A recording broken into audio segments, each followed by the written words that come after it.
Chapter 284. Although Lu Hanyin trusted Li Mu completely, she still could not believe what he had just said. Those hedonistic sons of rich families were tyrannical and lawless in Fairy's capital. Lu Hanyin had grown up hearing about their misdeeds. What exactly did these people go through to change their personalities in just 2 months? As long as she could remember, there had been a law of paying for crimes. Many officials had proposed to abolish it, but in the end, there had been no result. How could it be abolished so suddenly? The academy no longer had a transcendent status, and the young ruffian of the Zhou family, Zhou Chu, was dead. Were these all the trivial things he had done in the past 2 months? Lu Hanyin looked at Xiaobai and asked, "Is what he said true?" Xiaobai nodded and said, "It's true. The people of Luoyang like you very much. When we buy things on the street, they don't even take our money." After the shock, Lu Hanyin was only left with worry. She looked at Li Mu worriedly and asked, "You've offended so many people. Where will you go in Luoyang in the future? Why don't you quit being an official? We'll stay in Beijing. You can cultivate with me on Mount Baiyun." Li Mu smiled and said, "Don't worry. You know how many treasures I have. Besides, Her Majesty will protect me in Luoyang. It's the safest place in Great Zhou." Li Mu and Lu Hanyin did not walk the same path of cultivation. She had a master who was at the peak of Dongxian and had a pure yin body like her. Lu Hanyin was destined to inherit the mantle of Yizenzi. The resources of the ancestral court of Fulu School were at her disposal. However, Li Mu's cultivation depended on himself. The faith of the people was the foundation of his cultivation. Since he stood on the side of the people, he naturally had to stand on the opposite side of the privileged class. It was inevitable that he would offend people. Fortunately, he had the Empress, and his own trump cards were not weak. Luoyang seemed dangerous, but it was also safe. After comforting Lu Hanyin for a while, she finally dispelled her worries. After 2 months of not seeing each other, Lu Hanyin had made rapid progress, and Wanwan was not bad either. Her cultivation had already reached the spirit condensation realm, and because of her Lingtong, her strength was far beyond the spirit condensation realm. Just now, when Li Mu was invisible, Lu Hanyin didn't discover him, but he couldn't hide from Wanwan's eyes. If Wanwan were to advance to the middle realm one day, her spirit eyes would probably evolve as well. After not seeing each other for 2 months, Xiaobai had endless things to talk to them about. Seeing that it was getting late, Li Mu and Lu Hanyin looked at each other and understood what each other meant. The two of them stood up at the same time and said to the 2 girls, "It's getting late. You should rest early." After a while, the 2 of them sat cross-legged on the bed in Lu Hanyin's room. Their hands were clasped together, and mana flowed back and forth between their bodies through their hands. Traces of heaven and earth spiritual qi were attracted and quickly entered their bodies. After 2 months, Li Mu once again experienced the joy of duo cultivation. Cultivation was a boring thing, but duo cultivation of yin and yang brought a special sense of pleasure to both the body and the soul. This might be the reason why they were addicted to duo cultivation. The next day, the 2 of them didn't wake up until late in the morning. After that, Li Mu rode on his sword to Qing Xian Peak. After being notified by the disciples guarding the peak, Han Zhe quickly walked out of the Taoist palace of Qing Xian Peak. He strode over and patted Li Mu on the shoulder and asked, "How was Wan?" Li Mu smiled. It was fine.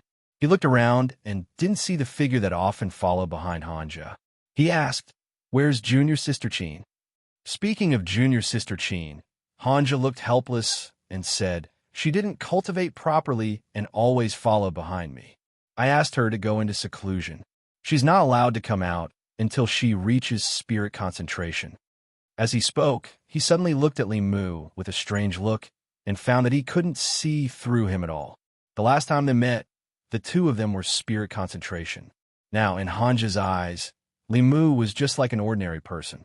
Naturally, his cultivation couldn't have regressed.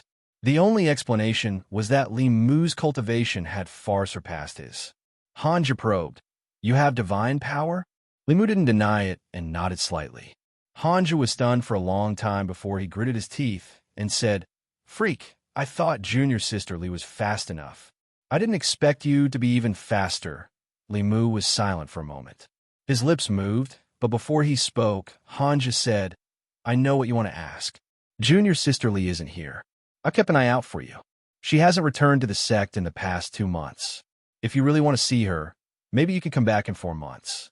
In 4 months, it will be the Triennial Peak competition. Junior sister Li's strength is one of the best in Purple Cloud Peak. She should be back to support Purple Cloud Peak. After chatting with Hanja for a while, he went to supervise junior sister Qin's cultivation. Li Mu returned to White Cloud Peak again. Lu Hanyin was watering the flowers that Wan Wan and Xiao Bai planted yesterday. She asked, Did you see your friend? Li Mu nodded and said, Yes. Lu Hanyin asked again, Did you see Miss Li? Li Mu shook his head and said, I didn't go to Purple Cloud Peak. When I was talking to Hanja about her, he said she wasn't in the sect. In front of Lu Hanyin, Li Mu didn't deliberately hide anything. Their relationship was only 1 step away. If he hid it too much, it would show that he was guilty. It was better to be honest. Li Mu didn't continue this topic. He asked, Hanja said that in 4 months, there will be a grand competition in the sect. Will you participate? Lu Hanyin shook her head and said, I don't think so. That's a competition for the younger generation. What would I do there? Li Mu almost forgot that Lu Hanyin's status was equal to the elders of the various peaks. With her strength, it would be a bit of a bully for her to participate in such a competition. The grand competition's requirements were for young disciples under the age of 25. At this age, those who could reach the spirit convergence realm were already outstanding. Those who could reach the divine power realm were already top geniuses. They either had great talent or incomparable perseverance. There weren't many people like this in the ancestral court of Fu Lu School. Although talent was very important on the path of cultivation, it was very difficult to become strong with talent alone without hard work and the accumulation of years of cultivation. Although it was rare for young people to reach the spirit convergence realm, it wasn't that they didn't exist. However, the 5th realm cultivators Li Mu had seen were mostly middle-aged or old. Xiao Yu's situation was special. The youngest creation realm cultivator he had seen was Shangwan Li. However, she was 5 or 6 years older than Li Mu. If she hadn't been by the Empress side all year round, it would have been impossible for her to become a strong cultivator so early. The Empress wanted him to return to the divine capital before the imperial examinations. There were still 2 months before the examinations. Including the preparation time, there was plenty of time. Li Mu planned to stay in the North County for a few more days to accompany them. He stayed in Baiyan Mountain for 3 days and then went to the county city with Lu Hanyin. After leaving the North County city, Lu Hanyin handed the Union Pavilion to Zhang Shan to manage. He didn't make a name for himself as a constable, but he was very talented in business. He didn't let down Lu Hanyin's trust. The Union Pavilion's business was getting better day by day. Zhang Shan was so busy that he lost a lot of weight. However, he was more energetic and his eyes were shining. Li Mu didn't lack cultivation resources now. He spent some effort to guide him into the path of cultivation and gave him some Fu Lu and Dharma treasures to protect himself. Although he didn't have to do dangerous jobs anymore, he could still cultivate to protect himself. At the very least, he could strengthen his body and prolong his life. In the county city, Li Mu accompanied Lu Hanyin for 3 more days. He originally wanted to drink with the White Demon King and see his 2 nieces. However, he only saw the Green Bull Demon. From him, he learned that after Madame Bai came out of the ice coffin, the White Demon King and his family went out to play and hadn't returned yet. Li Mu was able to return to the county city. In the end, he returned to Yangqiu County with Lu Hanyin. This was the place where they knew each other. It was also the place where Li Mu had lived the longest when he first came to this world. In these few days, the 2 of them cherished this reunion very much. They were together for almost 24 hours every day. The progress of their relationship was only 1 step away. Li Mu wasn't in a hurry. For a woman, this matter was sacred and had a sense of ceremony. It had to be left until the night of the wedding. Their original plan was to leave this day for the day of their breakthrough. They would use each other's primordial yang and primordial yin to break through to the middle realm. However, No one expected that Lu Hanyan would enter the Fulu school and Li Mu would meet the Empress. The two of them had already broken through to the God Power realm. They definitely couldn't wait until the next breakthrough. On the second day after returning to Yangqiu County, Li Mu left the city and went to Clearwater Bay. This time, other than returning to the northern region to see Lu Hanyan and Wan Wan, he also had an important mission. That was to bring Su He back to the divine capital and send Shui Ming on his way. After leaving the city, Li Mu flew on his sword and arrived at Clearwater Bay in an instant. Landing in front of the familiar hut, Li Mu was stunned as he looked at the surroundings. The illusion that Su He had set up was gone. The house by the shore had collapsed. The surrounding trees were crooked, and some had even been uprooted. More importantly, the deep pool that originally existed here had dried up. The altar at the bottom of the pool was still there, but it was almost destroyed. The female corpse on the altar was also gone. Li Mu's face was gloomy as he searched the surroundings. Not only did he not find Su He's presence, but he also didn't find the two female ghosts. He only found a reason why the pool where the altar was located had dried up. For some unknown reason, the river that flowed through the Gulf of Clearwater suddenly changed its course 2 li before it passed through the Gulf of Clearwater, bypassing the Gulf of Clearwater. In this way, without the suppression of the water vein, the formation on the altar at the bottom of the sea would immediately lose its effect, unable to trap the female corpse underwater. Li Mu looked around and saw the mess by the shore of Clearwater Bay. Could this be caused by the battle between the female corpse and Su He after she escaped? Although they were of the same origin, one was a soul and the other was a physical body. They both wanted to devour each other's consciousness to reach perfection. When the two appeared at the same time, a great battle was unavoidable. Li Mu carefully thought about it and relaxed a little. After refining part of Thousand Illusions' soul force, Su He's strength was much stronger than that of the spirit corpse. If she stayed in the array, she would have a chance to retain her consciousness. Once she left the altar, she would be killed by Su He and her body would be taken over. Li Mu didn't have to worry about Su He at all. What he cared about now was where Su He had gone. Chapter 285. At the shore of the Bay of Jade, Li Mu carefully examined the traces in the surroundings and confirmed that they were the result of a battle. The river that flowed through the Bay of Jade had also changed its course because the fierce battle had shattered the cliffs and blocked the original channel, causing the altar at the Bay of Jade to lose its water supply. Gradually, Li Mu discovered a few more problems. According to his initial deduction, the change in the river's course should have caused the altar's formation to weaken, allowing the spiritual corpse at the bottom to break out of the formation and engage in a great battle with Su He. However, after careful examination, Li Mu felt that there should have been 2 experts above the 5th level fighting here. They had shattered the cliffs and forced the river to change its course, causing the female corpse at the bottom to break out of the formation. One of the 5th level experts had to be Su He, so who could the other be? The possibility of it being a passing expert was not high. Many cultivators like to kill ghosts and demons indiscriminately. However, even cultivators who wanted to slay demons and protect the Tao would consider their own strength. They would definitely not fight with experts of the same level. If they fought with experts of similar strength, both sides would often be injured. Cultivation was not easy. No one wanted to be injured and cause their cultivation to drop, unless their target was Su He. Who could have such a deep grudge against her? The answer was already obvious. Shui Ming. If Li Mu could think of Su He, how could Shui Ming not think of it? After luckily escaping Madame Chu's calamity, he would definitely want to cut the weeds and eliminate all threats to him. Suddenly, Li Mu felt all the hairs on his body stand on end as a great sense of danger arose. He abruptly turned around and looked behind him. Behind him was a messy forest. A few trees had been overturned, and those that were still standing on the ground were also swaying left and right. For some reason, this forest gave him an incomparably strange feeling. However, no matter whether he used his heaven's eye or opened his eyes, he could not see anything strange about this forest. Li Mu's eyes flashed slightly. He turned his back to the forest and slowly walked towards the dried-up pool. Whoosh!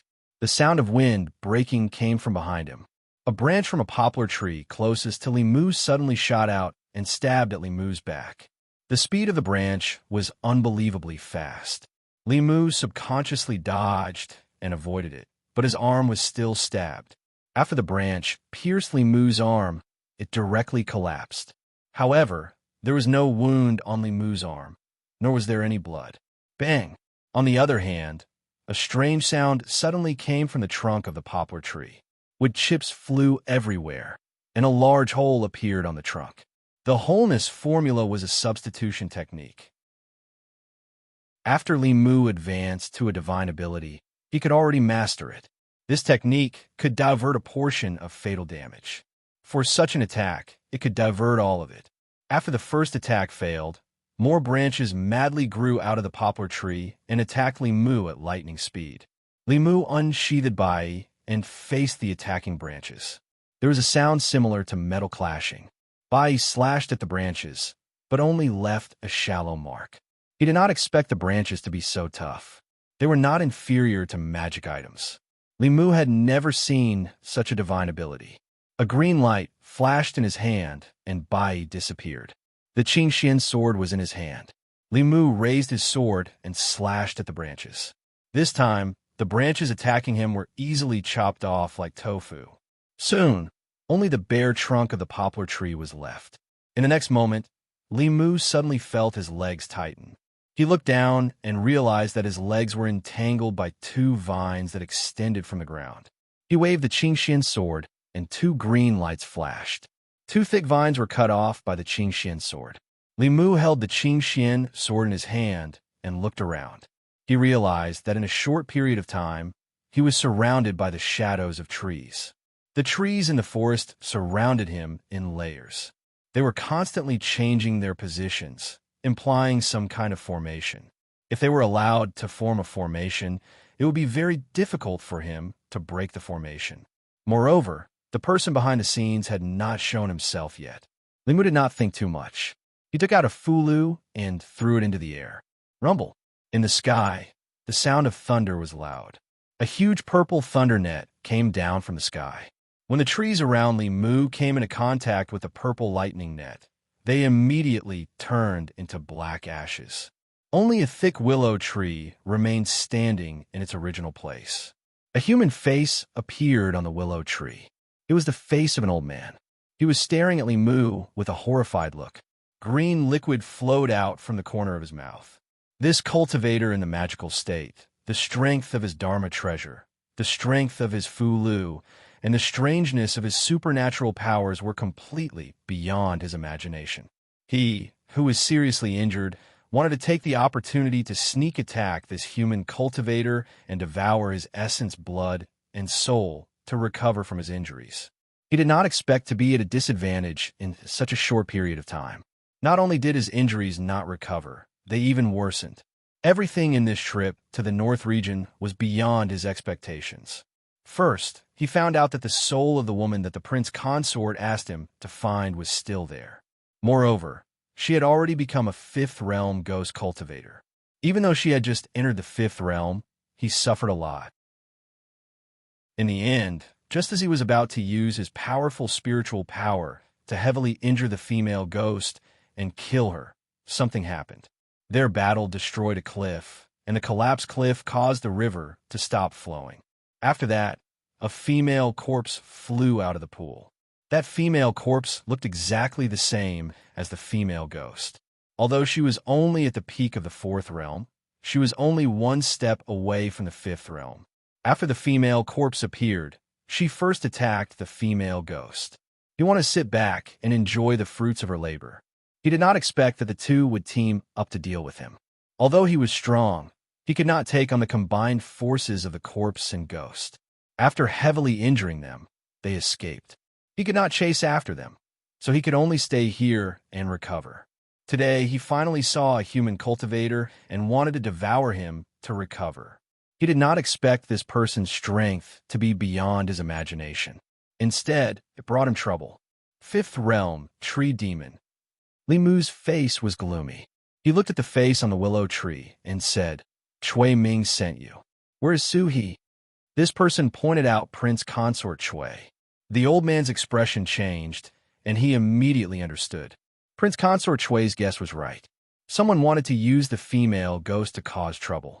Since that was the case, he could not let him go so easily. The willow tree changed and turned into a skinny old man. His feet were rooted to the ground. Branches and vines quickly drilled out of the ground and surrounded the forest Li Mu was in. Countless branches and vines shot toward Li Mu from all directions. Although Li Mu had a treasured armor to protect him, it mainly defended against spells. Even the treasured armor could not completely protect him from physical attacks that had no blind spots. Li Mu formed a seal with one hand and silently chanted a spell. The Qing Xian sword turned into thousands of sword shadows and surrounded his body. They scattered in all directions. Wherever the sword light passed, the vines and branches were all destroyed. Puff! The old man's body trembled and he grunted. He spat out green liquid again. Li Mu looked at him and asked coldly, "Speak. Where's Su He?" The old man's aura withered again, and his face was filled with shock. After the short battle just now, he was almost certain that even if he was at his peak, he might not be a match for this Abigina cultivator. Moreover, he had only recovered less than 30% of his strength. If he continued to fight, he might really die here. He did not continue to fight and quickly fled into the depths of the forest. Sui's whereabouts were unknown. Li Mu naturally would not let this tree demon go. He stuck a spirit travel talisman on himself and chased into the depths of the forest. The injured tree demon was frantically fleeing. Compared to the prince consort's safety, he cared more about his own life. In 100 years of cultivation, he had experienced many dangers. However, after entering the fifth realm, he had never been chased by a fourth realm cultivator. He had also never seen such a powerful fourth realm cultivator. Fortunately, this was his home ground. It was not difficult to shake off the cultivator behind him. As he fled, he turned back to take a look. This glance made his soul leave his body. He saw that the human cultivator's speed was even faster than his. In the process of chasing, the human cultivator was constantly closing the distance between them. He would probably catch up to him soon. The tree demon was shocked. He did not dare to be careless and released his Abigina with all his might. Wherever he passed, trees grew rapidly. The branches overlapped and completely sealed off his escape route. Li Mu's pursuit was blocked. He simply flew into the air above the forest. Looking down from above, the lush forest seemed to have become a whole. Suddenly, it became quiet. There were no longer any strange movements in the forest. The tree demon had clearly concealed his aura and completely blended into the forest. No matter how Li Mu used his heavenly eye or opened his eyes, he could not discover him. Fifth realm demons could conceal their demonic aura. The demon's seeking talisman would not be of much use. He could be sure that the tree demon was still in the forest. However, he did not know where exactly he was. Li Mu's body descended slowly. He began to search the forest carefully. The forest was extremely quiet. It was so quiet that he could only hear his own footsteps. After a long time, his search was fruitless. Li Mu looked around. After confirming that there was no danger, he turned his back to a huge tree and rested for a short while. A human face gradually appeared on the tree behind him. A withered claw reached out silently from the tree trunk. Then, with lightning speed, it grabbed towards Li Mu's back. There was no time to react at such a short distance. The withered claw immediately made contact with Li Mu's body. However, it did not pierce through Li Mu's body as the tree demon had expected. It grabbed his heart and crushed it viciously. The claw was extremely fast. The moment it made contact with Li Mu's body, it seemed to have collided with an iron wall. With a crack, it directly snapped. Li Mu quickly turned around. He grabbed the wrist of the withered claw and stuck a fulu on it. He said indifferently, "Freeze." The withered claw remained in its extended position. The human face on the huge tree also became stunned. Chapter 286. Taking advantage of the moment when the tree demon was immobilized by the body, securing talisman, Li Mu stretched out his hand. A chain appeared in his hand, and he tied it to the tree. After the tree in front of him was bound by the chain, it gradually transformed into a skinny old man with a chain around his neck. This was a torture tool specially made by the imperial court. It was used to capture demons and spirits, and it was always successful. The cultivation of the demons and spirits that were locked up would also be sealed. This fifth realm tree demon was now just an ordinary old man. Fortunately, he was heavily injured and probably had not even recovered 30% of his strength. Otherwise, even though Li Mu was not afraid of him in a head-on battle, it was almost impossible to capture him alive. Li Mu took away the body, securing talisman, and the old man gradually regained his consciousness. Feeling the cold chain around his neck and the sealed mana in his body, his expression changed drastically. He wanted to escape, but was gently pulled back by Li Mu. Li Mu looked at the old man and asked the question he was most concerned about. Where did Suhi go? The old man glanced at Li Mu, but did not speak. Li Mu took out a fulu and waved it in front of the old man. He asked, "Do you know what this is?" The old man looked at the purple heaven thunder talisman in his hand and could not help but swallow his saliva. Li Mu asked, "Guess, how many bolts of lightning can you withstand now?" The old man lowered his head, and his face was extremely pale. Li Mu kept the purple heaven thunder talisman and took out a few more. He said, "Other than the purple heaven thunder talisman, I have a few more good things here. This is a sword talisman. It will destroy your demon body with one strike and your demon soul with the second strike. This sword is a heaven-grade divine weapon. It will not be a waste for you to die under this sword." The old man trembled and hurriedly said, "They escaped. The female ghost and the female corpse escaped." Li Mu was able to sense the emotions of this tree demon, so the possibility of him lying was not high. This made Li Mu feel a little relieved. If something really happened to Su He in the hands of this old demon, then even if he chopped him into pieces and burned him as firewood, it would still not be enough to appease the hatred in his heart. Li Mu's face was calm as he looked at the old man and said, "Speak. What happened at the Bay of Clearwater? If there is even half a lie, don't blame me for chopping you into pieces and burning you for firewood." The tree demon's life was in the hands of others, so he didn't dare to hide anything. He recounted everything that had happened in the Bay of Clearwater. He had been ordered by Chui Ming to come to North County to look for Madame Chu and Su He. He had searched the entire Yangqiu County with his ghost-seeking technique, but he couldn't find Madame Chu. Instead, he found Su He, who had just come out of seclusion. One demon and one ghost. A great battle broke out at that time. He had been in the 5th level for a long time, and Sui's cultivation was not as profound as his. However, their battle later on shattered the cliff, causing the Bay of Clear Water to stop flowing, releasing the female corpse from the bottom of the water. At first, the female corpse attacked Su He, but soon, the two came to an agreement and began to attack the tree demon. The tree demon was fighting 1 against 2, so he wasn't strong enough. He used a secret technique to heavily injure them, forcing Su He and the female corpse to retreat. However, he was also heavily injured and could only recuperate in the Bay of Clearwater. Until he met Li Mu. Li Mu looked at him coldly and asked, "Did Chui Ming send you?" The old man lowered his head, neither admitting nor denying. Li Mu fixed him in place again and sent him into the flask space. The flask space was a small space created by experts above the level of transcendence.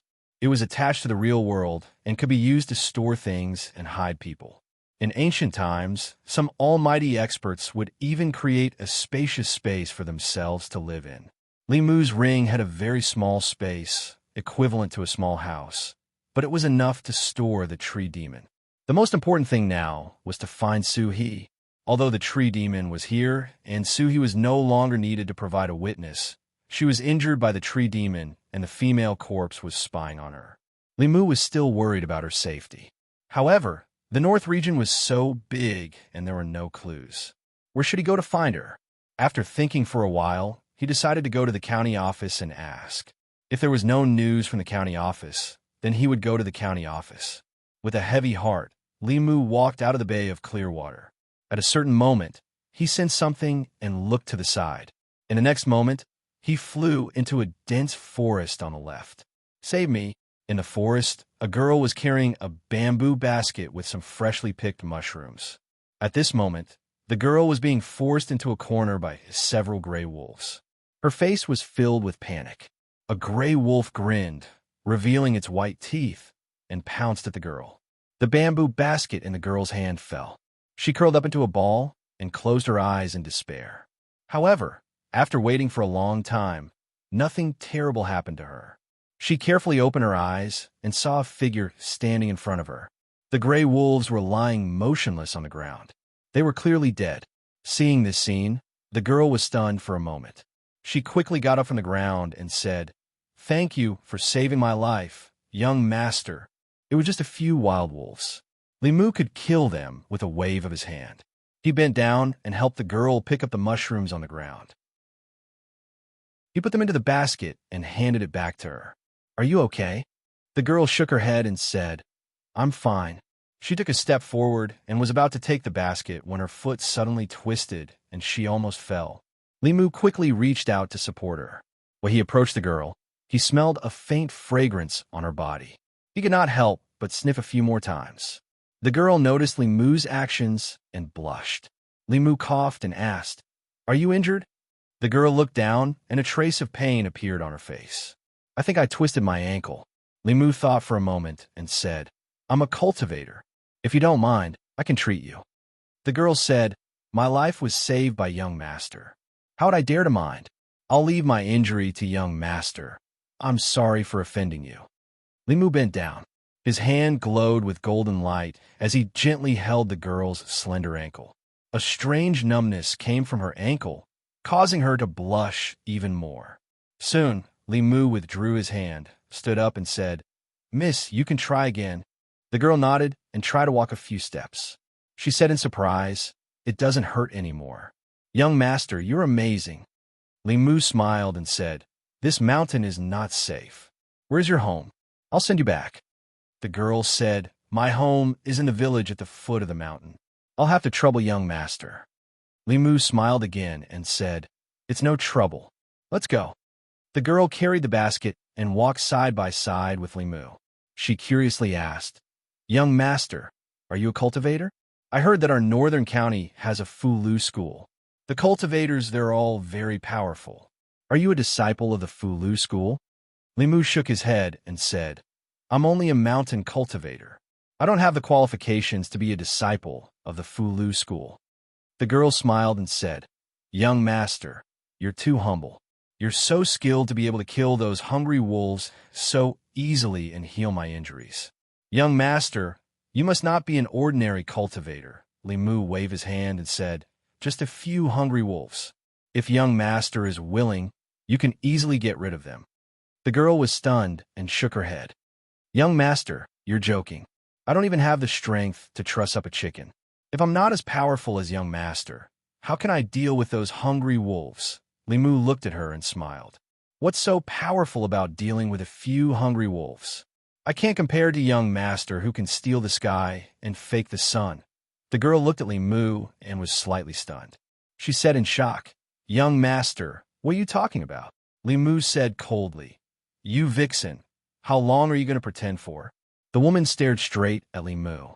The panic on her face gradually calmed down, but she still asked with some surprise, "How did you see through it? With your cultivation, it's impossible for you to see through my true form." Limu said, "Do I need to see? I can smell your scent from far away." The girl's expression changed. She asked in embarrassment and anger, "What scent do I have?" Limu said, "Fragrance."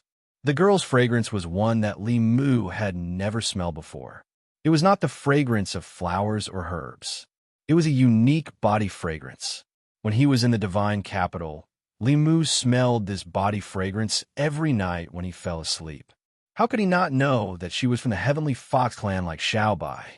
Even though there was a huge difference in the fragrance coming from the two of them, Limu was certain that there was no mistaking it.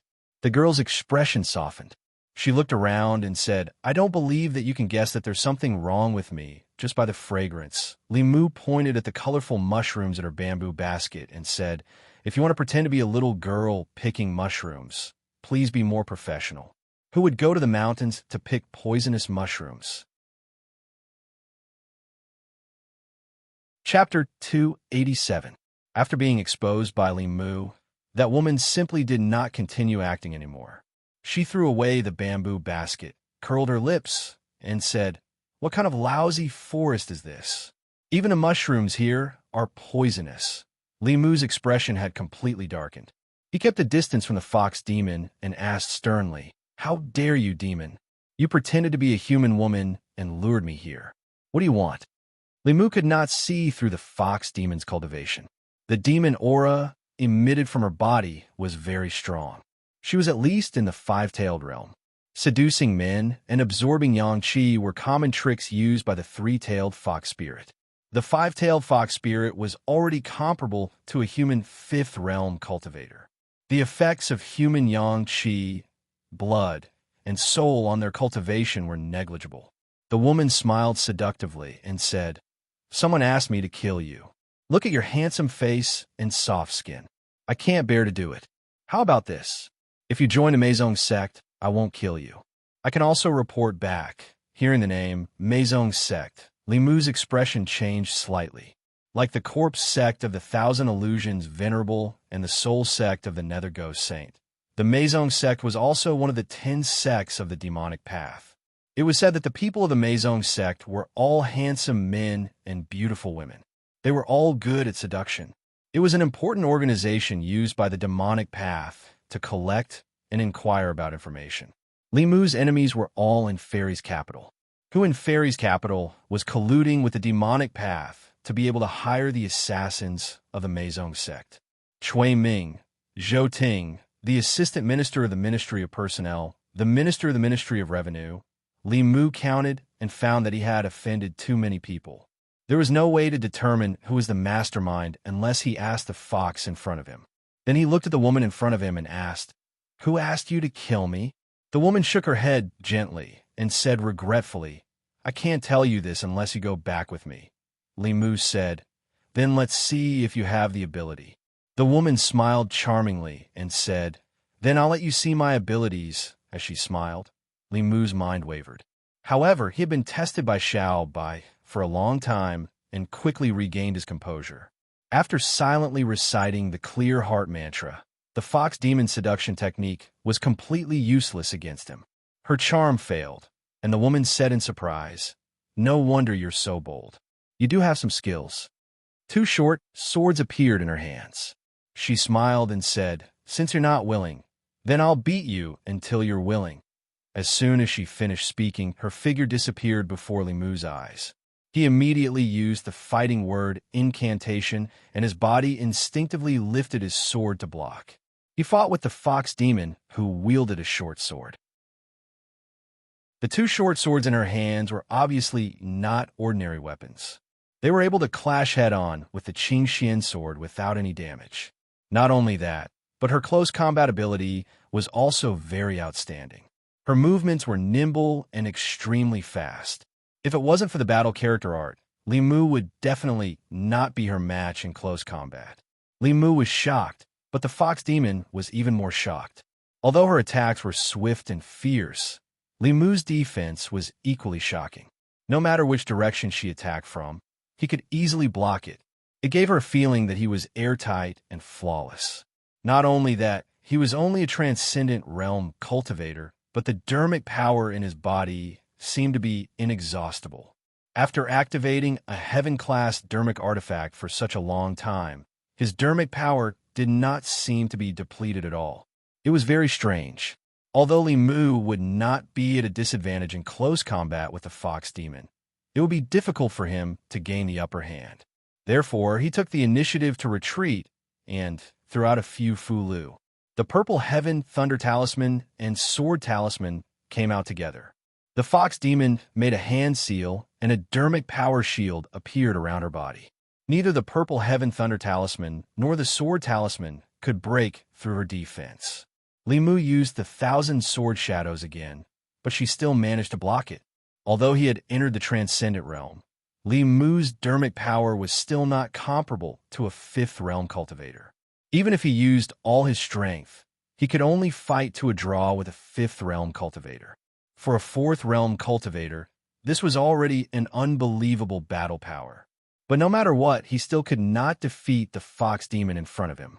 Li Mu, on the other hand, had a winning move.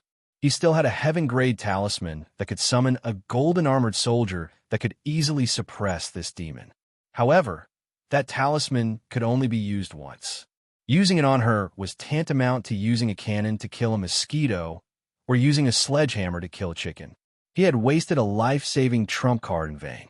The fox demon stood in the distance and looked at Li Mu as if she was looking at a treasure. She said, "I admit that I have underestimated you. If you join the Meizong sect, I will tell you who wants to kill you." Li Mu ignored her. His mind moved again, and the Qing Xian sword flew out from his hand. It turned into a ray of light and shot towards the fox demon. The fox demon threw out 2 short swords and fought with the Qing Xian sword in the air. She smiled at Li Mu and said, "It's no use. You are no match for me." Whoosh! Just as she finished speaking, a ray of golden light shot out from Li Mu's hand and flew in front of her in an instant. The golden light turned into a golden rope, and before the fox demon had time to react, it tied her up tightly. The moment she was tied up by the rope, the fox demon could no longer use her dermic power. Clang! Without the control of their master, the 2 short swords fell from the air and landed on the ground with a crisp sound. The fox demon's expression changed. She struggled a few times but found that the rope was getting tighter and tighter. She felt pain and stopped struggling immediately. Li Mu kept the Qingxian sword and clapped his hands. He walked over from afar and said, "Stop struggling. This is the immortal binding rope. You are a 5-tailed fox demon. You will not be able to break free. The more you struggle, the tighter it will be." The fox demon glared at Li Mu and said, "How can you be a hero when you ambush me in the dark?" Li Mu shook his head and said, "I did not say that I am a hero." The Empress had not given him this thing to be a hero in the first place. Although the speed of this immortal binding lock was fast, it was very easy to dodge when it was used to bind someone head-on. It would only be effective when it caught the enemy off guard. This fox was still not cautious enough. Li Mu walked in front of her and said, "Tell me, who sent you to kill me?" The woman looked at him coldly and said, "You better let me go right now." Li Mu made a series of hand seals, and the rope around her body drew closer and closer. She didn't know if the rope was intentional or not, but it wrapped around her chest. As it tightened, the originally magnificent rope was quickly twisted out of shape. The woman's face showed a trace of pain. She looked at Li Mu with even more anger. Li Mu stood in front of her and felt a little awkward. There was something wrong with the position of the rope. When the rope was tightened, it would act on her body and deform a certain part of her body. It made her look like a pervert with some kind of evil taste. Li Mu loosened the rope a little. He thought for a while and picked up a rattan from the ground. He pointed at the woman with the rattan and said, "Are you going to tell me or not? If not, I will whip you." The woman gritted her teeth and said, "Don't you dare." Whoosh!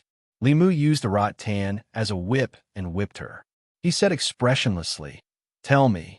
The woman had lost her composure. She was ashamed and angry. She said loudly, "I will definitely kill you." Whoosh! Whoosh! Whoosh! Li Mu whipped her a few more times. The more he whipped her, the easier it became. He could even feel the joy of the Empress. Although this fox demon was not bad-looking, she wanted to take his life. There was no such thing as being protective of the fairer sex. Li Mu wanted to know who was behind her and then return to Shindu to take his life. This was truly colluding with the demon sect.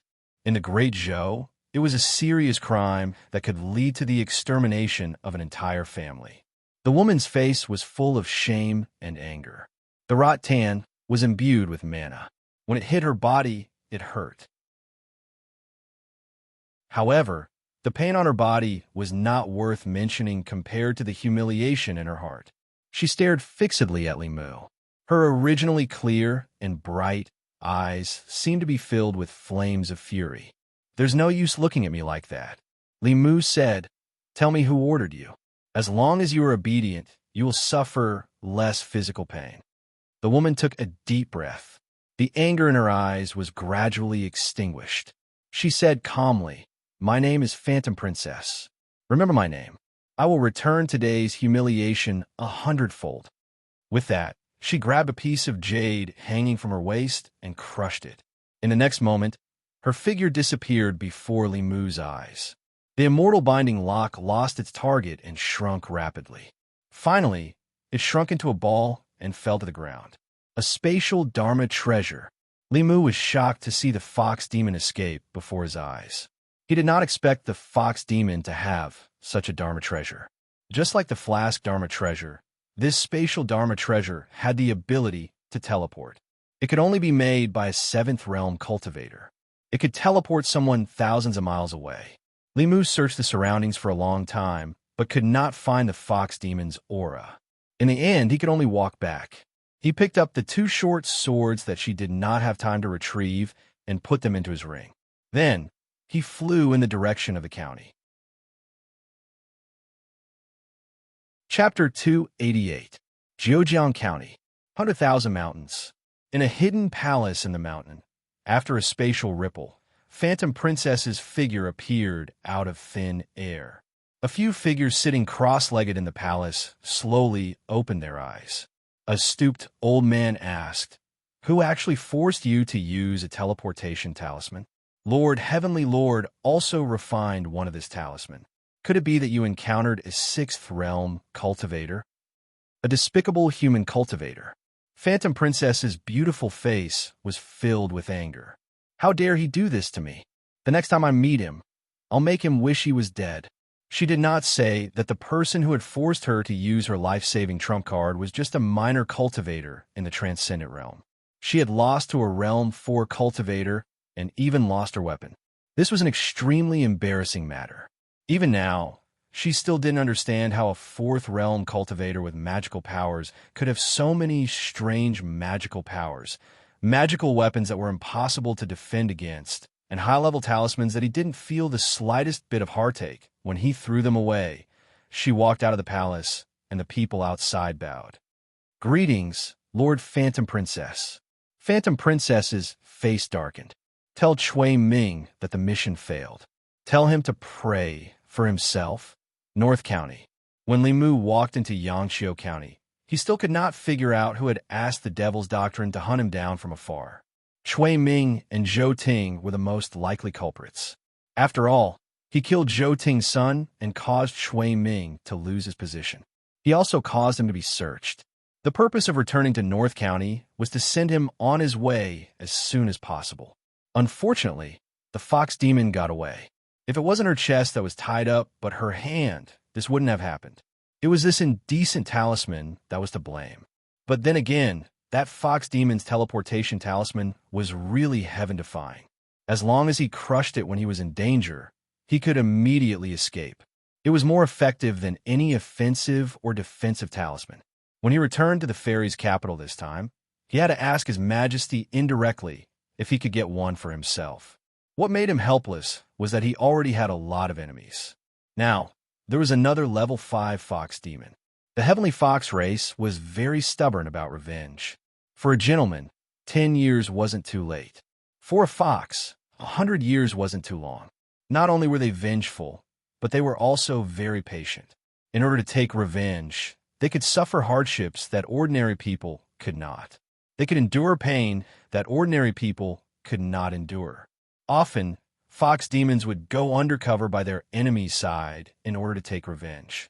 They would follow them for decades just to find an opportunity to take revenge. One could only be a thief for 1,000 days, but not a thief for 1,000 days. If he had the chance to see her again, he was afraid that he would ruthlessly destroy her and eliminate her completely. After returning home, Lu Hanyin stood in the courtyard and asked, "Where did you go?" Lu Hanyin already knew of Su He's existence. Li Mu didn't hide it and said, "I want to find Miss Su. This time, I'm going back to the northern county to bring her back to the divine capital to testify and let the imperial court punish Prince Chui Ming, Lu Hanyin glanced at him and said, "So you didn't come to see me and Wanwan." Li Mu looked at Xiao Bai and said, "Xiao Bai, help me testify. Did we go to White Cloud Mountain to find them as soon as we arrived in the northern county?" Xiao Bai ran over and nodded seriously. She said, "As soon as we came back, we went to find Sister Lu and Wanwan." After she finished speaking, she seemed to have noticed something and sniffed. Then she glanced at Li Mu and silently lowered her head. Lu Hanyin explained, but Li Mu found that ever since he came back, Xiao Bai had been acting very strange. She seemed a bit disappointed and would occasionally glance at him. When Li Mu noticed this, she quickly lowered her head. After dinner, Li Mu came to her room and asked, "What happened?" Xiao Bai lowered her head and said, "Benefactor, you have another little vixen by your side. Don't you like me anymore?" Li Mu was stunned for a while before he understood what she meant. He didn't expect Xiao Bai's perception to be so sharp. She even knew that Li Mu had come into contact with another vixen. Just now, besides fighting, Li Mu had helped her up when she fell. In order to test her, he had deliberately touched her fox feet. Li Mu didn't mention this matter. Lu Hanyin and Wanwan didn't know, but Xiao Bai sensed it. He smiled and explained, "There's no other vixen. When I came back, I fought with a vixen who wanted to kill me. It wasn't easy to catch her, but she ran away." He patted Xiao Bai's head and said, "Don't worry, I can only have you by my side." After hearing this, Xiao Bai's face lit up with joy again. Then she was a little worried and asked, "Is that vixen powerful? Are you hurt?" Li Mu nodded and said, "She's very powerful. She's a five-tailed vixen. She should also be a descendant of the celestial fox. I don't know if she will come to me for revenge in the future," Xiao Bai said firmly. "I will work hard to cultivate and become powerful as soon as possible. If she comes to you for revenge, I will protect you." Li Mu reached out and pinched her face, saying, "Stay at home and don't think too much. I still have something to do and have to go out. By the way, don't tell Sister Lu about this. Don't make her worry." Xiao Bai said obediently, "Go ahead, benefactor. I will keep the secret." After comforting Xiao Bai, Li Mu left home and went to the county government. In the Yangqiu County government, Constable Zhou saw Li Mu and said in surprise, "Li Mu, why are you back?" "I heard from Zhongshan that you went to Shundu." Li Mu smiled and said, "I have some business to attend to, so I need to go back to the North County." Constable Zhou sighed and said, "Although the salary in Shundu is high, it's not easy to survive. How are you doing there?" "Not bad." Li Mu exchanged a few words with him and asked, "You haven't been back for 2 months. How did the Gulf of Clearwater become like that? Does Constable Zhou know what happened?" Constable Zhou said, "I don't know the details. It said that 2 masters fought at the Gulf of Clearwater and affected the water in Yangqiu County." Li Mu asked, "Does the county government know where the master of the fight went?" Constable Zhou shook his head and said, "I don't know." Li Mu regretted it. He missed his wife so much that after returning to the North County, he went straight to Baiyun Mountain and didn't find Suhi first. Although the battle between her and the tree demon had already happened at that time, it hadn't been that long.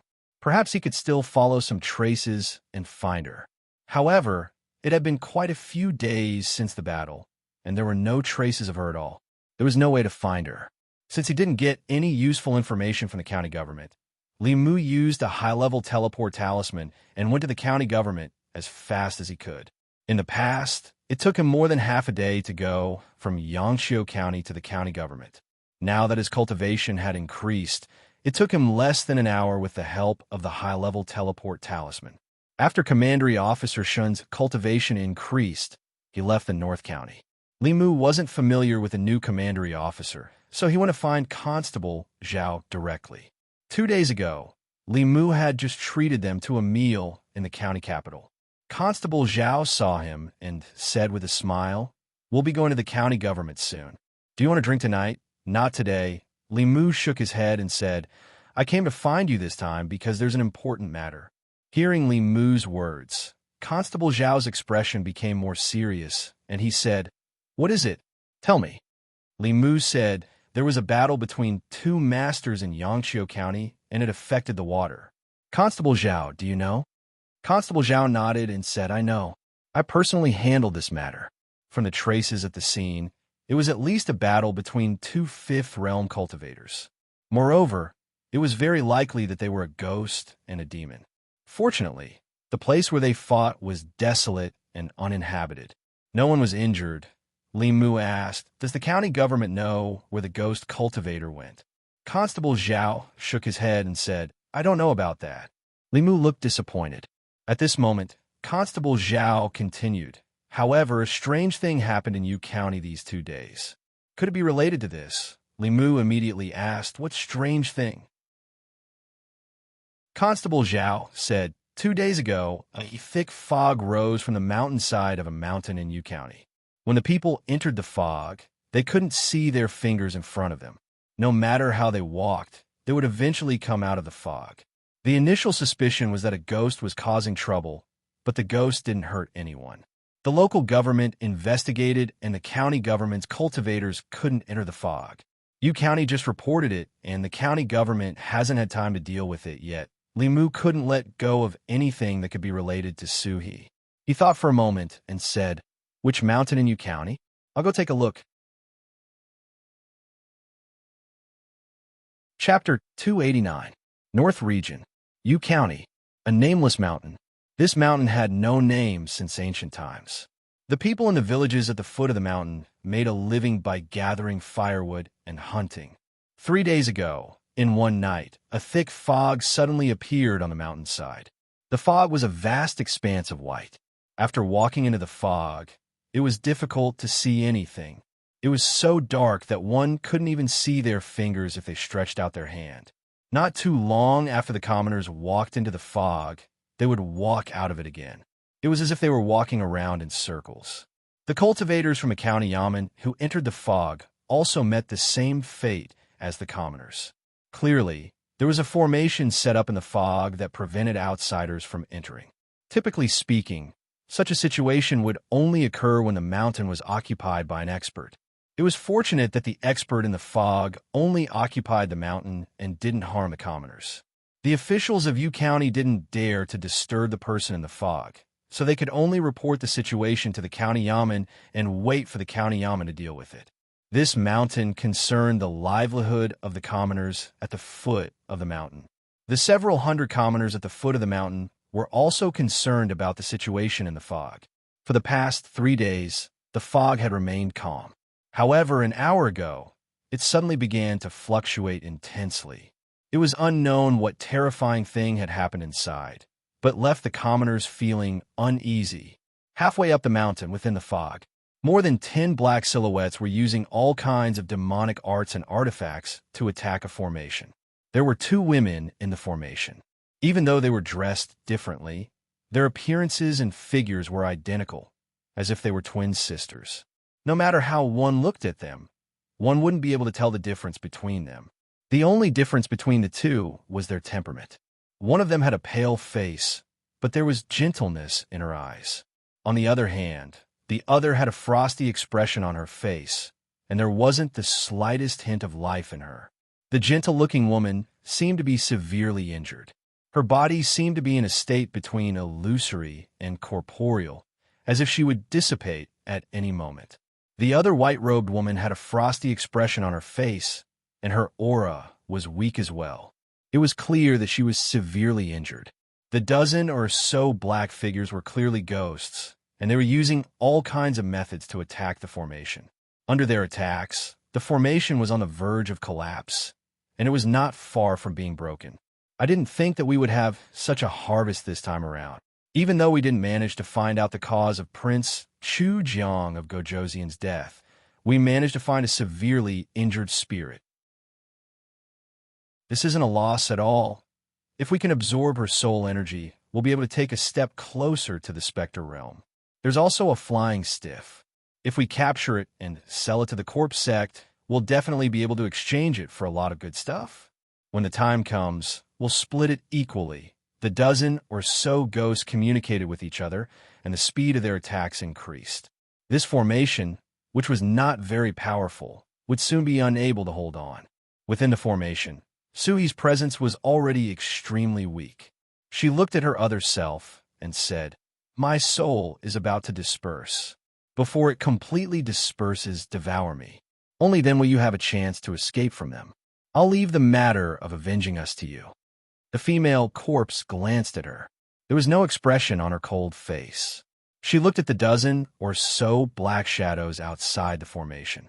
Two white fangs protruded from the corners of her mouth, and her fingernails grew an inch longer. Boom! A shockwave spread out in all directions, and the formation finally shattered under the all-out attack of the dozen or so ghosts. The dozen or so ghosts had been waiting for this moment for a very long time. As soon as the formation was broken, they immediately charged forward. The female corpse moved swiftly, leaving behind afterimages wherever she went. Her fingernails gleamed with a cold glint as they tore through the air. She stood guard by Soo-hee's side, preventing the dozen or so ghosts from getting close to her.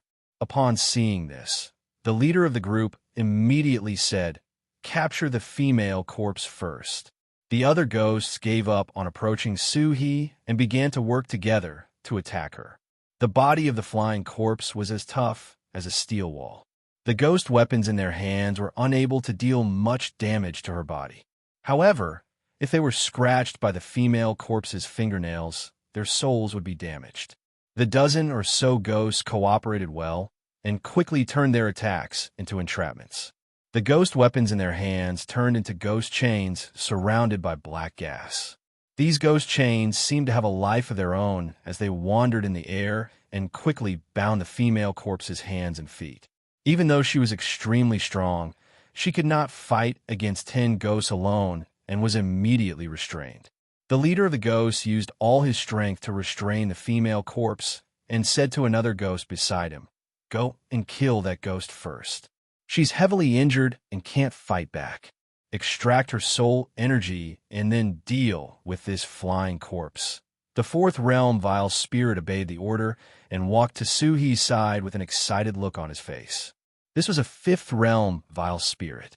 Even the 10 kings of hell under the Lord of Hell were merely vile spirits. When they saw such a powerful being, they would usually prostrate themselves in worship.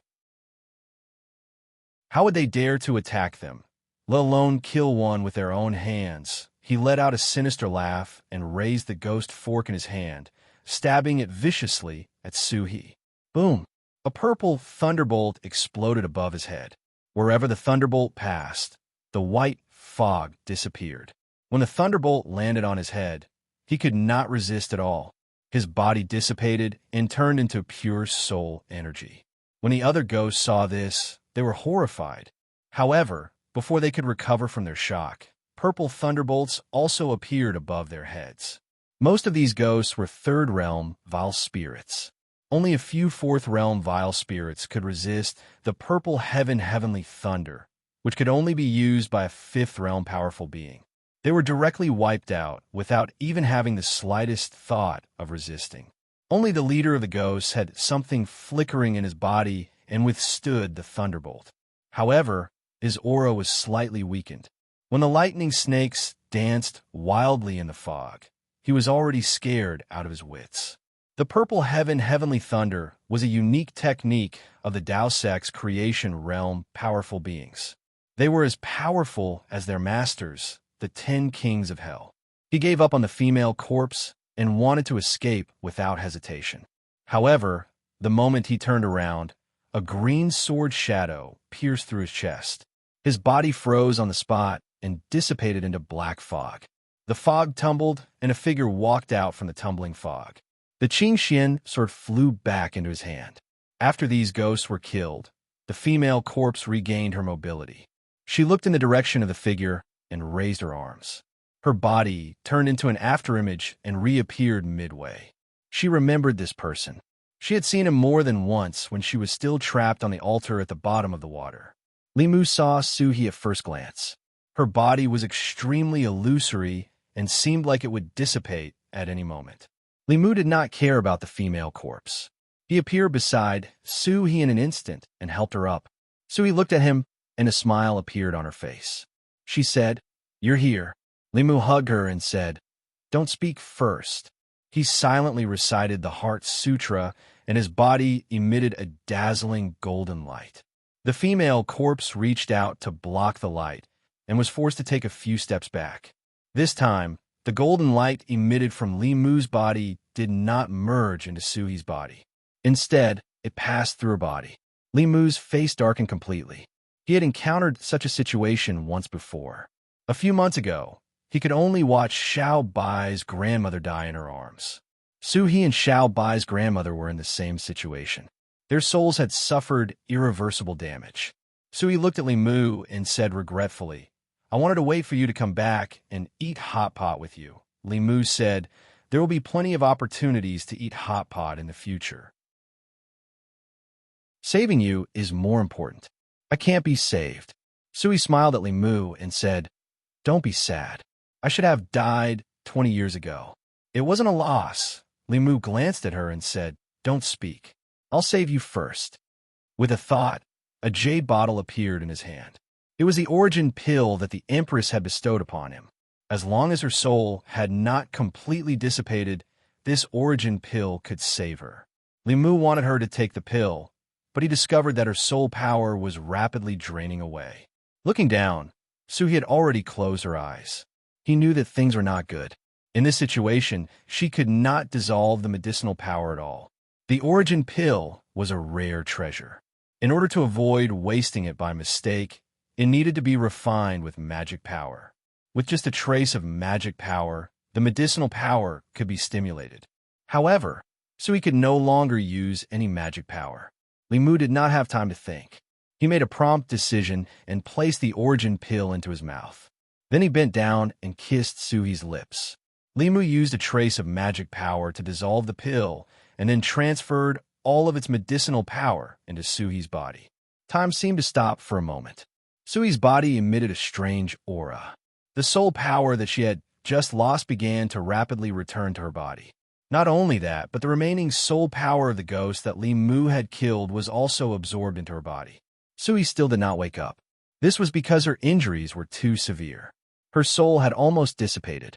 The medicinal power of the origin pill would slowly restore her soul. This required a process. In Li Mu's arms, Suhi's soul had already solidified. The origin pill truly lived up to its name. He let out a long sigh and looked up at the sky. He sincerely said, "Praise Her Majesty." If the Empress had not given him the origin pill, he would have lost Suhi today. He would have watched her die in his arms. This would be the regret of his life. After returning to the divine capital, he decided to treat the Empress better. Otherwise, he would feel guilty. Sensing another aura beside him, Li Mu remembered that the female corpse was still here. He looked over. The female corpse that looked exactly like He was also looking at Li Mu. Her face was calm and expressionless. After glancing at Suhi, she did not say a word and disappeared into the thick fog. Li Mu did not stop her. He had some doubts about the relationship between the female corpse and Suhi. Logically speaking, the two of them were natural enemies. One had a soul, while the other had a body. They would definitely want to devour each other to complete themselves. However, it was clear that if it had not been for the female corpse's protection, Suhi would have died in the hands of those ghosts. Could it be that the corpse's self-born intelligence also knew the principle of born from the same root? There is no need to kill each other so quickly. Perhaps she thought that they were the same root and did not want to kill each other. No matter the reason, she protected Suhi and changed Li Mu's attitude towards her. If not for this, Li Mu would have eliminated her completely and erased her intelligence so that she would not threaten Suhi in the future. Li Mu looked in the direction that the female corpse disappeared and said, "I will let you go today. I hope that you will cultivate the right path in the future and not harm the world.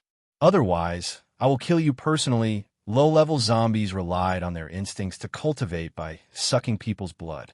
Flying zombies already had intelligence and could absorb moonlight, in-chi, spiritual chi, and other forces to cultivate. They did not need to suck human blood. She was born from spiritual chi and did not have the filthy corpse chi on her. She was different from the zombies that were born from filthy chi. Using human blood to cultivate was not good for her. She knew this better than Li Mu. After the female corpse left, she used the skill of calling the wind to disperse the white fog on the mountain. Then she carried Su-hee, hid herself, and left with the wind. At the foot of the mountain, the people looked up and saw that the fog that had lingered for several days had dispersed. They could not help but shout in joy. The fog is gone. The ghost fog is finally gone. We can finally go up the mountain to chop wood and hunt. Let's not rush. Let's report to the government office first and see what they say. In the crowd, a young child in a woman's arms looked up at the sky and said, "Mother, I saw someone flying in the sky." The woman raised her head and looked up. There was nothing in the sky. She looked at the child in her arms and worriedly looked at her husband beside her. She said, "My child's father, when the furs are sold, you should take Xiaobao to see a doctor." Li Mu carried Su-hee. He did not go straight home. Instead, he went to find the green bull demon. The white demon king's ice coffin had the effect of nourishing the primordial spirit. Li Mu took it from the green bull demon and placed Su-hee's body inside. This could help her wake up sooner. Li Mu placed the ice coffin in the flask space. As for the tree demon, Li Mu tied it up with the immortal binding chains and threw it aside. After doing all this, he said to the green bull demon, "If Brother White comes back, I'll have to trouble you to tell him that I'll be borrowing this ice coffin for a while. I'll return it to him when I'm done." The green bull demon waved his hand and said, "You saved sister-in-law. This ice coffin is of no use to brother. You can take it." The white demon king was really rich. He gave away 2 flask space rings. This ice coffin was also a rare treasure. It was said that the dragon race was the richest race in the world. This was probably not an exaggeration. Marrying a dragon was equivalent to marrying a treasure. However, Li Mu did not envy him. After all, he also had the Empress as a treasure. It was just a dragon. No matter how rich it was, could it be richer than the Empress of Country? So he was already fine. Li Mu was finally relieved. What he needed to do next was to quickly return to the Immortal's capital and hand the tree demon to the Empress so that she could deal with Cui Ming. This matter could not be delayed at all. The Phantom Princess had escaped. She was very likely sent by Cui Ming. If she tipped off Cui Ming in advance and let Cui Ming escape, all his efforts these days would have been wasted. However, the inner guards had been watching Cui Ming. It was not likely that they would let him escape. Li Mu returned to the county. He planned to send Lu Hanyin back to Mount Baiyun and then immediately return to the Immortal's capital. Walking on the streets, he heard the commoners discussing something. "I heard that the county government caught 2 evil ghosts. Is it true?" "It's true. I saw it with my own eyes. They were 2 female ghosts. They were quite pretty and didn't look very old. I don't know what they did to harm people. Our Yangqiu County is becoming more and more chaotic. In the past 6 months, who knows how many people have been harmed by demons, ghosts, and zombies." Li Mu had already walked past the county government. However, when he heard that the county government had caught 2 young female ghosts, he turned around and walked back. After the Gulf of Clearwater was destroyed, the 2 female ghosts that he had sent to Su-hee to accompany her had also disappeared. It couldn't be that coincidental, right? He arrived at the county government and found Constable Zhou. He asked, "I heard that the county government caught 2 female ghosts. Did they harm people?" Constable Zhou shook his head and said, "That's not the case. However, those 2 wraiths have been wandering around the vicinity of Clearwater Bay. The county magistrate suspects that they have a motive for harming people and is planning to interrogate them." When he heard that there were 2 female ghosts wandering around the Gulf of Clearwater, Li Mu knew that it should be that female ghost. He looked at Constable Zhou and said, "Can you let me see those 2 female ghosts?" Constable Zhou hesitated for a moment and said, "Come with me." It was reasonable to say that Li Mu was no longer a constable of the county government and had no right to enter the county government prison. However, the friendship between the 2 was still there. Constable Zhou made an exception for him this time. The county government prison. The 2 female ghosts, one big and one small, were chained up by 2 chains. Their powers were restricted. The small ghost shrank into a corner and shivered. "Big sister, will we be killed?" The big ghost was also not sure. However, she still comforted her. "Don't worry. We didn't do anything bad." They have no reason to kill us. The jailer outside sneered and said, "What reason does the county magistrate need to kill you two little ghosts? The county magistrate has just arrived and hasn't made any achievements. Killing you two evil ghosts is just the right thing to do." The small ghost defended herself. "We didn't harm anyone." The jailer curled his lips. "Who cares?" The small ghost panicked. It's over. We're really going to die again. Sister Sue, come and save us." The big ghost looked worried. "I don't know how Sister Sue is. That tree demon is too powerful. I hope she'll be fine." The county government prison's door was opened. Constable Zhou and Li Mu came out. Li Mu saw the two female ghosts, one big and one small, locked up in the prison. He shook his head and helplessly said to Constable Zhou, "I know them. Although they are ghosts, they have never done anything harmful. Can you let them go?" Constable Zhou looked embarrassed. Finally, he nodded and said, "I'll ask the county magistrate." Li Mu smiled and said, "I'll have to trouble Constable Zhou." Constable Zhou nodded and turned to leave. Li Mu walked toward the two female ghosts. When they saw Li Mu, they were stunned for a moment. Then, they looked surprised.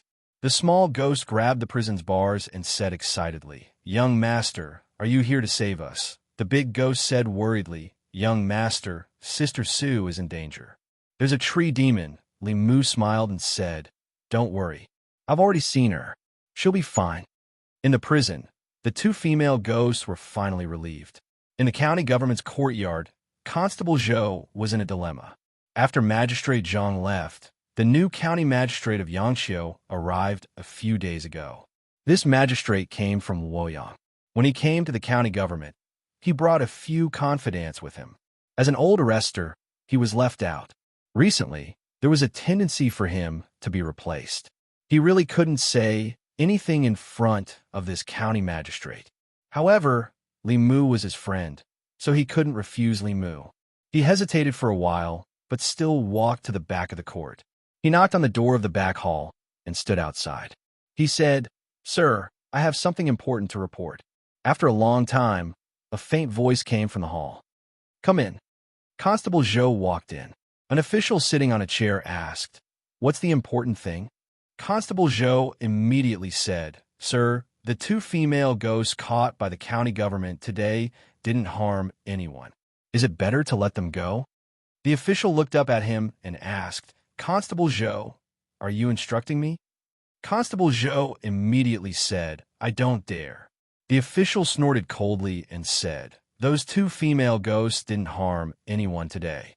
Can you guarantee that they didn't harm anyone in the past and won't harm anyone in the future?" As the county magistrate of Yangqiu, for the safety of the people, I have to guard against any possible dangers. As a constable, you actually pleaded for mercy on behalf of two evil ghosts. I feel that you should be replaced as a constable. Constable Zhou braced himself and said, "Sir, I used to have a colleague. His name is Li Mu. A few months ago, he also worked in the county government. He has an old relationship with those two female ghosts. I can guarantee that they didn't harm anyone in the past." The county magistrate of Yangqiu's face gradually turned cold. He didn't care whether those two female ghosts harmed anyone or not. He had just arrived at Yangqiu County. If he didn't kill a few demonic ghosts as a sacrifice to the heavens, how could he establish his authority as an official? He had long disliked this show guy. He wanted to arrange his confidant in that position, but he didn't have a suitable opportunity. This time, he had an excuse to replace him. He snorted and said, "So what if he's an arrestor of the county government? If the arrestor of the county government says he can. As he spoke, he suddenly realized something and asked, "What's the arrestor's name?" Constable Zhou said, "Li Mu." The county magistrate of Yangqiu County gulped and asked, "Where is he working now?" Constable Zhou said, "In Fairy's capital. I think he's an arrestor of some government office." After confirming that this Li Mu was the Li Mu he knew, the county magistrate of Yangqiu County trembled and said in a panic, "Quick, take me to see him." The county government prison. The county magistrate of Yangqiu County saw a familiar figure. He quickly walked over and said with a smile, "Sir Li, what brings you here? If you had told me before you came, I would have gone out to welcome you personally." Constable Zhou followed behind him. He looked at this scene in a daze and couldn't come back to his senses. Li Mu looked at the stranger in front of him and asked, "Do we know each other?" The county magistrate of Yangqiu County hurriedly said, "You don't know me, but I know you. I used to be in charge of the Ministry of Justice. I just came to Yangqiu County a few days ago. I met Sir Li at the Ministry of Justice a few days ago." Li Mu had been to the Ministry of Justice a few days ago, but he didn't remember that there was such a person in charge there. After Yangqiu County Magistrate finished speaking, he pointed at the door of the prison cell and said angrily, "Hurry up and release these two girls. How can the constables of the county yamen do things? How can they catch ghosts without distinguishing between right and wrong? What have I taught you all? No matter if it's to catch people, ghosts, or demons, you must have evidence. Each and every one of you has turned a deaf ear to my words," he reprimanded angrily, but when he looked at Li Mu, a smile appeared on his face. He said guiltily, "Sir Li, it's all my fault for not being strict enough and arresting your friends. Please, Sir Li, don't blame me." Chapter 290. Li Mu looked at the county magistrate, who was extremely nervous, and comforted him. "Sir, don't be nervous. You caught the wrong people. Just release them. Relax, it'll be fine. Yes, yes, yes." The county magistrate repeatedly agreed. He bowed to the two female ghosts who had been released and said, "The county government didn't investigate properly and caught the wrong two. I apologize to the two ladies here. The two female ghosts, one adult and one child, had never seen such a scene. They were so nervous that they couldn't even speak." Li Mu saluted the county magistrate and said, "Since it's a misunderstanding, can I take my two friends and leave?" The county magistrate immediately extended his hand. "Sir Li, please."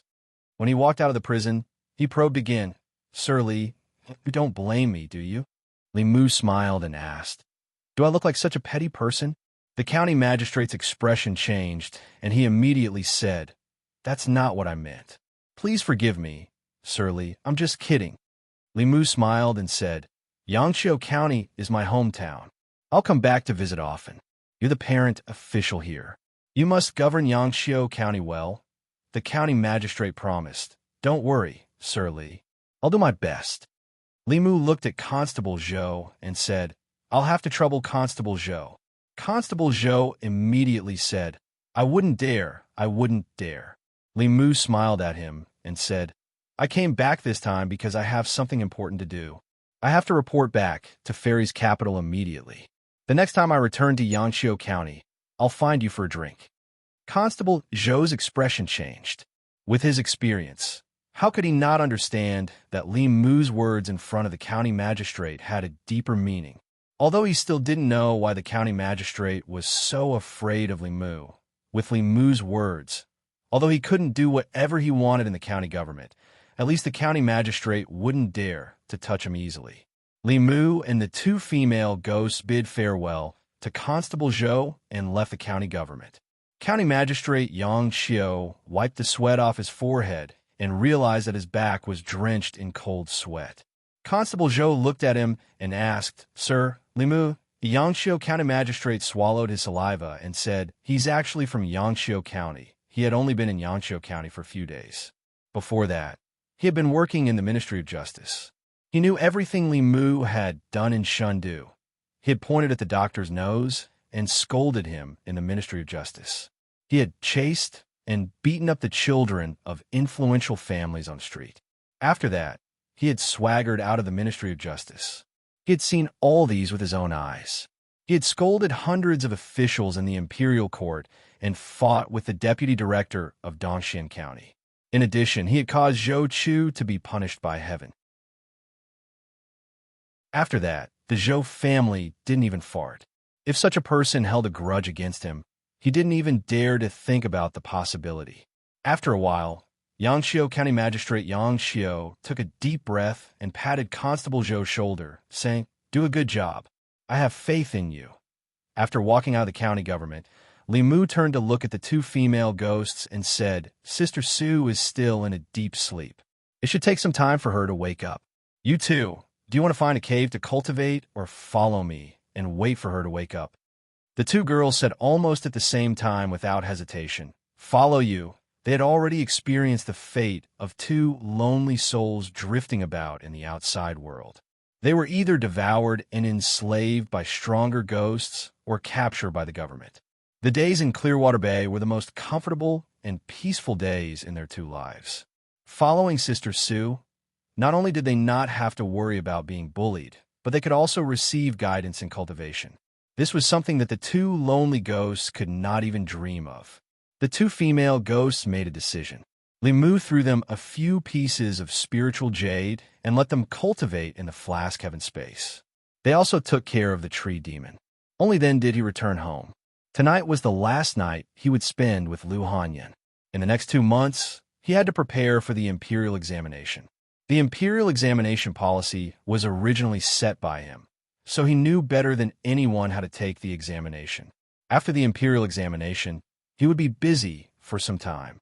In this way, the next time he returned to Beijing would be at least 3 or even 4 months later. This meant that he could accompany them for a period of time like this. If it was just meeting and dual cultivating for a night, he could come back at any time as long as he asked for leave from the Empress. However, Lu Hanyin also had to go into seclusion for a period of time when she returned to Mount Baiyan this time. She had to master some of the divine powers and spells that she had just learned. The possibility of the two of them meeting often was not high. The next morning, after sending her and Wanwan back to the mountain, Li Mu and Xiao Bai did not delay. They used high-level divine travel talismans to rush back to the fairy's capital at the fastest speed. They did not rest along the way and finally made it back in the early morning of the third day. Ziwei Palace. The morning assembly had just begun. After Li Mu was summoned into the palace, he cupped his fists and said, "Your Majesty, I was ordered by Your Majesty to go to Beijing to investigate the incident 20 years ago, when Princess Yunyang's son-in-law, Chui Ming, killed a woman from Yangqiu County. He was ambushed by a fifth realm demon. I used the Dharma treasure Your Majesty gave me to capture this demon and found out that it was sent by Chui Ming to find that woman's soul to silence her." As soon as Li Mu finished speaking, all the officials were shocked. The previous incident had already caused Chui Ming to lose his position. Unexpectedly, Li Mu did not plan to let him go. It was obvious that his goal was to kill Chui Ming. In order to protect himself, Princess Consort Chui did not hesitate to send a demon to assassinate Li Mu. However, he did not expect that Li Mu had a treasure from His Majesty. Not only did he fail to assassinate him, but he was also captured by Li Mu and betrayed him. The assistant minister of the Ministry of Personnel stood up and said, "Your Majesty, this is only Censor Li's side of the story. The truth has yet to be verified." Li Mu's mind moved, and the trussed-up tree demon appeared in the palace. He said calmly, "I brought this demon here. Your Majesty, you will know if I am slandering Chui Ming by searching its soul. As long as it was not treason or rebellion, one could not search the soul of an official in the imperial court. However, for non-officials of the Great Zhou, especially demons and ghosts, there was no such restriction. If one wanted to find out the truth, searching the soul was the simplest and most convenient method." The minister stood up and said, "Your Majesty, I am willing to search the soul of this demon." Shang Guanli looked back and said, "I will have to trouble you, minister." Although Chui Ming was from the old party and the minister was from the new party, the minister was from the Zhou family. Li Mu and the Zhou family had a death feud. Now, Chui Ming was no longer of any use in the imperial court. The minister did not need to help Li Mu lie to get rid of him, and he would not help Li Mu. It was most suitable for him to step forward. Shang Shuling stepped forward and placed his hand on the tree demon's forehead. He closed his eyes and said slowly, "This demon is indeed Chui Ming's subordinate. It was ordered by Chui Ming to go to Yangqiu County to silence him." Hearing this, the officials had an idea. Princess Consort Chui had already used the golden medallion to avoid death once. If this case was confirmed, it would be enough to make him lose his life. Li Mu really wanted to kill Chui Ming. While the officials were discussing in low voices, the minister's eyes suddenly opened. His face darkened, and he said sternly, "Chui Ming is really bold. How dare he collude with the demon sect?" The moment he said this, the entire hall fell silent for a moment. Then there was a huge uproar. What? Princess Consort Chui colluded with the demon sect? How is that possible? Wasn't the Zhejiang County chief the one who colluded with the demon sect? Princess Consort Chui was the one who exposed it. Could there be another story behind the Zhejiang County chief's case? Could it be that the one who colluded with the demon sect was Chui Ming? He first colluded with the demon sect and then joined forces with the demon sect to frame the Zhejiang County chief? The minister's words were like a huge rock thrown into a calm lake, causing huge waves. Li Mu had a look of realization. If the one who colluded with the demon sect was Chui Ming, then Phantom Princess must have been sent by Chui Ming. If Chui Ming had colluded with the demon sect, he could have worked with the demon sect more than 10 years ago to frame the Zhejiang County chief for a promotion. Why would the demon sect help Chui Ming? Perhaps Chui Ming didn't collude with the demon sect. He was originally a member of the demon sect. Li Mu thought of Phantom Princess. She and Chui Ming had something in common. Both of them were unusually beautiful. Phantom Princess was from the Meizong sect. Could Chui Ming also be a spy from the Meizong sect in the imperial court? If Li Mu could think of this, so could everyone else in the imperial court. The minister had finished searching the soul of the tree demon.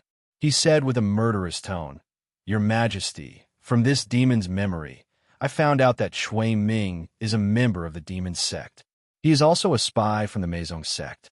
More than 10 years ago, the case of the Zhejiang County chief colluding with the demon sect was also framed by Chui Ming and the demon sect. Preposterous! How dare he? A spy from the demon sect.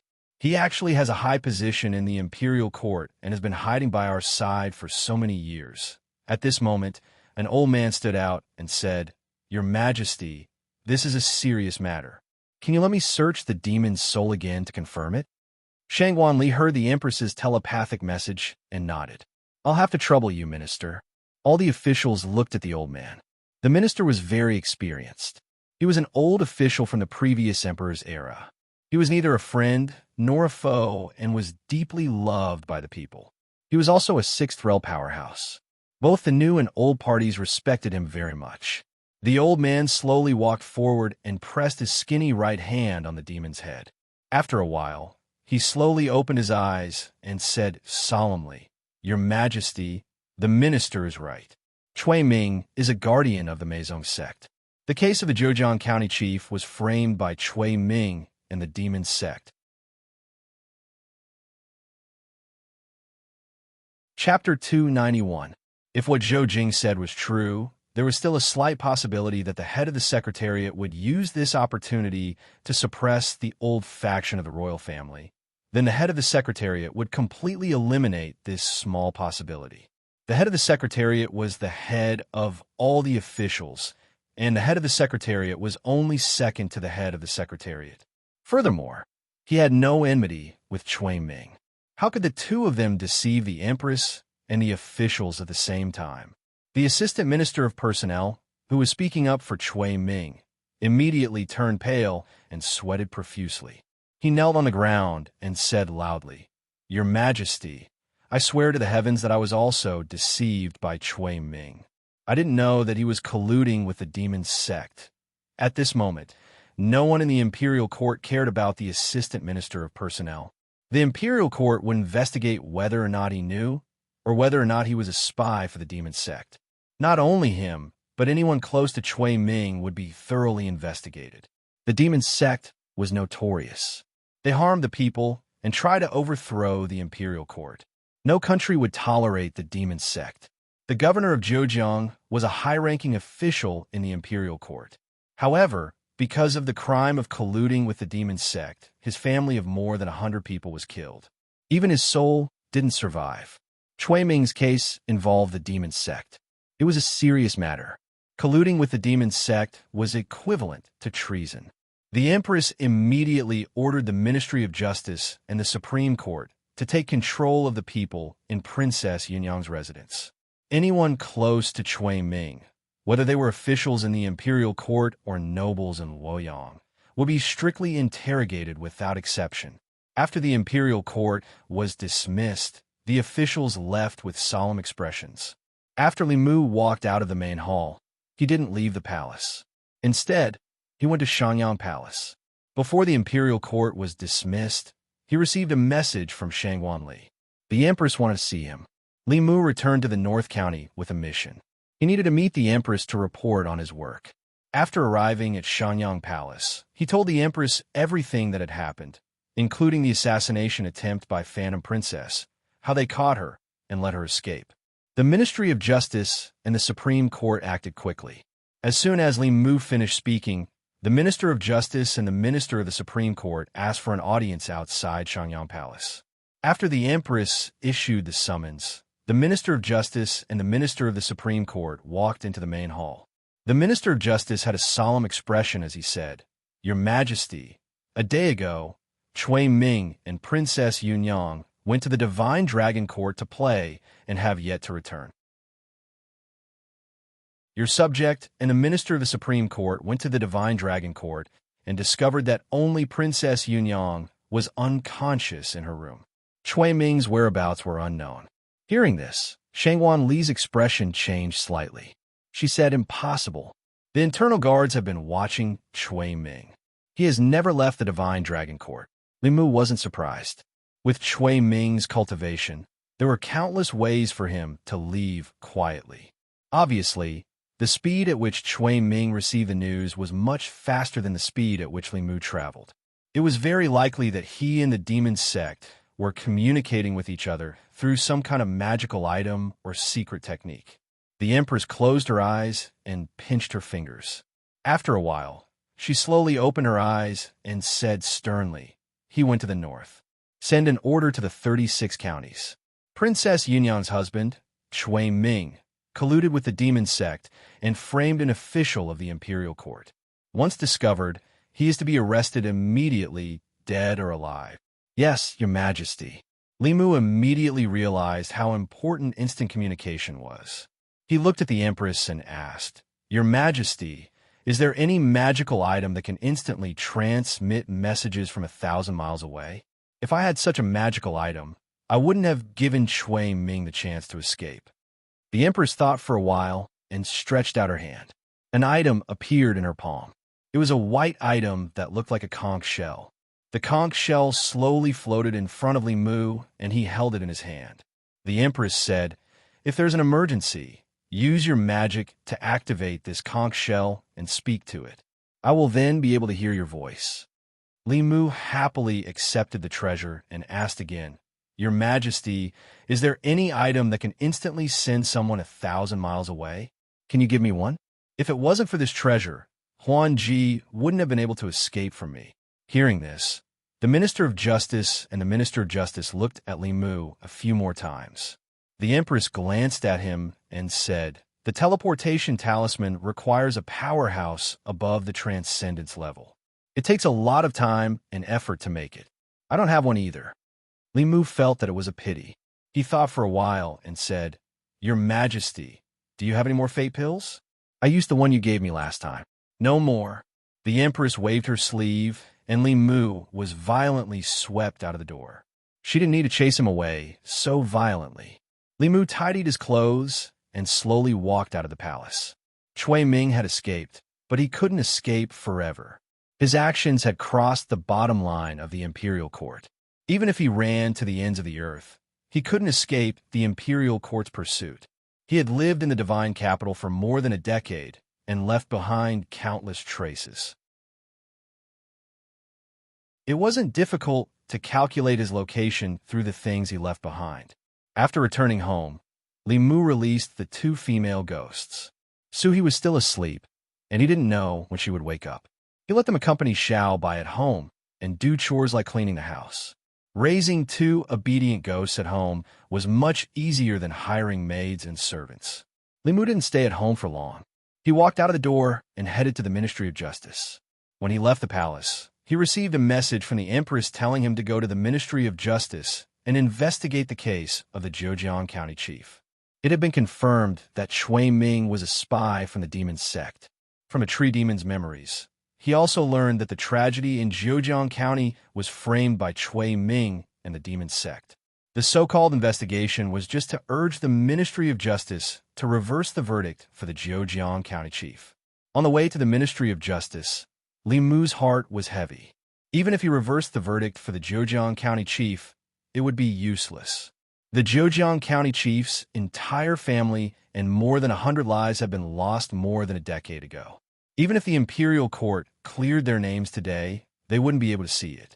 Princess Yunyang's son-in-law was a member of the demon sect. This time, the entire Shao clan and its old clique would probably be in a panic. Most of the people in the divine capital were shocked that Shui Ming was a spy from the demon sect and gossiped about the Shao royal family scandal. However, very few people talked about the Zhejiang County chief and his family, who had died unjustly. Li Mu arrived at the Ministry of Justice and explained his intentions to the Ministry of Justice's director. The imperial court had already concluded that the Zhejiang County chief and his family had died unjustly. Li Mu was also acting under the Empress's orders, so the Ministry of Justice naturally didn't dare to be negligent.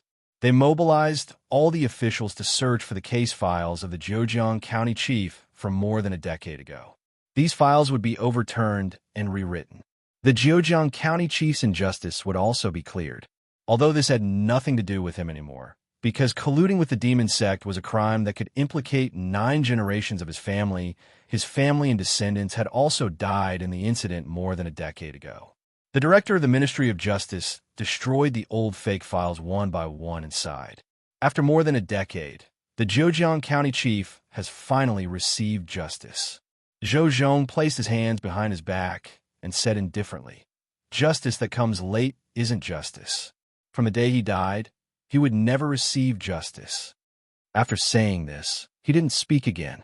The director of the Ministry of Justice thought about his words. He felt that the atmosphere was particularly heavy when the assistant minister and Li Mu didn't say anything. He took the initiative to change the topic. "Sir, a deputy county chief from Tianhe County of Hanyang County died in his home under mysterious circumstances a few days ago. The way he died was similar to the way the county chief from Ani County of Danyang County died. It seems like it was done by the same person. Although the two counties are thousands of miles apart, and the two cases seem to be unrelated. However, after investigating, I found that the county chief from Ani County and the deputy county chief from Tianhe County were both officials in the Ministry of Personnel more than a decade ago." Zhou Zhong said calmly, "Send the files of this case to my office. I will send people to investigate. You don't have to worry about it." The director of the Ministry of Justice nodded. "I will go get it now." Li Mu stood in the Ministry of Justice and looked at the offices where the files were kept. He said, "I wonder how many more cases there are." Zhou Zhong said faintly, "Each of these scrolls represents a few souls of the deceased. Perhaps some of them were wronged, but not all of them are as lucky as the Zhejiang County chief. Their injustice will last for thousands of years until the end of the world." How could Li Mu not know what Zhou Zhong said? There were so many cases of injustice. Very few of them could be redressed. Most of them would be buried in the river of history until the end of the world.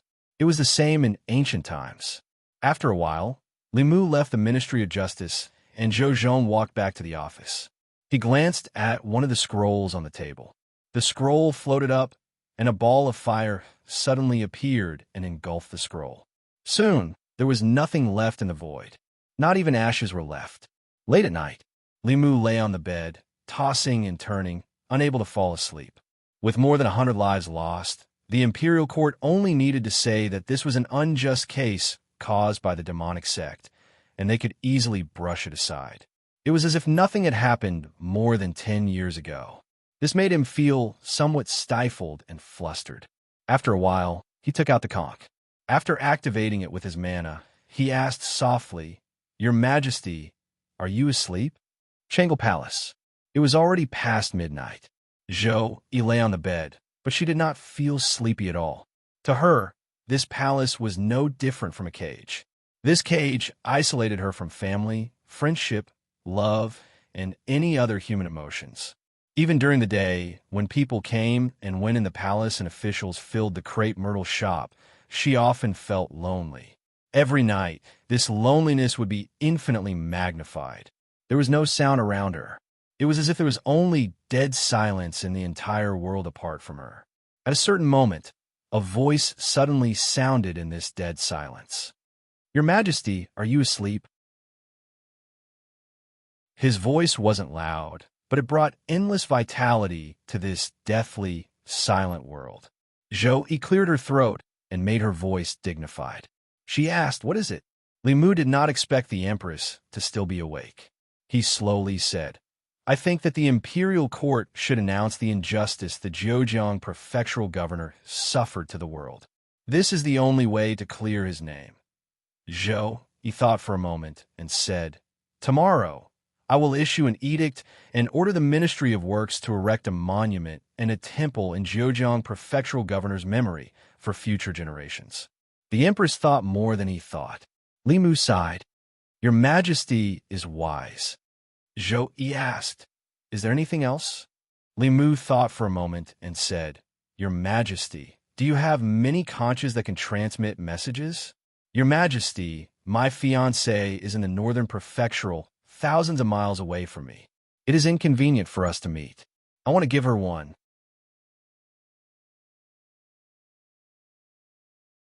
Chapter 292. After obtaining this magical conch, Li Mu suddenly had an idea. If he could give one to Lu Hanyin, then even if the two of them were thousands of miles apart, one in Beijing and the other in Chengdu, they would still be able to talk to each other in real time. Making conch porridge every night was something that he could look forward to. Instead of calling this conch a magical item, it was more like a phone that could only talk to one person. In Chang'an Palace, Zhou said calmly, "No." Li Mu was a little disappointed, but he was prepared. After all, if he had 3 of these things, wouldn't the Empress be eavesdropping on him and Lu Hanyin when they were being sweet? This would be too much of shock to her. After all, she was almost 30 years old and was still single. It was inevitable that she would be envious when she saw other couples. He couldn't let her see other people in love. Should he ask for her conch and give it to Lu Hanyin? This bold idea only flashed through Li Mu's mind for a moment before he extinguished it. With the Empress's breadth of mind, she wouldn't give Li Mu a conch. She would only give him a whip. "I'm sorry for being presumptuous. Good night, Your Majesty. I'll hang up first." Announcing to the world that the Zhejiang prefectural governor was innocent had already been reported to the Empress. Li Mu was about to put down the conch when the Empress's voice came again. "Tell me about you and your fiancée." Li Mu was stunned. He didn't expect the Empress to be so nosy. It wasn't a big deal to talk about his experience with Lu Hanyin, but it seemed a little cruel to tell an old single dog about it. This was no longer abusing a single dog, but killing a dog. However, this was the Empress's own request, and she didn't give Li Mu a choice. Li Mu thought for a moment and said, "That was almost a year ago. At that time, I was still a constable in Yangshuo County. She had just moved to Yangshuo County and lived next door to me." As Li Mu narrated the story to the Empress, he also recalled the process of how he and Lu Hanyin met, got to know each other, and fell in love with each other. In his 2 lifetimes, he had only been in a serious relationship. From the beginning, the two of them were hostile to each other. Later on, they were inseparable. Who knew how many twists and turns they had gone through in the process? Li Mu added, "In less than a year, she will come to the capital, and we will get married there. If you have time at that time, you can come to my home for the wedding banquet. My wife admires you a lot and won't let me say anything bad about you," the Empress asked calmly. "Did you speak ill of me?" Li Mu hurriedly explained, "What I mean is that she is very protective of your Majesty, just like how I am protective of your Majesty." The Empress was silent for a moment and asked, "Why are you protecting me?"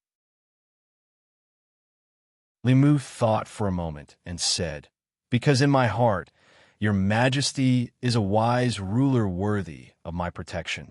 The reason why I am fearless in the capital is because I know that your Majesty is behind me. Your Majesty is my strongest support. I am willing to be the sharp spear in your Majesty's hand." The Empress didn't speak. After a long time, she said, "How was your learning of magic?" Li Mu said honestly. During this time, I've been busy with Chui Ming. Under your majesty's guidance, I only learned how to be invisible. The empress said, although you have Fu Lu and magic treasures, these are all external objects. You need to learn more magic as soon as possible to improve your strength. Li Mu also understood what the empress said. Cultivators could rely on Fu Lu and magic treasures, but relying on oneself was better than relying on anything else. With the water-repellent talisman, one could also move in water.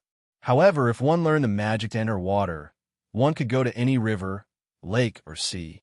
The fire-sitting technique could allow one to enter fire without burning, and there was no need to use Fu Lu magic treasures. Other than that, there were other magic that were very practical. For example, the clothing blocking technique could prevent fire, rain, and dust from touching one's body.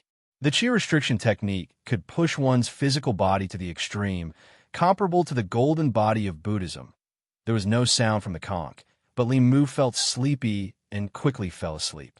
In the dream, the empress wore an ordinary white dress and said, "From today onwards, I will teach you magic in your dream. Learn seriously." Sure enough, flattery was useful. Having a transcendent tier elite teach them step by step was an opportunity that many people could only dream of. As long as Li Mu stood firmly on the empress's side, he would be able to see creation tier elites waving at him. No matter how high one's cultivation talent was, it was very difficult to reach the creation realm before the age of 30 without a great opportunity. However, with the guidance of a transcendent realm master, enough spiritual jades, and enough psychokinesis, it was not impossible to complete the path that others would take decades to complete in a few years. Shangguan Li was an example. Speaking of Shangguan Li, she was the empress's personal maid and also the empress's mouthpiece in the imperial court. This time, she did not appear in the morning court. Chui Ming escaped from under the eyes of the inner guards, which made her very angry because the people who were watching Chui Ming were her subordinates. In order to save face, she specially asked the empress to personally lead people to hunt down Chui Ming. The task of passing the imperial court's decree fell on Li Mu's head. Li Mu walked from the corner to the high platform in front of the empress and replaced Shangguan Li's position. In the past, Li Mu could only secretly observe from the corner of the hall because of the empress. Now he stood in front of the hall and looked down at the officials. The matter of Chui Ming being a spy from the demon sect was of great importance and involved many people. Today's morning court only discussed this matter. The servants of the prince consort's residence were all arrested by the imperial court. After a soul search, a few more disciples of the demon sect were found. Chui Ming's identity was confirmed. The current prince consort, a fourth-rank official of the country, was actually a spy from the demon sect. This was a disgrace to the imperial court and the greatest insult to the imperial court. What's more, Chui Ming was the assistant minister of the Secretariat of the Great Zhou. He was in a high position and knew almost all of the national affairs. All of the decisions of the Great Zhou were made through the Secretariat of the Secretariat. To some extent, in the past few years, the demon sect had controlled the imperial court of the Great Zhou. In the past few years, Chui Ming's actions were to control the old party and firmly support the payment of guilt. In the handling of certain matters, it seemed that he was protecting the old party and protecting the interests of the influential officials. In fact, he was consuming the people's confidence in the Great Zhou and weakening the people's mental power. He was taking advantage of this to cause chaos in the imperial court. The old party suffered a great blow in the matter of Chui Ming. The officials and influential officials who were in close contact with Chui Ming were all interrogated with the soul manipulation technique. Even Princess Yunyang was not spared. Fortunately, they were not found to have colluded with the demon sect. Otherwise, if the Zhou family and the new party seized the opportunity, the crime of colluding with the demon sect would be enough to consign the Shao family to eternal damnation. Of course, even so, some of the officials of the new party took advantage of this to impeach the old party members in the imperial court. Usually, the two parties argued until their faces turned red and they wanted to fight. This time, the officials of the old party could only endure silently. In the matter of Cui Ming, they only thought of their own interests. None of the officials in the imperial court mentioned the Zhejiang prefectural governor. Li Mu looked at the magistrate and said, "His Majesty has decreed that the Zhejiang prefectural governor has been framed by Cui Ming and has been wronged to this day. It is to be announced to the world that he is innocent. In addition, the Ministry of Works is to send people to Zhejiang prefectural governor to build a temple and erect a monument for him. The Ministry of Justice, Supreme Court, and Zongjing Temple should take this case as a warning." Cui Ming's case was a wake-up call for the imperial court. The demon sect's hands had already reached into the imperial court. More than 10 years ago, they had planted spies in the imperial court and even became the emperor's son-in-law. If Cui Ming's old crimes had not been exposed, no one knew how long he would have hidden and how many state secrets he had leaked to the demon sect. No one knew if there were other spies of the demon sect in the imperial court other than Cui Ming. The internal guards were already investigating the officials in the imperial court. After the court, Zhang Chun and Li Mu walked side by side and asked, "If you can't search the officials' souls, how can you investigate the spies of the demon sect?"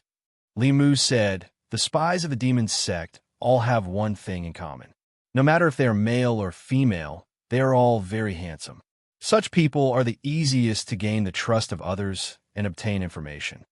Zhang Chun breathed a sigh of relief and said, "Then they shouldn't suspect me."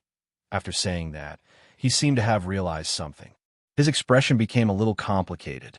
For a moment, he didn't know whether to be happy or sad.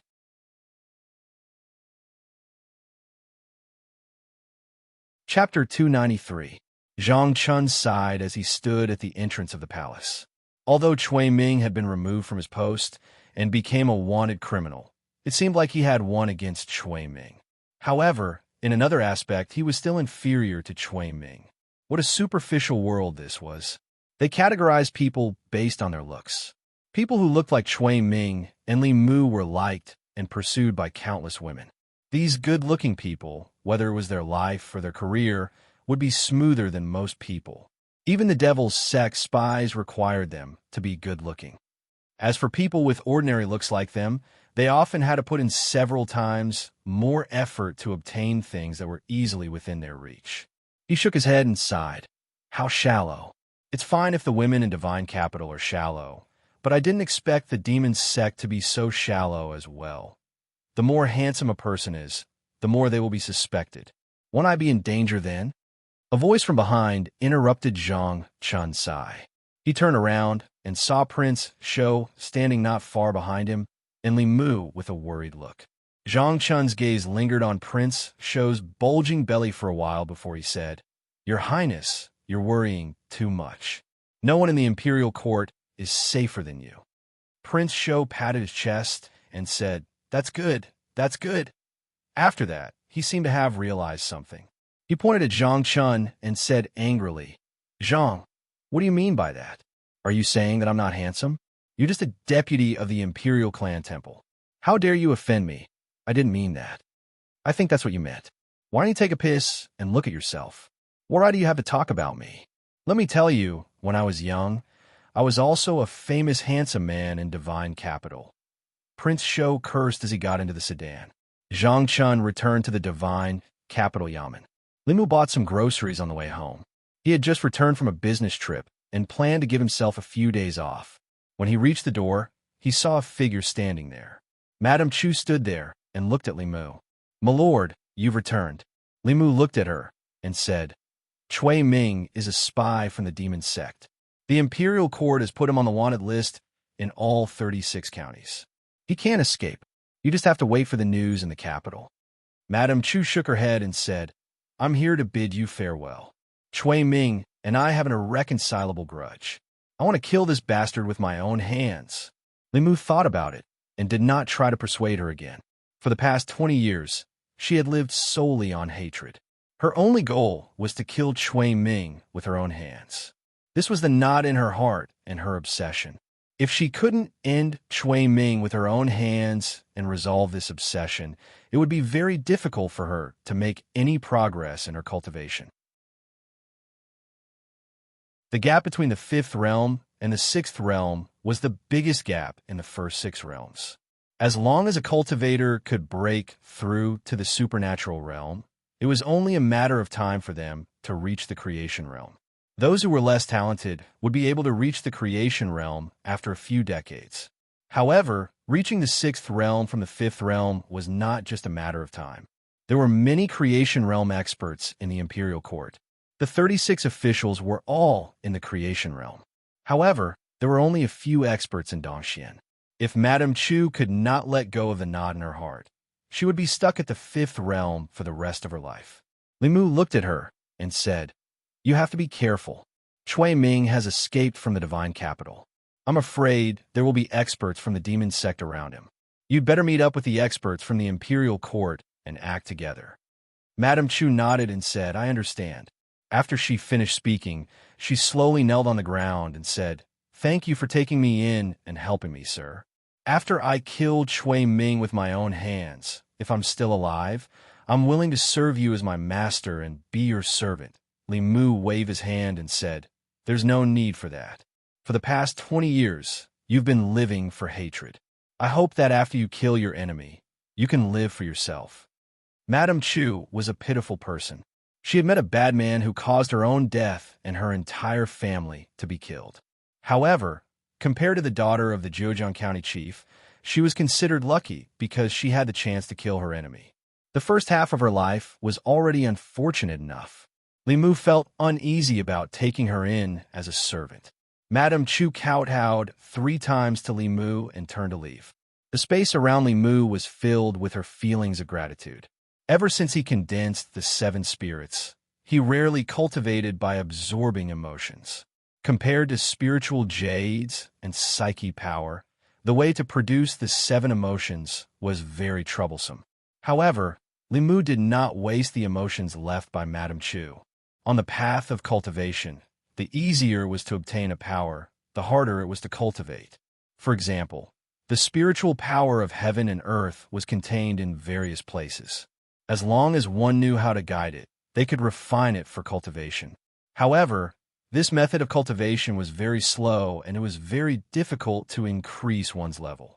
As for special powers like the 7 emotions and psyche power, although they were very difficult to obtain, they could greatly increase one's cultivation speed.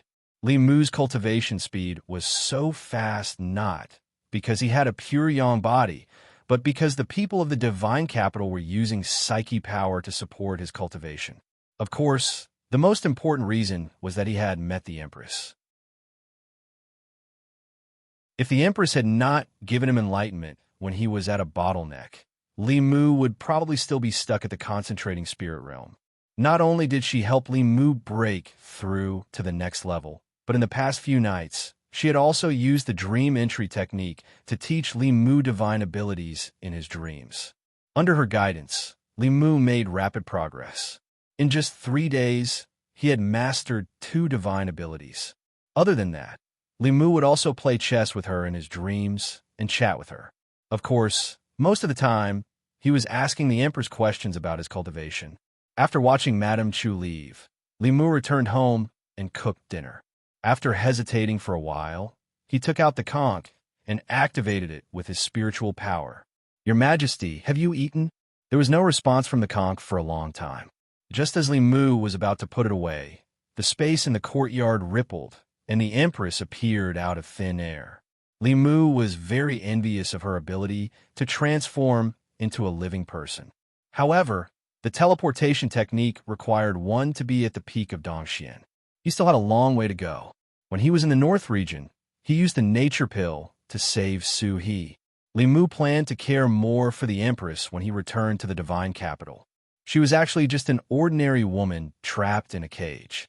This had nothing to do with her identity as an empress, nor did it have anything to do with her transcendent strength.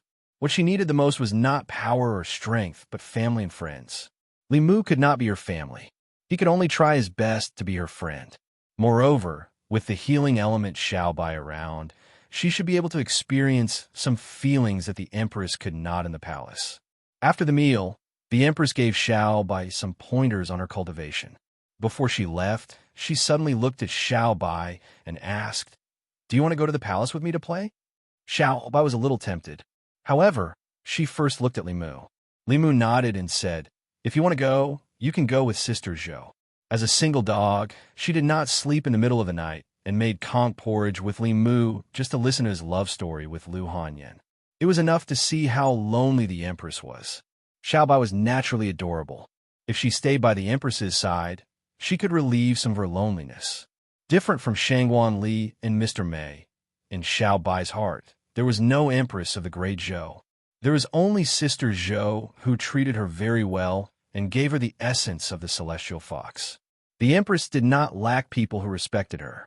What she lacked were people who were not afraid of her identity as the Empress and treated her as an equal. Since ancient times, it had been lonely at the top.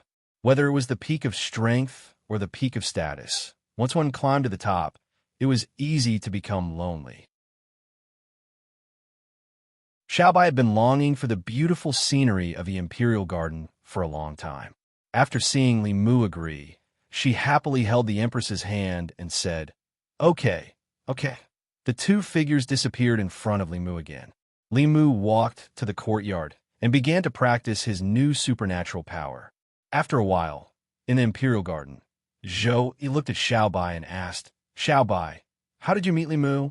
Speaking of this, a brilliant smile appeared on Xiao Bai's face as she said, "Before I could transform, I accidentally fell into a hunter's trap. It was Benefactor who saved me and even bandaged my wounds. From then on, I swore to repay Benefactor." Zhou asked curiously, "How?" Xiao Bai blushed slightly and said, "I want to marry Benefactor and stay by his side for the rest of my life."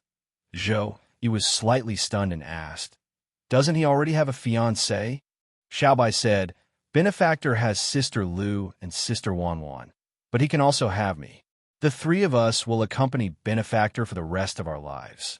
Zhou Qiong had already forgotten a certain matter, but Xiao Bai's words caused her to involuntarily recall the absurd scene she had seen in Li Mu's dream that night. This caused her, who had never experienced something like this before, to feel an indescribable panic in her heart. She even felt a deep sense of fear. Then she was suddenly shocked. On the path of cultivation, this was not the first time she had felt this. This was an inner demon. As her cultivation increased, the inner demon would also become stronger. Once an inner demon was born, the consequences would be unimaginable. She wanted to suppress this palpitating heart, but the more she tried not to think about it, the clearer the image in her mind became. With great difficulty, she finally suppressed this palpitating heart with supreme determination. In her heart, she was already extremely regretful. She had transformed into the woman in his dream and played with him in every possible way, causing Li Mu to mistakenly think that an inner demon had appeared. Now, she had finally received her retribution. Moreover, she could not blame Li Mu for this at all. Because she had invaded Li Mu's dream without his consent, she could only blame herself. Xiao Bai was playing in the Imperial Garden, while Zhou returned to her bedroom and sat cross-legged on the bed. The matter of an inner demon could not be underestimated.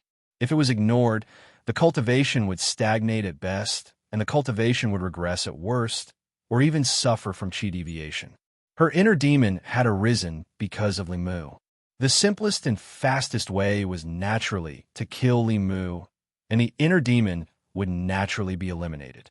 But she could not and would not do so. How could she bear to kill the most understanding and supportive of her? For her sake, he did not hesitate to offend all the court officials, the old and new parties, and her most capable and closest subjects in the three academies. Zhou took a deep breath, slowly closed her eyes, and began to think of other ways to eliminate the inner demon.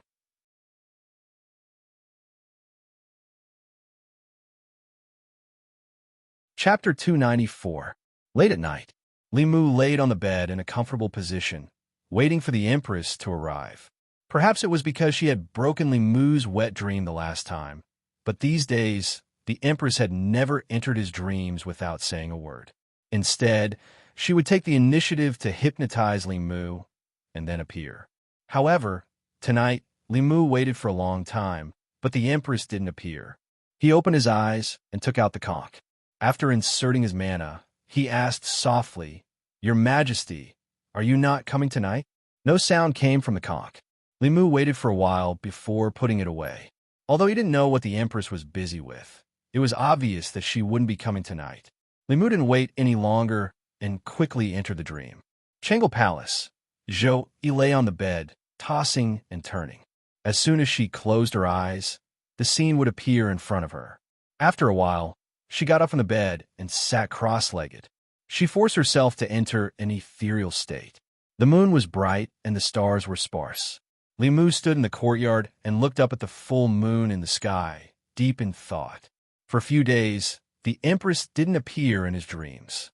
Although she didn't appear often before, her identity wasn't exposed at that time.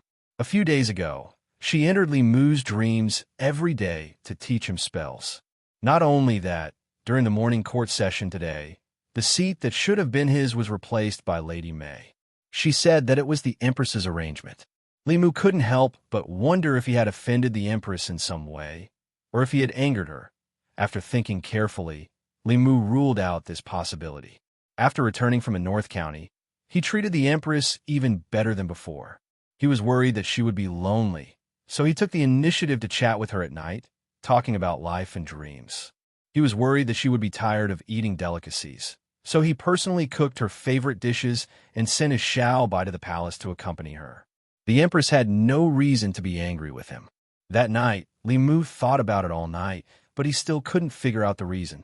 The next morning, he prepared to enter the palace to sound out the Empress. At the entrance of Changle Palace, Mr. May walked out of the palace and said, "His Majesty is not in the palace. If there's anything, you can tell me."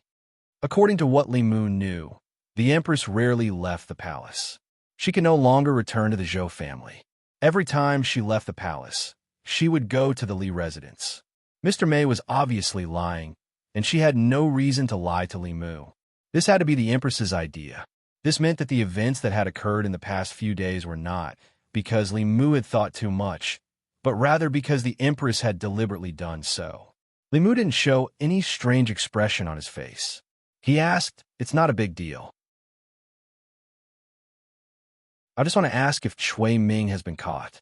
Mr. May shook his head and said, "Not yet, but Ali has gone after him personally. She has many masters around her, and she can track Chui Ming all the way. He can't escape."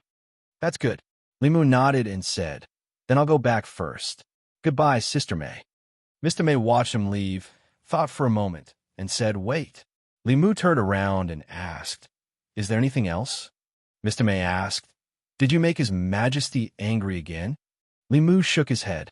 Recently, not only did he not speak ill of her behind her back, but he was even nicer to her.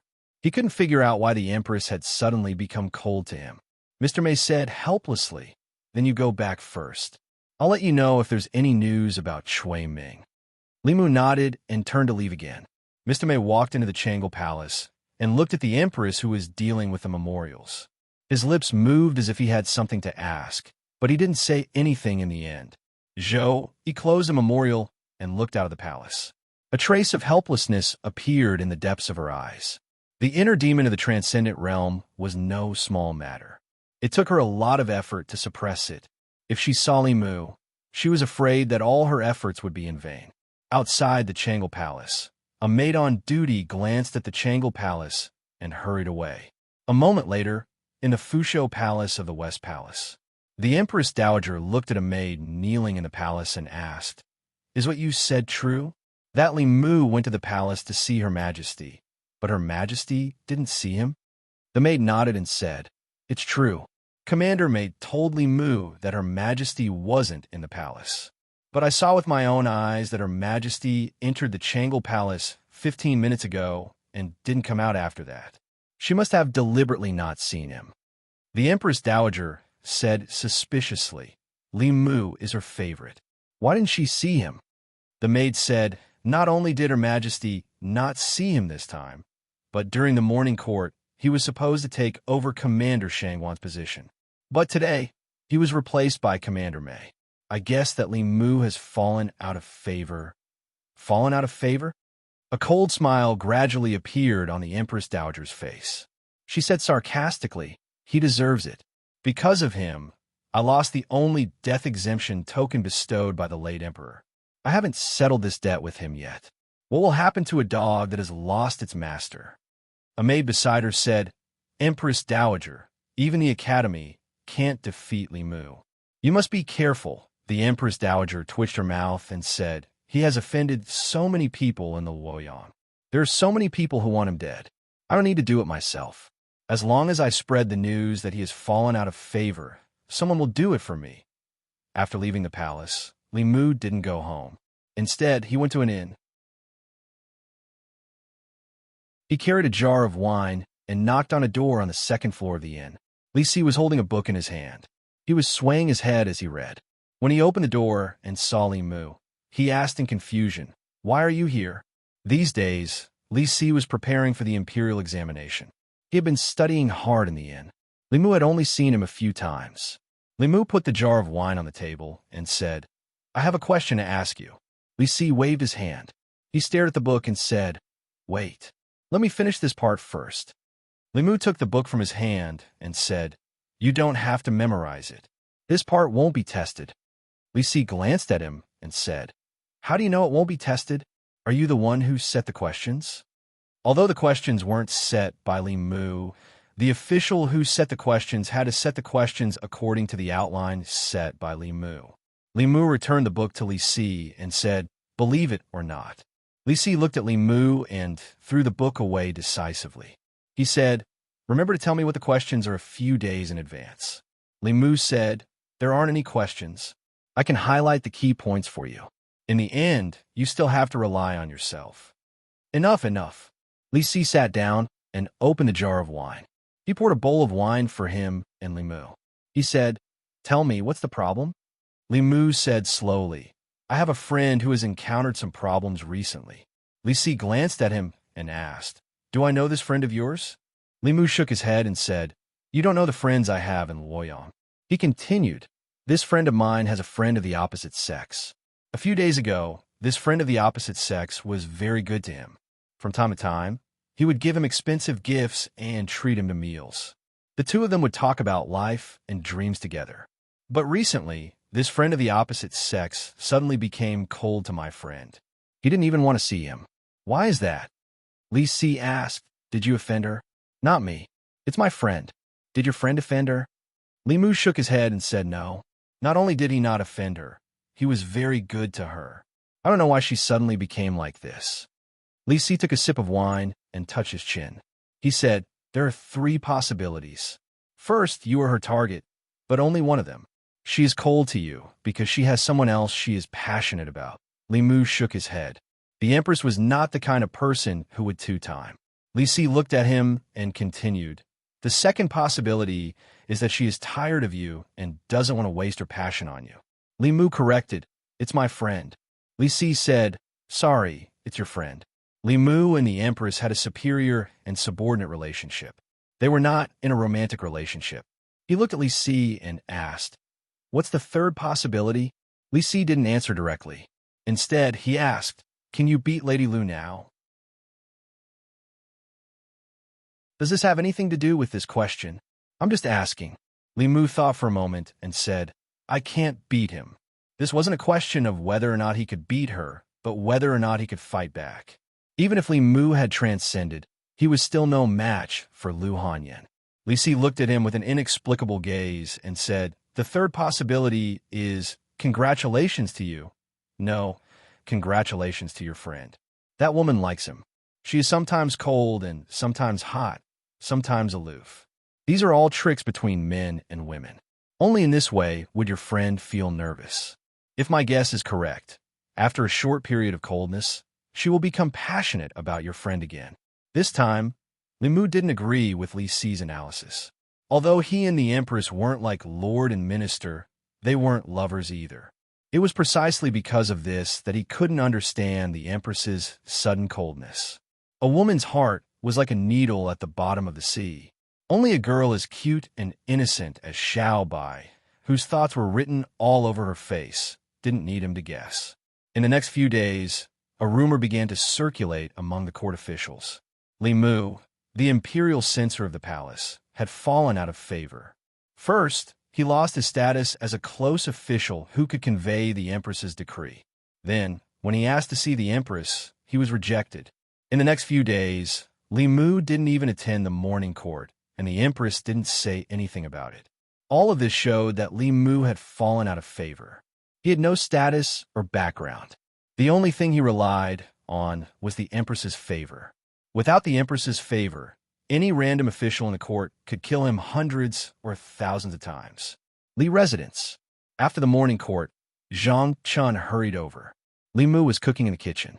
He said, "Old Zhang, you came just in time. Go and call Li Si. Let's drink together. Drink my ass." Zhang Chun quickly walked over and asked, "What happened between you and the empress?" Li Mu said, "Nothing." Zhang Chun said anxiously, "Nothing? Everyone in the court is saying that you've fallen out of favor. Aren't you worried at all?" Li Mu said indifferently, "It's up to the empress to decide whether I've fallen out of favor or not. What's the use of being worried?" Zhang Chun hurriedly said, "You're not worried, but I am. As someone who's been through it, let me give you a piece of advice. Between a man and a woman, if there's any misunderstanding between a man and a woman, it's better to talk it out. Don't hold it in. The longer you hold it in, the bigger the problem."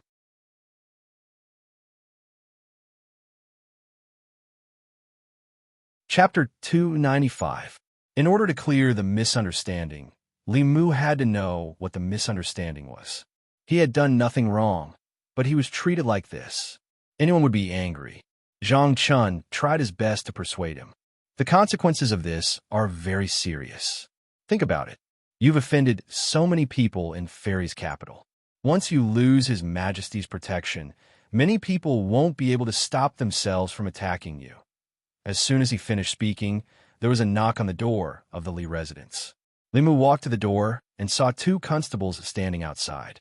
One of the constables looked at Li Mu and said nervously, "Lord Li, there's a case that involves you. Please cooperate with us and follow us to the Ministry of Justice." Zhang Chun was shocked. He asked, "Someone's making a move so soon?" The news that Li Mu had fallen out of favor had just spread, and the Ministry of Justice had already made a move. It seemed that some people hated him to the point where they couldn't tolerate it for even a moment longer. To prevent Xiao Bai from worrying, Li Mu told her to wait for him at home and not go out no matter what happened. Then, he gave the conch to Xiao Bai. If anything happened at home, she could contact the Empress instantly.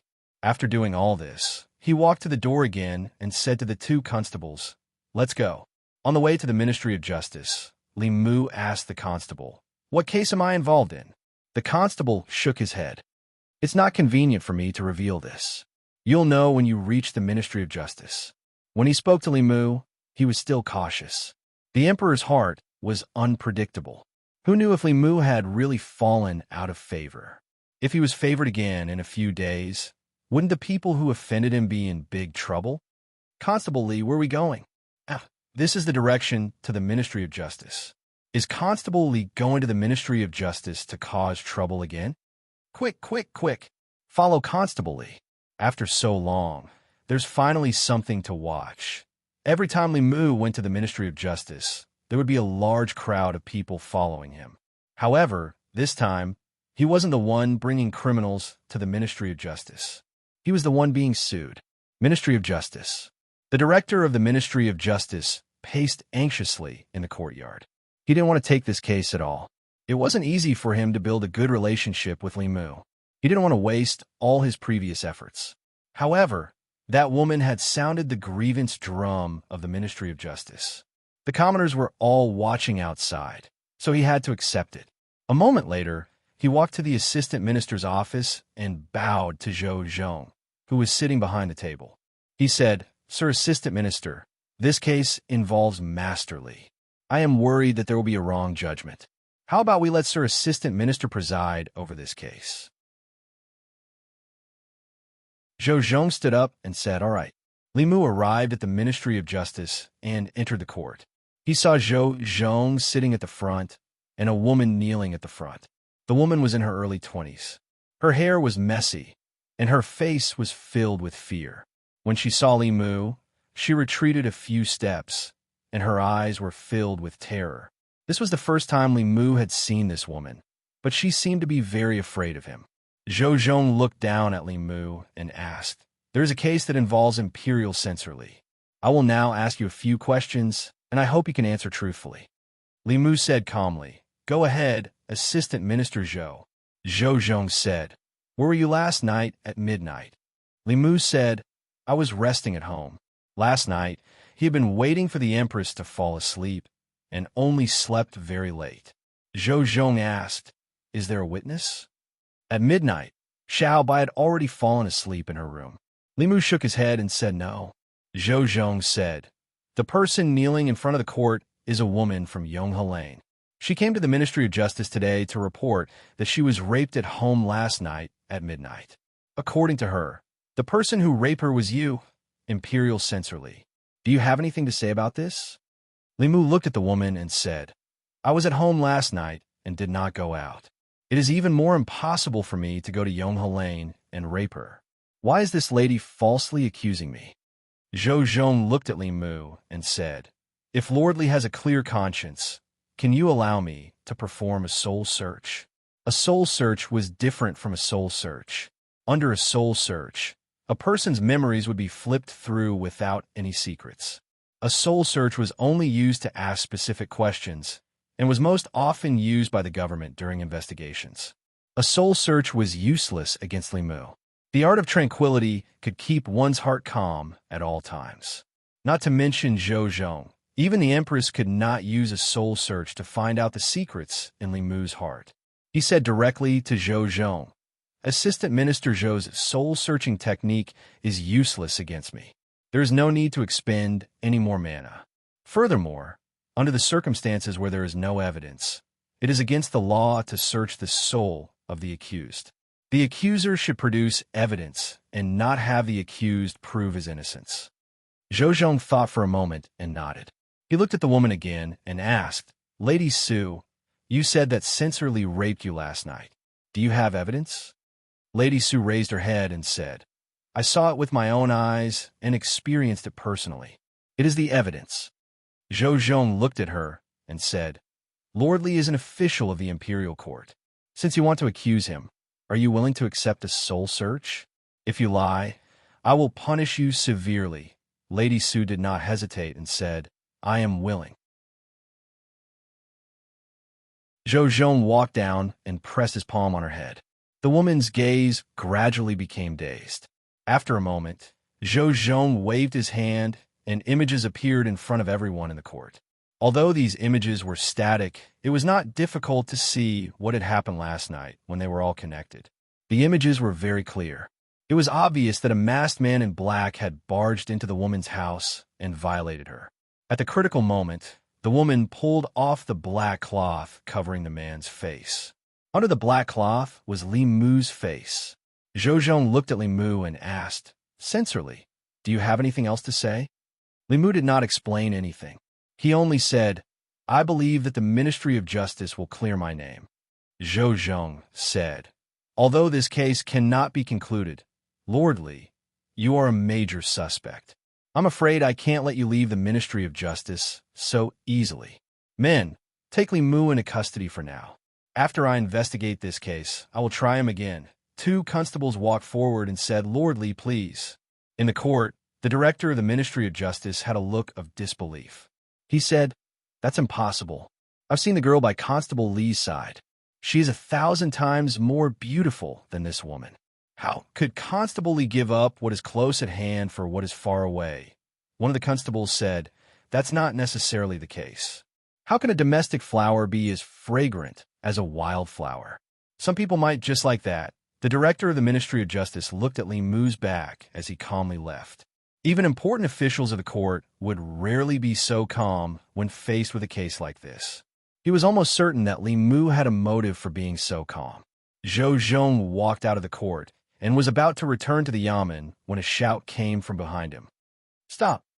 Zhang Chun angrily pointed at Zhou Zhong and said, You've so carelessly captured an official of the court. What can the memories of a mortal woman prove?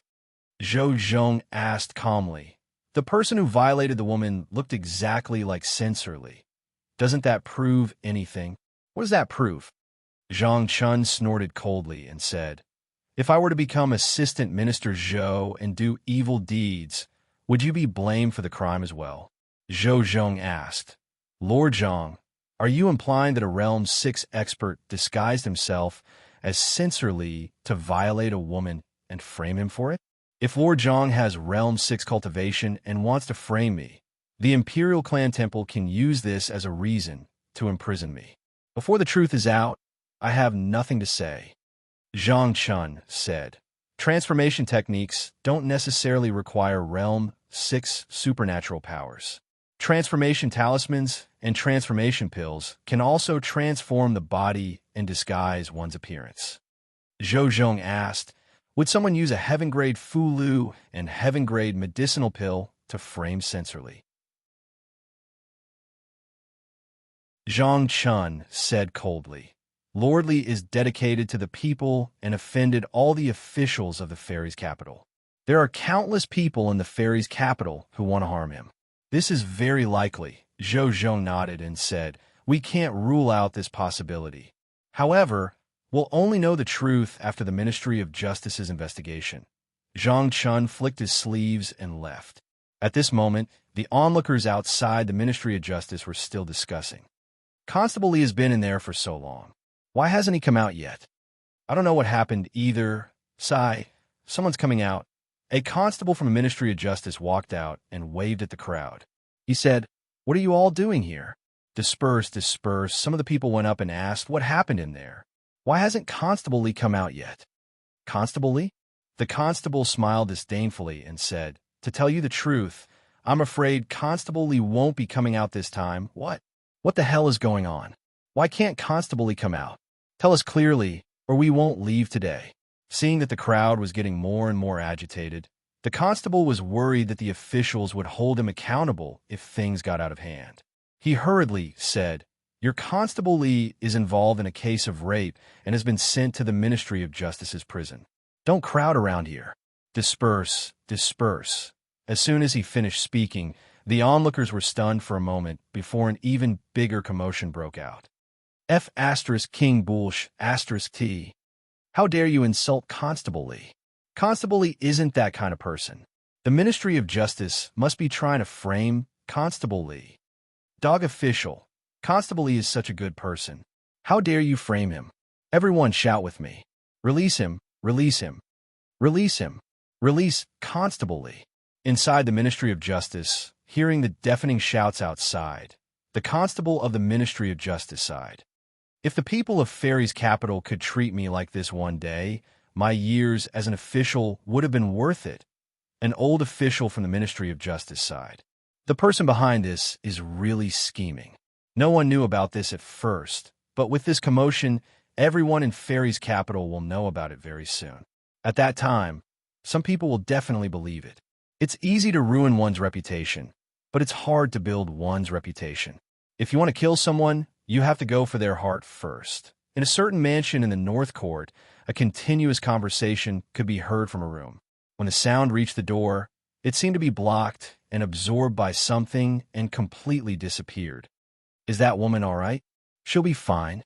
I asked someone to use the form disguise pill to transform into Li Mu's appearance. In that woman's eyes, the person who raped her was Li Mu. Even if the Ministry of Justice searched her soul, they would only see Li Mu. What if the Ministry of Justice searched Li Mu's soul?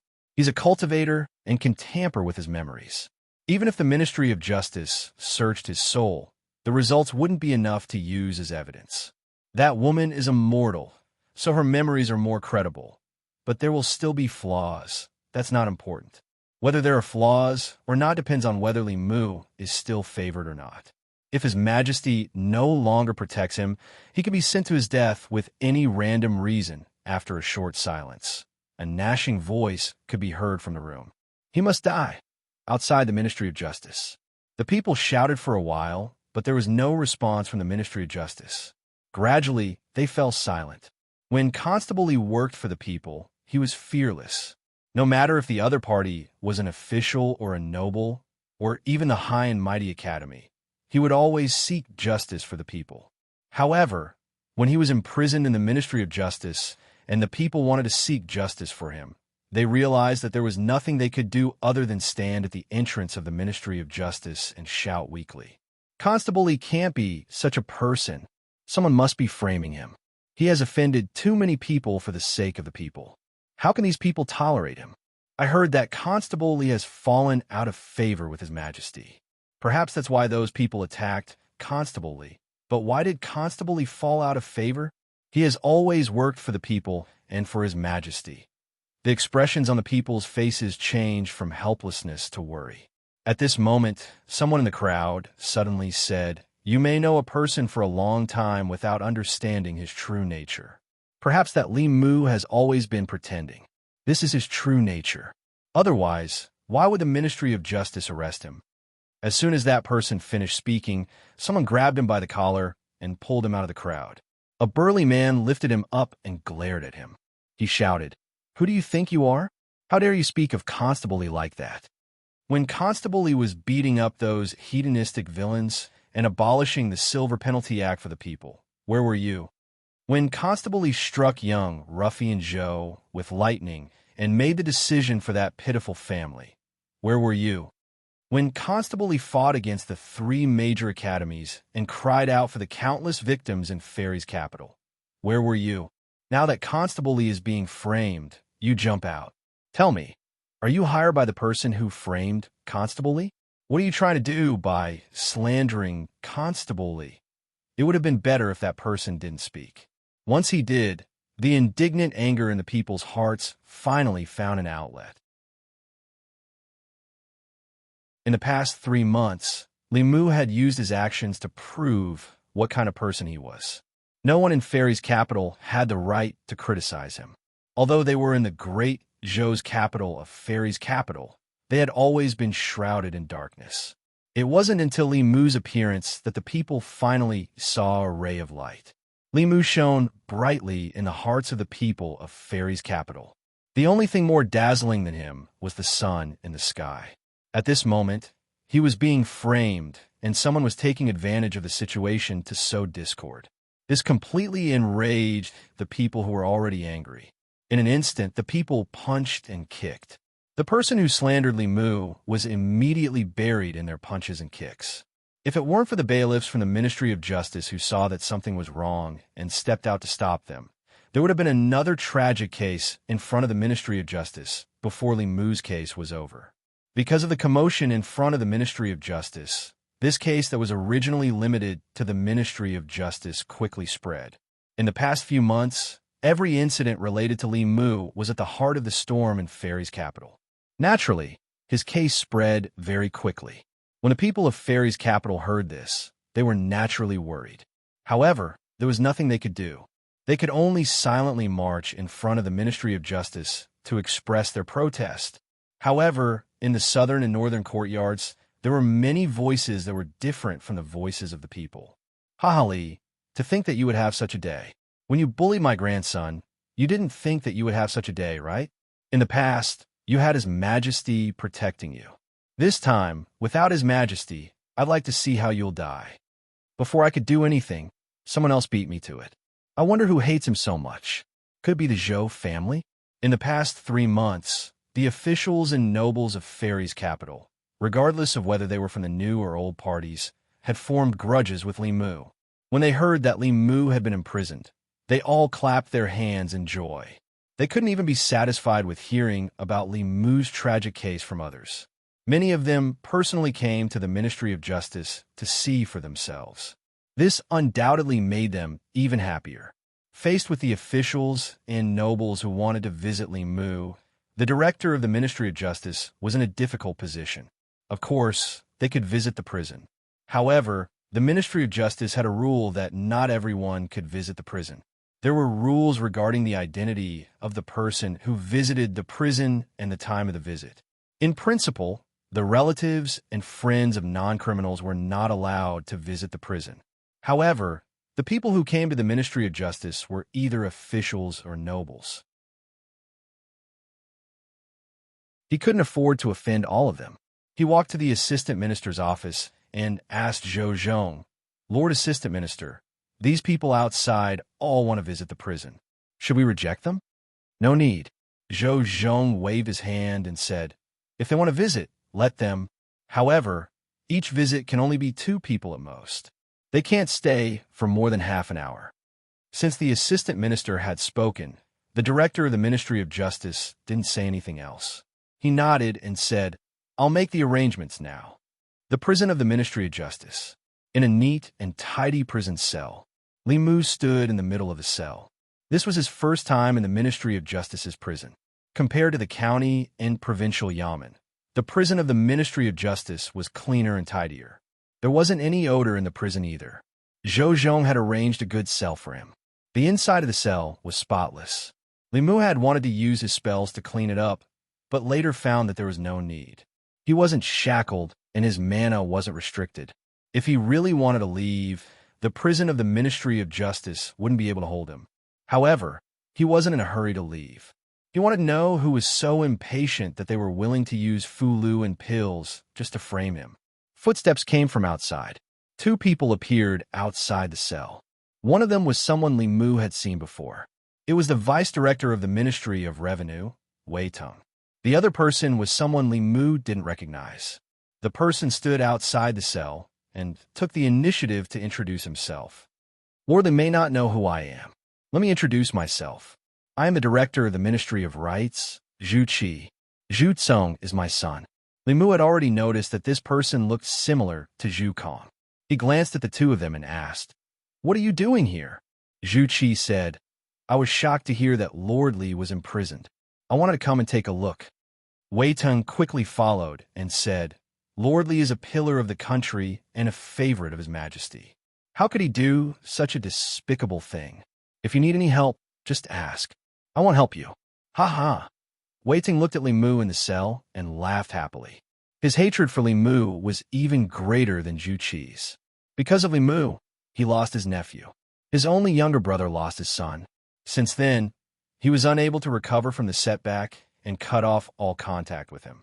As for his son Wei Peng, he also suffered an unprecedented blow because of that incident. Since Wei Bin's execution, Wei Peng had never stepped out of the Wei mansion. He hugged a thick copy of the Law of Great Zhou all day long. He read it when he walked, when he ate, and even when he went to the toilet. Even when he slept, he would use the book as a pillow. Wei Ting saw his son's abnormality and his heart ached. He blamed all of this on Li Mu. Wei Teng and Zhu Qi laughed happily. Li Mu looked at them indifferently and said, "Scram." Wei Teng's face darkened. He said sternly, "Don't you know where you are? Don't you know your own situation? Why do you have to be arrogant in front of us?" Zhu Qi sneered and said, "I'd like to see how long you can be arrogant."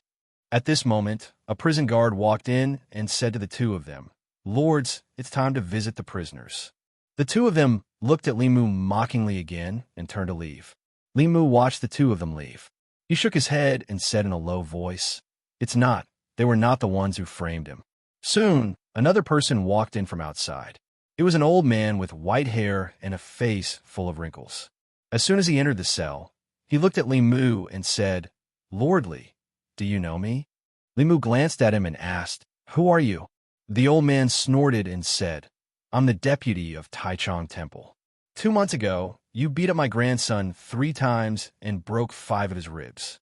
You don't know who I am?" Li Mu said, "Is the Prime Minister of Taichung Temple senile? The one I hit was your grandson, not you. Why should I know you?" The deputy of Taichung Temple pointed at him and said in a trembling voice, You're too arrogant," Li Mu said coldly. "It's not the first time I've been so arrogant. Is this the first time you know?" The Taichung Temple deputy prime minister had come to mock Li Mu, but he did not expect that not only did Li Mu fail to mock him, but he also angered himself. He pointed at Li Mu, his beard trembling, and said angrily, I'll wait and see if you can still be so arrogant in a few days." After saying this, he angrily stormed off in a huff. Li Mu looked at the back of the deputy of Taichung Temple and shook his head.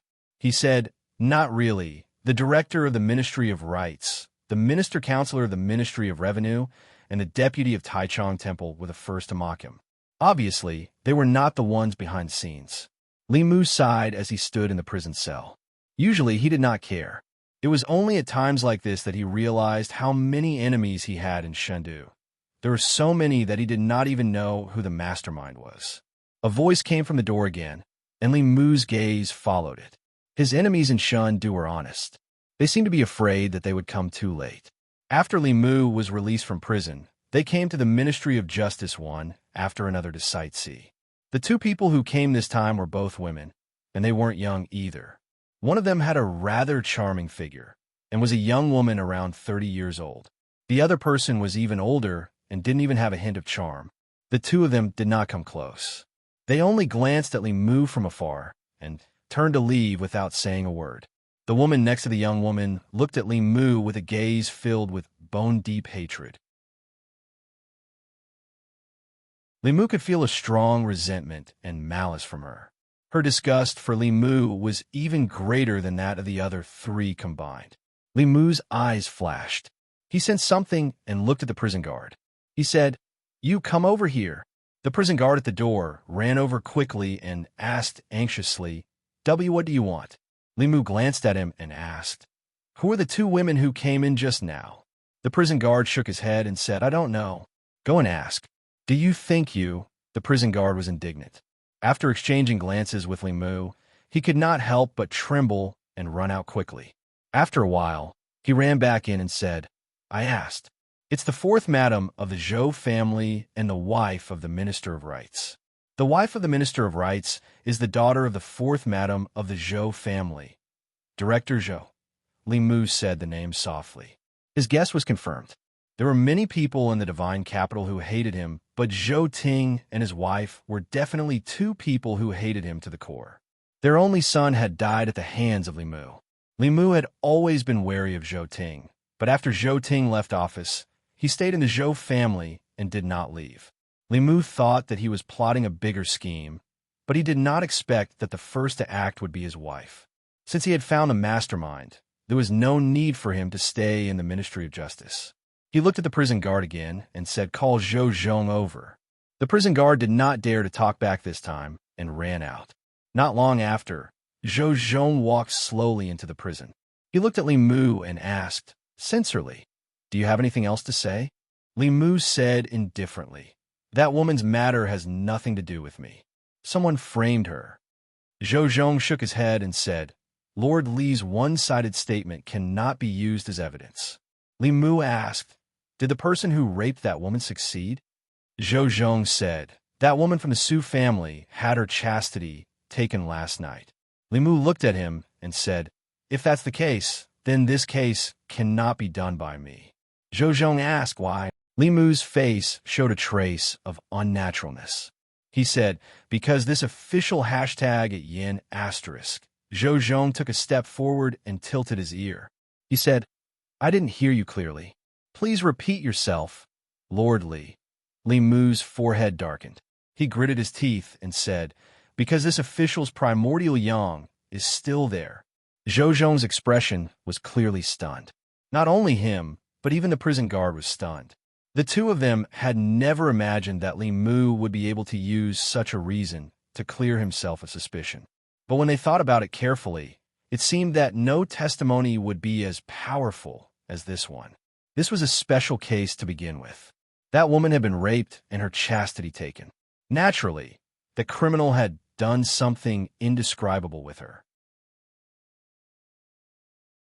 In other words, the criminal of this case had to be someone who had been through it before. It was impossible for him to be a virgin. A man's primordial yang would be lost the first time he fused with a woman. If Li Mu's primordial yang was still there, then he naturally could not be the criminal who raped that woman. After Zhou Zhong came back to his senses, he looked at Li Mu and said, "I'll have to trouble Lord Li to extend your right hand." Li Mu impatiently extended his hand. Zhou Zhong was clearly not like Xiao Bai, who could see through his chastity with a single sentence. Zhou Zhong placed his hand on Li Mu's wrist and withdrew it a moment later. He immediately ordered the prison guard behind him, "Open the door." The prison guard hurriedly took out a key and opened the door. Li Mu walked out of the cell and glanced at Zhou Zhong. He said, "The Ministry of Justice, I'll remember this." Zhou Zhong shook his head and said, "You can't blame the Ministry of Justice. If Lord Li had been able to produce this evidence in court, then you wouldn't have been temporarily detained." Zhou Zhong was speaking nonsense. There were so many people in court. Using such a method to prove his innocence in front of those people was shameless, but Li Mu was. This was one reason. The other reason was that Li Mu wanted to lure the snake out of its hole, to draw out the true mastermind behind this case. Zhou Zhong walked to the door of the prison and extended his hand. He said, "Lord Li, please," at the same time that Li Mu and Zhou Zhong walked out of the prison in the Li residence.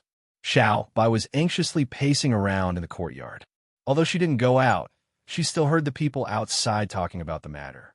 Her benefactor was in danger, but she couldn't help it all. In the end, she gritted her teeth and took out a conch. After activating it with her mana, she said with a sobbing voice, "Sister Zhou, please save my benefactor, Changle Palace." Zhou Yi, who was sitting cross-legged on the brocade couch, entered an ethereal state to avoid her inner demons. Suddenly, she opened her eyes. She waved her hand lightly, and an image appeared in front of her. It was the image of Li Mu being locked up in the Ministry of Justice's prison. Her expression changed slightly. Her figure flashed and appeared outside Changle Palace. She asked, "What happened to Li Mu?" Mr. May had also just received the news and was hesitating whether he should inform the Empress. He immediately said, "Your Majesty, Li Mu was framed and locked up in the Ministry of Justice's prison." She finally could not hold back the doubts in her heart these past few days and asked, "Your Majesty, what did Li Mu do to make your Majesty unhappy?" Zhou Li was puzzled. "Why do you ask?" Mr. May said helplessly, "Please forgive Mei Wei for asking too much. Your Majesty has been too cold to him these days, so much so that there are rumors in the court that your Majesty is dissatisfied with him."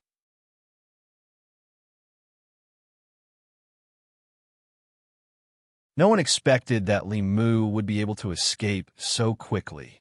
Based on his past temperament, the three of them probably wouldn't have a good life in the future. Looking at Li Mu's back as he left, the director of the Ministry of Rights said with a pale face, "What do we do now?" The minister of the Ministry of Revenue snorted and said, "What are you afraid of? The current Li Mu is no longer the Li Mu of the past. Without his Majesty, what is he?" The minister of the Taichung Temple was also relieved. He agreed and said, "That's right. He escaped once, but can he escape a second time or a third time? There are countless people in Luoyang who want him dead. He won't be able to jump around for long." The three of them comforted themselves in such a way, and their anxious hearts finally relaxed. Zhou Zhong glanced at them and asked, "Are the three of you so sure that Li Mu has really fallen out of favor?" The three of them, who had just relaxed, suddenly became worried again. The director of the Ministry of Rights asked, "Sir Zhou, what do you mean by that?" Zhou Zhong shook his head and said, "It's hard to fathom a ruler's heart. Once in favor, once out of favor, once out of favor, and once again back into favor. This has happened a lot in history. You guys are too impatient." When Li Mu walked out of the Ministry of Justice, he was surprised to see Mr. May walk in. Mr. May was surprised to see Li Mu. He asked, "Why did you come out?" Li Mu said, "I didn't do it in the first place. It'll be fine as long as I explain it clearly." Mr. May asked, "How did you explain it?" Li Mu waved his hand and said, "That's not important." He looked up at the sky and said, "It's almost lunchtime. Sister May, do you want to go home with me and have a meal before going back to the palace?" Mr. May thought for a moment and said, "His Majesty hasn't eaten yet. I'll go back and ask His Majesty first." Li Mu said lightly, "It's better not to call His Majesty. There's not enough food at home. There's only enough for 3 people." Mr. May said, "Then I'll go to the market with you to buy some food." Li Mu shook his head and said, "Forget it. I suddenly don't feel like cooking. I'll just go back and eat some steamed buns and salted vegetables with Xiao Bai. Goodbye, Sister May." Mr. May watched Li Mu's figure disappear from her sight. She stood there in a daze, with a confused and helpless expression on her face. After a moment, she withdrew her gaze and slowly walked toward the palace gate. Changle Palace. Joey looked at Mr. May and asked, "Was I really wrong?" Mr. May's lips moved, but he didn't know what to say. When Her Majesty was young, she focused on cultivation and rarely had contact with others. She was used as a pawn by the Zhou family. After she ascended the throne, she was high above the masses, and no one around her could talk to her. Although she wasn't young, she didn't have much experience and didn't know how to get along with others. Almost everyone around her was respectful to her. They only obeyed her and did not dare to resist. However, Limu did not belong to that almost exception. She couldn't say that the Empress was wrong. She could only say, "I hope your Majesty doesn't blame Limu. He's loyal to your Majesty and is full of passion. It's inevitable that he'll feel sad and disappointed when something like this happens. This shows that he's really loyal to your Majesty." Zhou thought for a moment and said, "Then it's my fault." It was nighttime. Limu lay on the bed, unable to calm down. He didn't care about being framed and imprisoned because those people were his enemies. This was what his enemies should do. Meanwhile, he had been loyal and devoted to the Empress, clearing all obstacles for her. He had even cared about her life, relieving her of her worries and boredom. He had invited her to his home for a meal and had even cooked her favorite food. However, his passion had been exchanged for indifference and alienation. He felt that it wasn't worth it. The human world wasn't worth it. He even considered whether he should take Xiao Bai back to the North County. At most, he would need the psyche power of the people of Chengdu. He didn't want to continue staying in this sad place. As he thought about it, he suddenly felt tired. He uncontrollably entered a dream and saw a familiar figure in the dream. Limu didn't want to see her now. He silently recited the clear heart chant and woke up from the dream. Tiredness came again, and he entered the dream again. He silently recited the clear heart chant and woke up from the dream again. Enter the dream, wake up. Enter the dream, wake up. After more than 10 times, Limu didn't feel tired anymore. However, there was another figure in front of his bed. Zhou looked down at him and said, "I was wrong." Limu immediately froze on the bed. To be able to connect the words, "I" and "I was wrong" was an inconceivable thing. After he came back to his senses, he got up from the bed and asked subconsciously, "Where did you go wrong?" P.S. This book has 10,000 words. 6,000 is the basic update, and 4,000 is the main update. When I was thinking about this plot yesterday, I felt that it would be better to finish it in one go. I especially set an alarm in the morning and wrote for about 10 hours. Now my eyes hurt and I have a headache, so I'm going to sleep. There will be no more updates today. Readers reading outside the website. If you think the writing is pleasing to your eyes, I hope you can come to the Chinese website to support the original version. Thank you.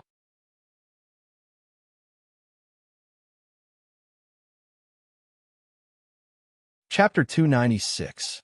As soon as Limu opened his mouth, he felt that it was somewhat inappropriate to ask this question. After all, she was the Empress, the ruler of a country.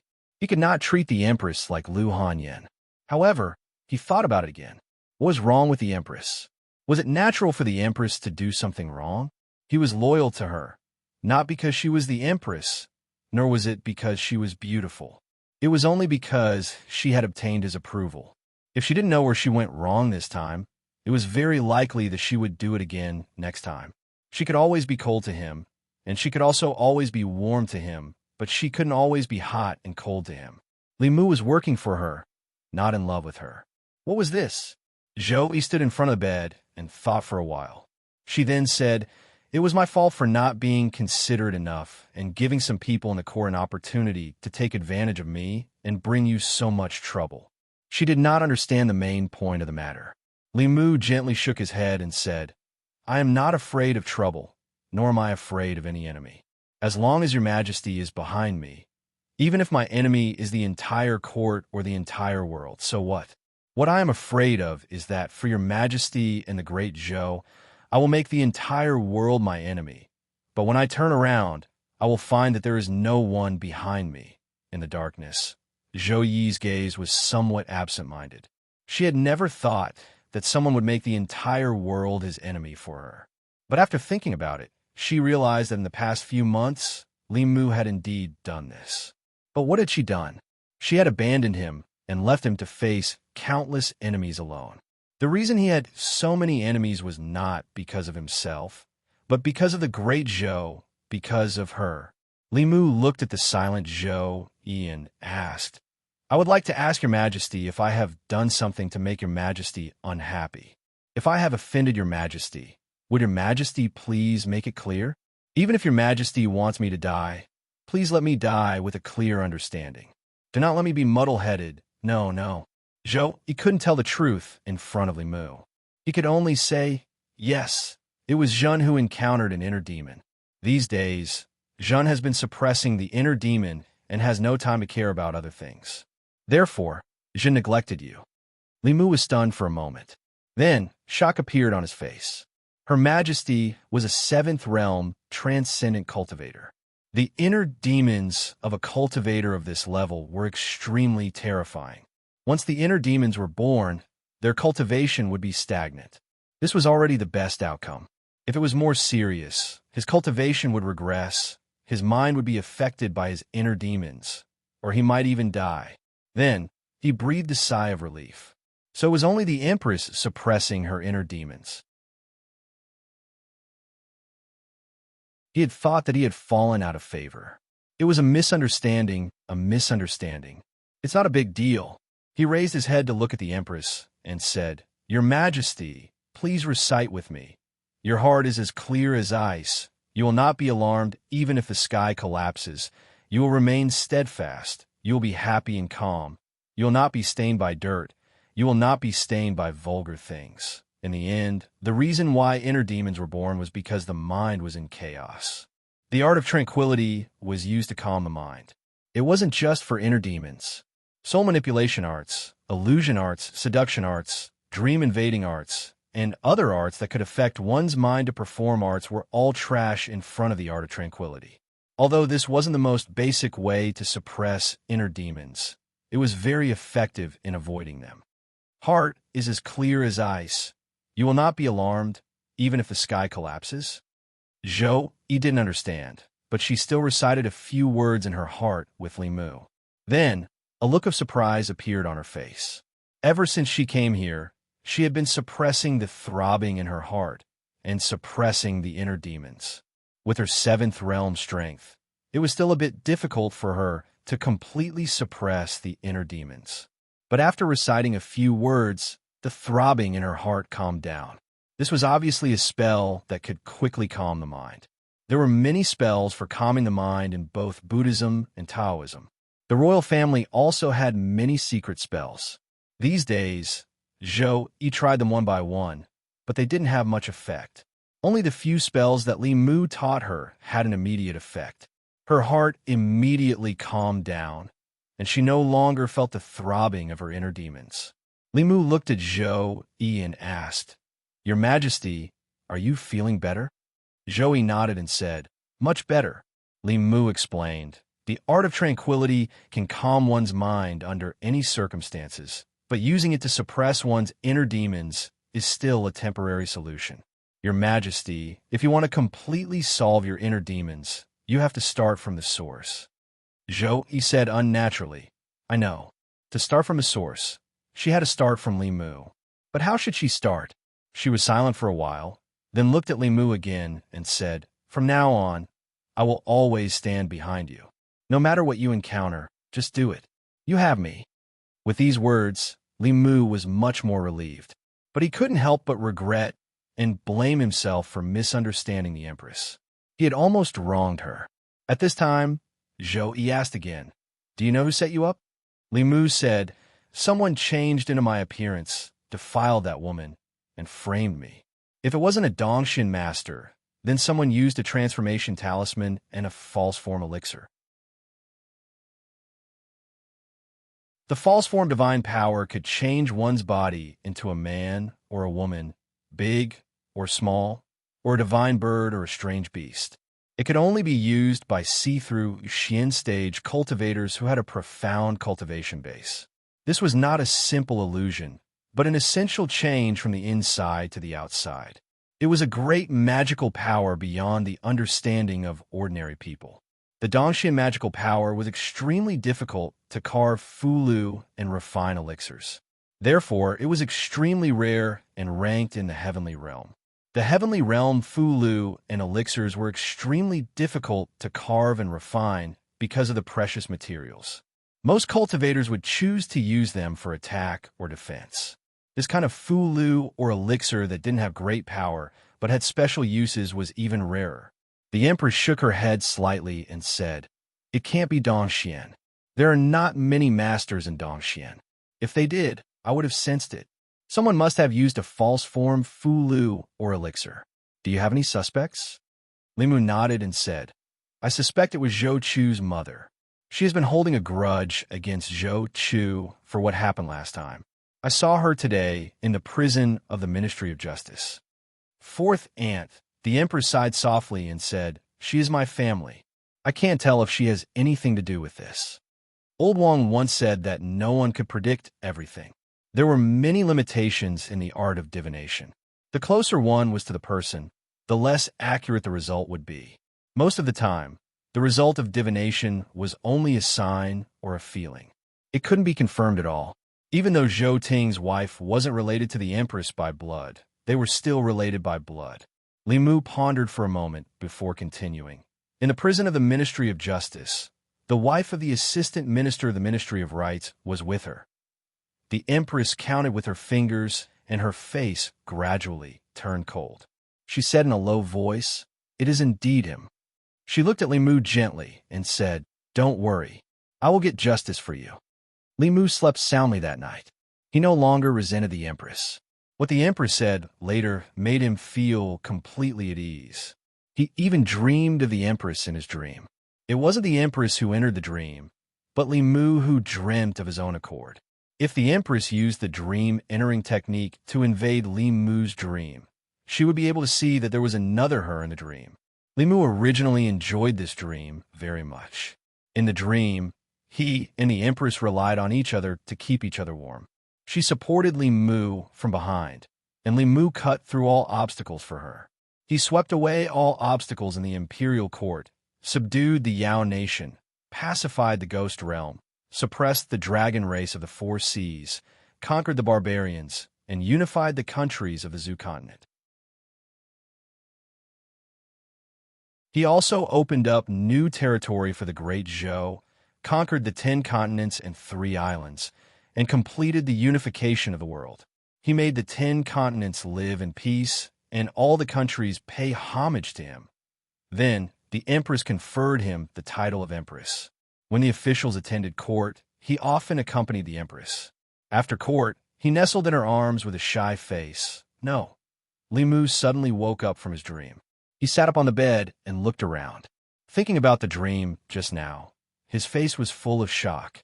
The dream just now was simply too scary.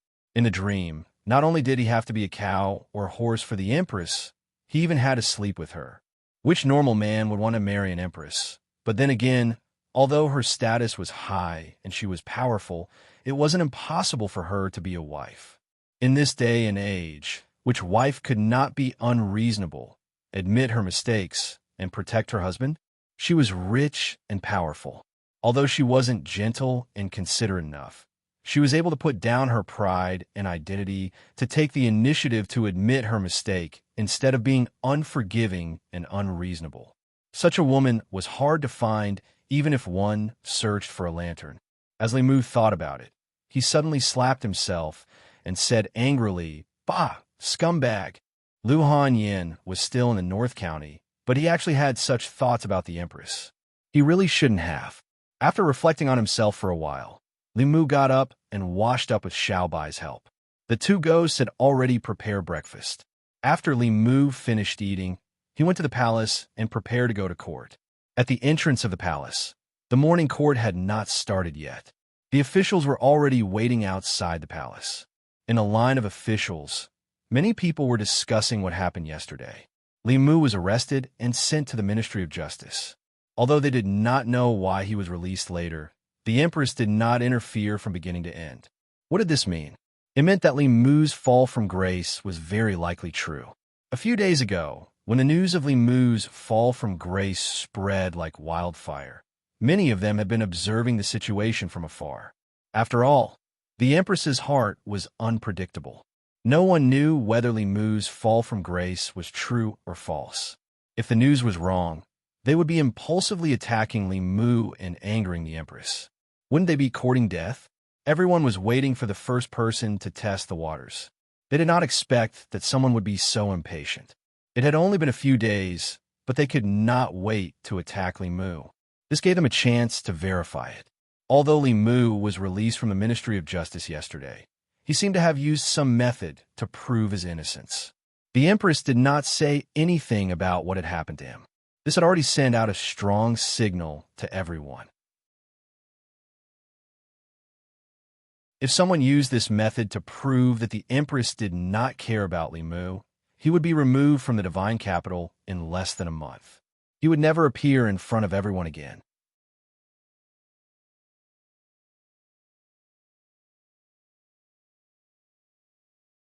Chapter 297. The imperial court had been peaceful for so long, and the sudden appearance of a disruptor was something that no one wanted to see. Perhaps Li Mu had no selfish motives, but it was precisely because of this that he was an eyesore. Without him, whether it was the old or new parties or the other officials, their days would be much more comfortable. Before the imperial court, no discussion is allowed. While the officials were whispering, a stern voice came from outside the group of officials, interrupting their whispers. Everyone looked over and saw Li Mu wandering outside the group, his sharp gaze sweeping over the crowd. Li Mu was the imperial censor of the imperial court. His main responsibility was to inspect the officials' manners during the imperial court and correct their improper behavior. The emperor used to use him as a personal guard, but now that Li Mu had fallen out of favor, he was only the imperial censor of the imperial court. He had the right to reprimand the officials before the imperial court. The crowd stopped talking, but they sneered in their hearts. The days when he could strut around like this were numbered. Li Mu walked to a certain place and looked at an official. The physician of the Board of Rites, Zhu Qi, also looked at Li Mu, his heart inexplicably weak. Li Mu coldly asked, "What are you looking at?" This was not the past, when the silver law of guilt had been abolished. Zhu Qi did not believe that if he looked at Li Mu one more time, Li Mu would dare to beat him like he had beaten his son in front of the officials. If he really dared to do so, he would not be far from death. Zhu Qi coldly snorted and asked, "What? Can't I look at you?" Li Mu shrugged and said, "Of course you can." Zhu Qi looked at him, his gaze even more unbridled, a trace of mockery in his contempt. Li Mu's tone changed, and he said, "You can look at me, but you are not wearing your official hat properly. According to the law, you will be caned 10 times and your salary will be deducted for half a month." Men, drag the physician of the Board of Rites to the side, seal his cultivation, and punish him with 10 canes as a warning to others. Zhu Qi's expression changed as he shouted, "How can there be such a law?" Li Mu stretched out his hand, and a copy of the Great Zhou Laws appeared in his hand. He flipped to a page and pointed it out to Zhu Qi, saying, "Look for yourself." The third article of the 35th volume of the Great Zhou Laws states that officials must tidy up their attire before attending court. Those who are disheveled will be regarded as disrespectful in front of the monarch. Their salary will be deducted for half a month, and they will be caned 10 times. Have I said anything wrong? Zhu Qi stared blankly at this clause. It was written in black and white. Unless Li Mu had the guts to change the laws of Great Zhou, what he said was true. Tampering with the laws of Great Zhou was a capital offense.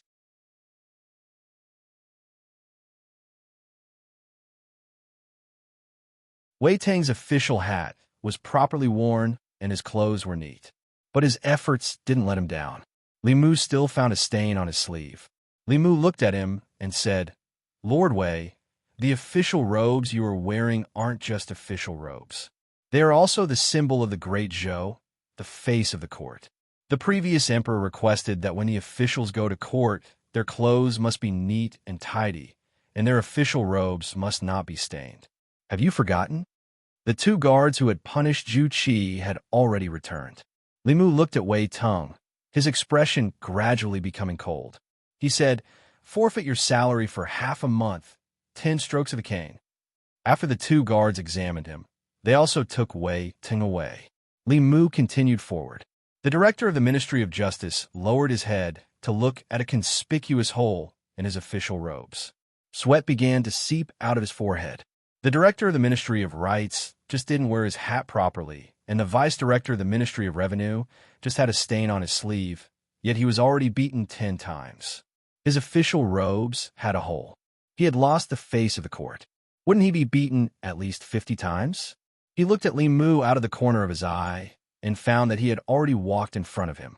He stopped in front of him. His gaze wasn't right. He seemed to be looking at the hole in his official robes. It's over. It's over. He found it. Li Mu walked in front of the director of the Ministry of Justice, gave him a look, and slowly walked past him. The director of the Ministry of Justice froze in place. Li Mu was letting him go just like that. After Li Mu left for a long time and didn't come back, he finally felt completely at ease. Li Mu really had let him go. Although it was clear that he was taking revenge on the 3 people who had gone to the Ministry of Justice to watch the show yesterday, the 2 of them also had old grudges. Whether he would be punished or not, it would be up to Li Mu to decide. The director of the Ministry of Justice heaved a sigh of relief and felt a little touched. It seemed that Li Mu had indeed forgotten the grudges between them and remembered that he had helped him before. Li Mu was different from other people in the court. Although Li Mu was sometimes annoying, he was a person who could distinguish between kindness and hatred. He was a person worthy of deep friendship. Walking past the director of the Ministry of Justice, Li Mu went straight to the side of the minister of Taichung Temple. The minister of Taichung Temple looked ahead. Even though he had already guessed that Li Mu would not let him go easily after taking revenge on the director of the Ministry of Rights and the minister-counselor of the Ministry of Revenue, he was not afraid. He had a slight obsession with cleanliness. Normally, he would often use disguising techniques.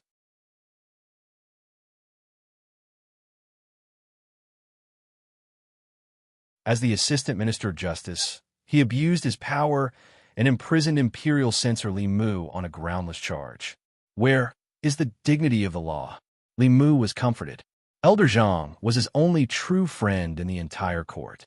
When he became successful in the future, he would treat him better. Mr. Mei looked at Zhou Zhong and asked, "Mr. Zhou, what do you have to say?" Zhou Zhong said, "Mr. Zhang is lying. As the Assistant Minister of Justice, I handled the case according to the law. That woman was raped, and I saw from her memory that the person who raped her looked similar to Imperial Censor Li. It was reasonable and legal to detain him temporarily. Later, Imperial Censor Li told me that he was still a Yuanyang body. After he was cleared of suspicion, I immediately let him go. How was this abuse of power?" Hearing this, the courtiers were in an uproar. I was wondering why the Ministry of Justice suddenly let him go. So his Yuanyang body is not broken. It can be clear of suspicion like this? This is unheard of. I've learned something new. Is he really a Yuanyang body? Li Mu glared fiercely at Zhou Zhong with a murderous gaze. When he realized that everyone in the hall was looking at him, he quietly moved his feet and hid himself behind a pillar.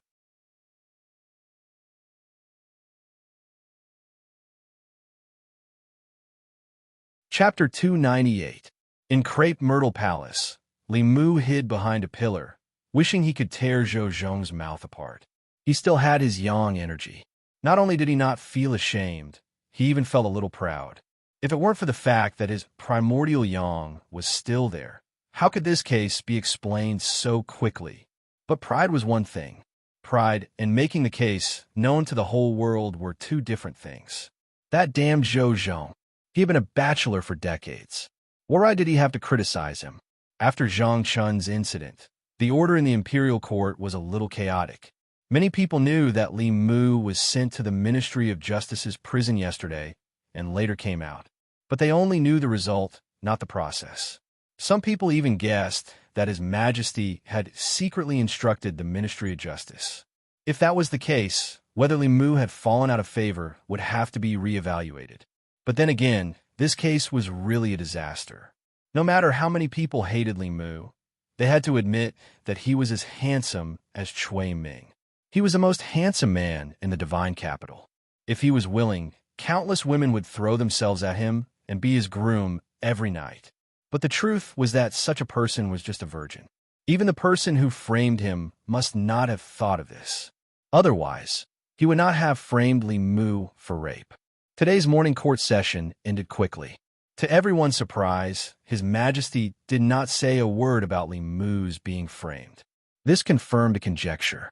That person had really fallen out of favor. After the court, Li Mu went to Changle Palace to seek an audience with the Empress. But he was still rejected, and he left the palace alone. All of this was seen by a palace made at the entrance of Changle Palace.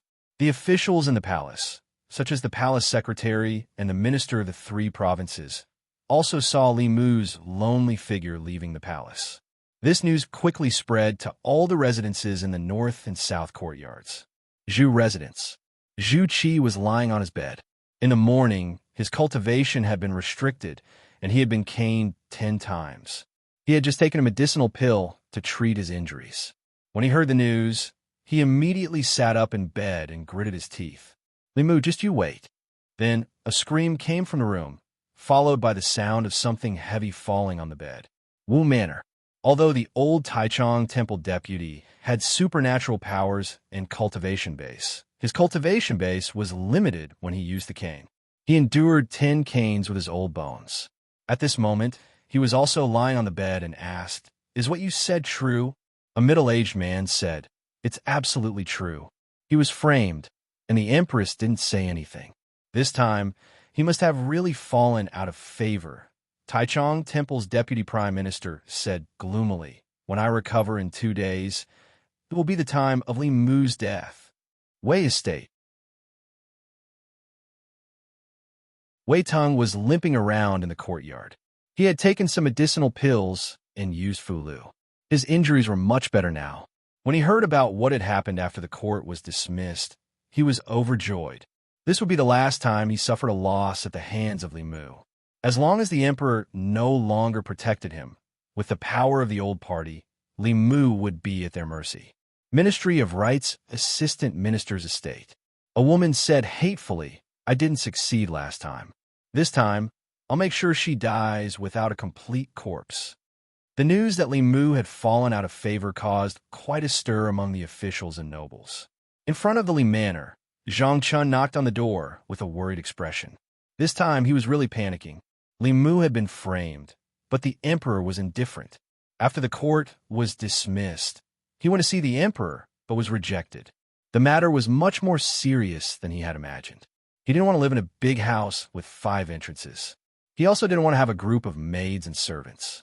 As a friend, he had to remind Li Mu to leave the divine capital as soon as possible. He had to get further and further away from here and never come back. As for himself, he had to consider resigning from his position. Zhang Chun knocked on the door of the courtyard. As soon as the door opened, he smelled a fragrance. It was the familiar fragrance of hot pot. Li Mu stood at the door and asked, "Why are you here, O.L. Zhang?" Zhang Chun was about to speak when he suddenly saw a figure beside the stove in the courtyard. It was a beautiful woman. She was putting a piece of tofu from the pot into a bowl. The moment he saw the woman's face, Zhang Chun's head buzzed. The news that Li Mu had fallen out of favor had spread like wildfire. Who would have thought that the Empress would refuse Li Mu's request to see her and eat hot pot with him in Li Manor an hour later? No one would believe it if he told them about it. When he came back to his senses, he immediately looked at Li Mu and said, "It's nothing. I just came to tell you that we should have a meal together when you're free." Li Mu said, "We're eating. Do you want to come in and eat with us?"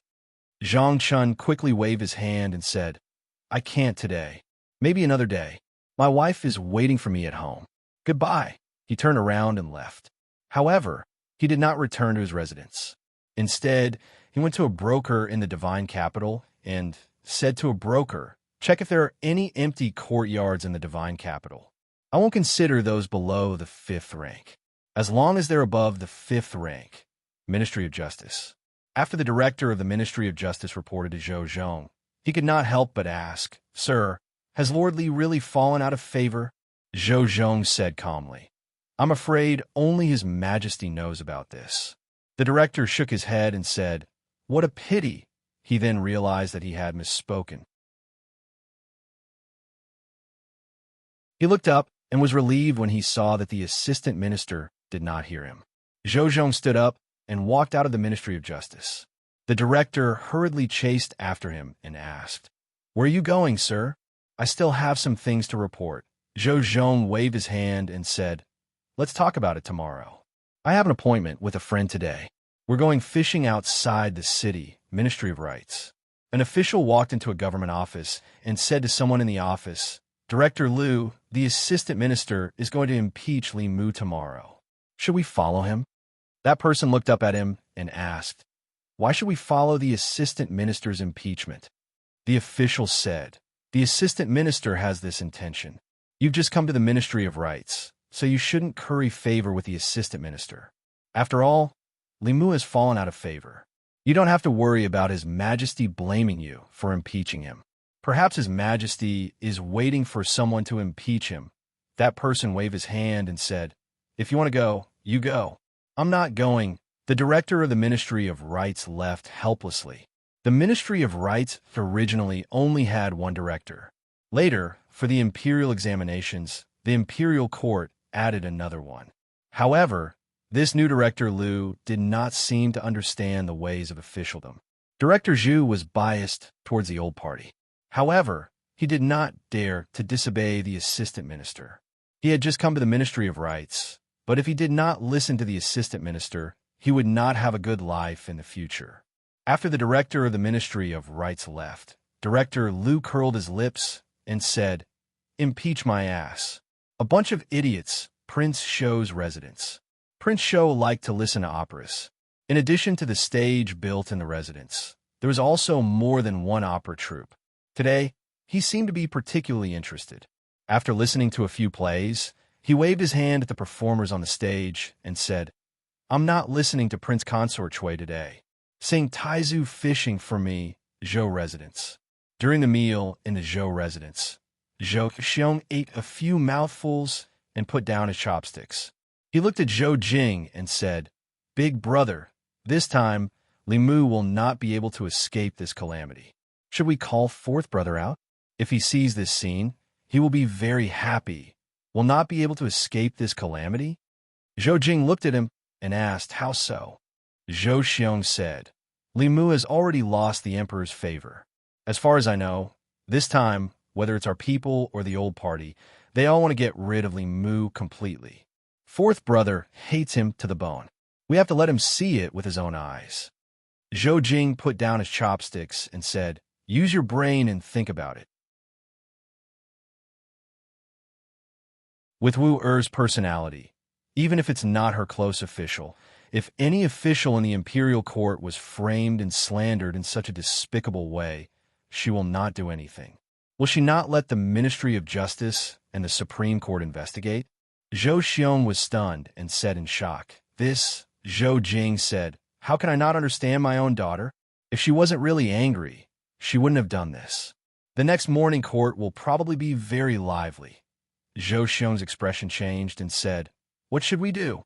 The matter of framing Li Mu was obviously instigated by my sister-in-law. The director of the Ministry of Rights is in danger. We have to remind him that the imperial examination is imminent. Nothing can happen to him. It's too late. Zhou Jing said, Last time, the Zhou family didn't do as she wanted. Now, she hates you and me to the bone. She won't even return to the Zhou family and won't listen to you. If she had succeeded in framing Li Mu last time, it would have been fine. But if she had failed, the director of the Ministry of Rights would have been lost. It's too late for you to remind her now. Zhou Xiong was stunned and muttered, Could this be Li Mu's scheme again? Zhou Jing didn't deny it and said, I'm afraid that even his fall from grace last time was fake news released by him and Wu Er. Zhou Xiong said with a sullen face, Her Majesty used to be so naive and pure. How did she become like this? She couldn't think of such a method.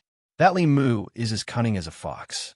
He must have taught Her Majesty the wrong things. He thought for a moment and asked, Should we remind the others? No need. Zhou Jing shook his head and said, "If they can't even see through such a simple trick, they are useless. They should give up their positions as soon as possible and let someone capable take over." Li residence. Li Mu put the fish and tofu that the Empress liked to eat into the pot and asked with concern, "How is Her Majesty's inner demon?" Zhou picked up a piece of tofu and blew on it gently. She took a small bite and said, "It's all thanks to the chant you taught me. It's much better now." For some reason, ever since her inner demon first appeared, she would see Li Mu and it would throb uncontrollably. But after the morning court session, even without the chant, the inner demon didn't appear again. Perhaps it was because she imagined that Li Mu had been through hundreds of battles, which left such a shadow in her heart. But in reality, he was just like her, inexperienced. After realizing this fact, she felt much better. Li Mu was relieved when he heard this and picked up a piece of tofu for himself. According to the Empress's intentions, she would expose the director of the Ministry of Rites during today's morning court session, cripple his cultivation, and banish him. But Li Mu stopped her. Li Mu knew very well that the director of the Ministry of Rites and the mother behind him weren't the only ones who wanted his life. This time, he might as well take advantage of the situation and give them a collective surprise. So he proposed to join forces with the Empress and pretend that he had fallen out of favor. This would send a wrong signal to those who were ready to make a move. Finally, with the help of the case of the assistant director of the Ministry of Rites, they could catch them all in one fell swoop. After this incident, he believed that the remaining people would be much more obedient. The Empress agreed to Li Mu's plan without even thinking about it. The two of them had already put on the show and released the bait. Now, they were just waiting for the fish to take the bait. Crepe Myrtle Palace. Today's morning court session was held as scheduled. Since the end of the previous morning court session, many people in the court had been looking forward to today's session. The morning court session had just begun when another official stood up and said loudly, "Your Majesty, I have a memorial." The minister-counselor of the Ministry of Revenue held up a memorial and said, "I would like to impeach the constable of the Luoyang Yamen, Li Mu. During his patrol, he often hung around the music hall and neglected his duties." As soon as he finished speaking, the director of the Ministry of Rites also stood up and said, "I would also like to impeach Li Mu. During his tenure, he accepted bribes from the people." The deputy director of the Taichung Temple also stood up and said, "I would like to impeach Li Mu. As the imperial censor of the palace, he used his position to suppress dissidents and abused his power. I would also like to impeach Li Mu. I would like to impeach Li Mu. I would like to." After the minister-counselor of the Ministry of Revenue, the director of the Ministry of Rites, and the deputy director of the Zongjing Temple stood up, a few more officials stood up one after another. The target of their impeachment was also Li Mu. Without a doubt, this was a premeditated impeachment. These officials had already discussed this matter before going to court. Among these people, there were officials from the old party and also officials from the new party. Among them, officials from the Ministry of Rites made up the most. However, after these people stood up, they looked at each other and saw the confusion in each other's eyes. According to their guesses, there were countless people in the court who wished for Li Mu's death. However, at this moment, there were less than 10 people who stood up. This was far from the number they had expected. What were the other people in the court waiting for? Although the assistant director of the Ministry of Rites was also puzzled, there was indeed no one who stood up to impeach. According to the procedure, it was time for him to appear. He walked out with a ceremonial tablet and said, "Your Majesty, the imperial censor was originally a clear stream in the court. The imperial censor of the palace, Li Mu, has many controversial actions and is no longer suitable to be the imperial censor." He did not impeach Li Mu. He just took the opportunity to raise a request that sounded reasonable. The imperial censor was an honest official. With so many officials impeaching Li Mu, it meant that he was no longer suitable to be the imperial censor. Moreover, the reasons for their impeachment were not groundless. In the past 3 days, he had put in a lot of effort to impeach Li Mu. If Li Mu was not the imperial censor, he was just a lowly constable in the divine capital. A lowly constable could be easily transferred out of the divine capital for any reason. By then, they would have the final say on how Li Mu would die. After the assistant director of the Ministry of Rights finished speaking, the court was very quiet. The important officials in front of him did not agree or disagree. Most of the other officials were also quiet. At this moment, the Empress's voice came from behind the curtains. "You want to impeach Li Mu?" The assistant director of the Ministry of Rights walked forward and said, "Your Majesty, we want Li Mu." At this moment, nearly 10 officials behind him, including the assistant director of the Ministry of Rights, were stunned. Li Mu? Hadn't Li Mu fallen out of favor? Why was the Empress still addressing him so intimately? They dared to impeach Li Mu because Li Mu had fallen out of favor. If Li Mu had not fallen out of favor, then they looked at each other, their hearts sinking into a bottomless abyss. Oh no, they had fallen into a trap.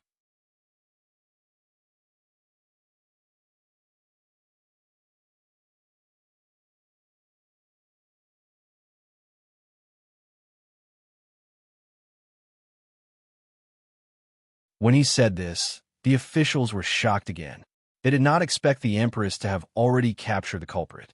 This person used fulu or pills to disguise himself as Li Mu. Even the Ministry of Justice would not be able to find him. The internal guards would not be able to find him. The Empress must have done it herself. The power of a transcendent powerhouse was beyond their imagination. Of course, more importantly, the Empress had done it herself for Li Mu. This was enough to prove one thing. The middle-aged man knelt on the ground and pointed at the assistant minister of the Ministry of Rights.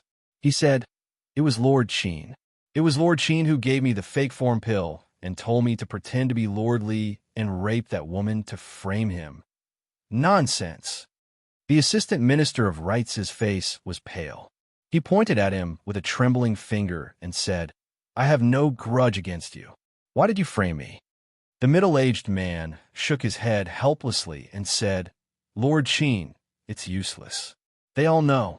Just admit it." The assistant minister of Rights said sternly, "What nonsense are you talking about? I don't even know you." Although his voice was not soft, everyone present could hear the trembling in his voice. Clearly, he was not confident. They all realized something. They did not expect the assistant minister of Rights to be the one who would frame Li Mu like this. When they thought about it more carefully, the assistant minister of Rights' wife was Zhou Chu's sister. Zhou Chu had died at Li Mu's hands. He had enough motive to frame Li Mu.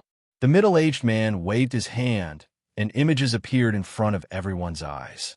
In the image, the assistant minister of the Ministry of Rights handed a pill to the middle-aged man and seemed to whisper a few words into his ear.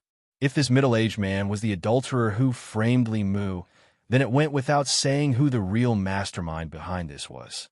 Seeing these images, the assistant minister of Rights trembled and fell to the ground powerlessly. At this moment, no explanation would be of any use. With witnesses and evidence present, they could perform a soul search on him. At that time, no matter what secrets he had in his heart, he would not be able to hide them. In the end, this matter was still due to his negligence. His negligence was that he did not kill this person and completely destroy the evidence after the deed was done. His negligence was that he was too anxious and believed the Dowager Consort's words. He thought that Li Mu had fallen out of favor with his wife, which was why he dared to act so recklessly. Now that things had come to this, there was no use regretting it. He hung his head and sat on the ground, not saying a word. Clearly, he had accepted his fate. The assistant minister of Rights' actions had completely confirmed his crimes. He was even spared from unnecessary interrogation. At this moment, the Crepe Myrtle Palace was completely silent.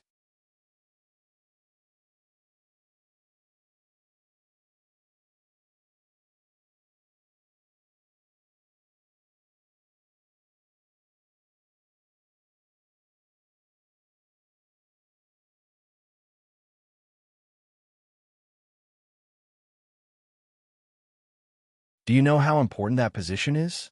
The woman said coldly. "I don't know and I don't want to know. I only know that I have to avenge Chu."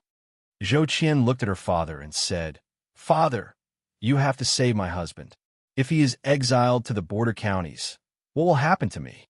What will happen to our child? Zhou Ting said indifferently.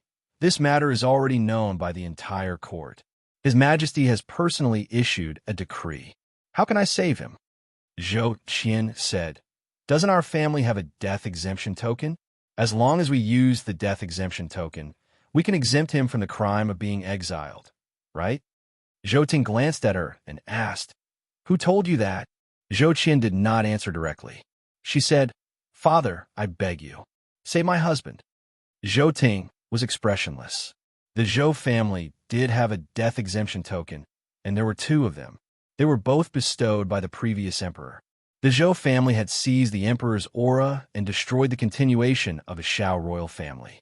If they were to use their death exemption token, it would probably enrage the old faction of the Shao royal family. Moreover, the minister of the Ministry of Rights was already a useless person. There was no need to waste a token to save him. Even if he agreed, his eldest brother and the rest would not. Zhou Ting said, The Zhou family does not have a death exemption token. We cannot save him. Zhou Qian complained tearfully. Father, are you so heartless? Are you going to watch your daughter lose her husband and your grandson lose his father? Zhou Ting thought for a moment. He looked at her and said, There are many talents in the fairy's capital. After separating from him, I will choose another young talent for you. No matter what, he will be several times stronger than him. Zhou Qian looked at her father. Her crying gradually stopped. An hour later, in the prison of the Ministry of Justice, Zhou Qian stood outside the cell and said to the Minister of the Ministry of Rights, I have asked. The Zhou family does not have a death exemption token. Father cannot save you. Don't worry.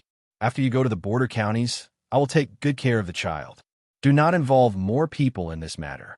Zhou Qian did not stay for long. She left in a hurry. The Minister of the Ministry of Rights leaned against the cell door and slid down weakly.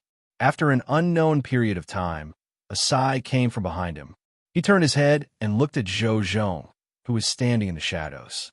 He asked, What are you sighing about? Zhou Zhong looked at him and said slowly, I feel bad for you. You are doing well as the Minister of the Ministry of Rights. You have no enmity with Li Mu. But because of someone else, you got into trouble. Your efforts in the first half of your life have been wasted. You do not have long to live. And the person who caused you to fall to this state is not even willing to save you. I believe you know very well that the Zhou family has a death exemption token. It is just that they are not willing to save you. The Minister of the Ministry of Rights looked at him with a cold smile and said, Don't you want me to give up more people? I am afraid you will be disappointed. This matter was done by me alone. It has nothing to do with anyone else. Zhou Zhong looked at him and said with a faint smile, Have you ever thought about what you will be like after you die? He looked at the Minister of the Ministry of Rights. His eyes were like deep pools. His voice carried a strange power as he slowly said, Your wife, although no longer young, is still in the prime of her life. After you die, she will still have a long life. She will definitely remarry. At that time, she will take in an even younger and more handsome husband than you. In the future, they will have their own children. That person will live in your mansion, sleep with your woman, and if he is not happy, he might even beat up your children. Zhou Zhong looked into his eyes. His gaze was deep as he said slowly, They treated you like this. Is it worth it for you to protect them like this? Zhou Zhong's voice seemed to have a magical power. When the Minister of the Ministry of Rights heard this, a trace of confusion appeared on his face. Then his chest began to rise and fall slightly. His breathing became rapid, the veins on his forehead bulged, and his eyes became bloodshot. I didn't want to interfere, but that old woman forced me to do so. That false form elixir was given to me by her, but she didn't save me. What right does she have to not save me? Since she doesn't want me to live, then let her die with me. Translator's note. Lu_Kaishian translator. Kaishian editor. Valvrave editor. Valvrave editor. Valvrave editor. Valvrave editor. Valvrave editor. Valvrave editor. Valvrave editor. Valvrave editor. Valvrave editor. Valvrave.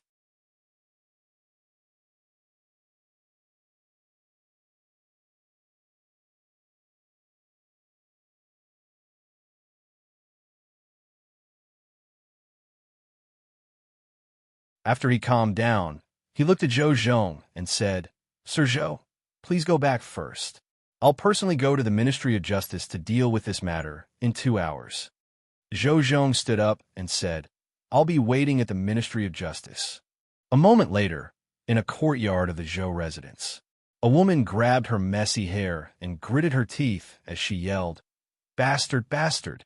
I didn't agree to Qianqian marrying him back then, but you insisted. Do you see his face now? Zhou Ting slapped her face and said angrily, Shut up.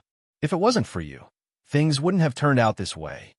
The woman covered her face. After being stunned for a moment, she completely exploded. She grabbed Zhou Ting's neck and said crazily, How dare you hit me? How dare you hit me? Zhou Ting knocked her out with a slap and ordered the maids in the courtyard, Take Madam back to her room to rest. Without my orders, don't let her out of her room. The 2 maids helped the woman back to her room. Zhou Xiong looked at Zhou Ting and asked, Fourth brother about this. Zhou Ting closed his eyes and said, Go and ask Big Brother. No matter what Big Brother decides, I'll agree. Zhou Xiong walked out of the courtyard and crushed a jade talisman. Soon, a figure suddenly appeared in the courtyard.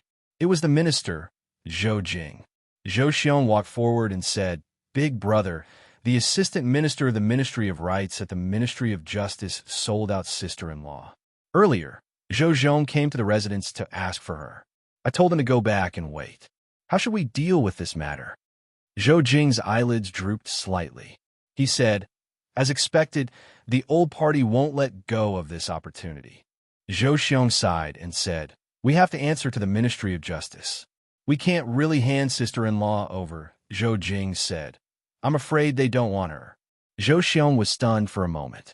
He quickly reacted and asked, Big Brother, are you saying that their goal is the Zhou family's death exemption medallion? Zhou Jing extended his hand. There was a flash of golden light, and 2 medallions appeared. He handed the medallions to Zhou Xiong and said, Send these 2 medallions to the Ministry of Justice. Zhou Xiong took the medallions and said doubtfully, 2.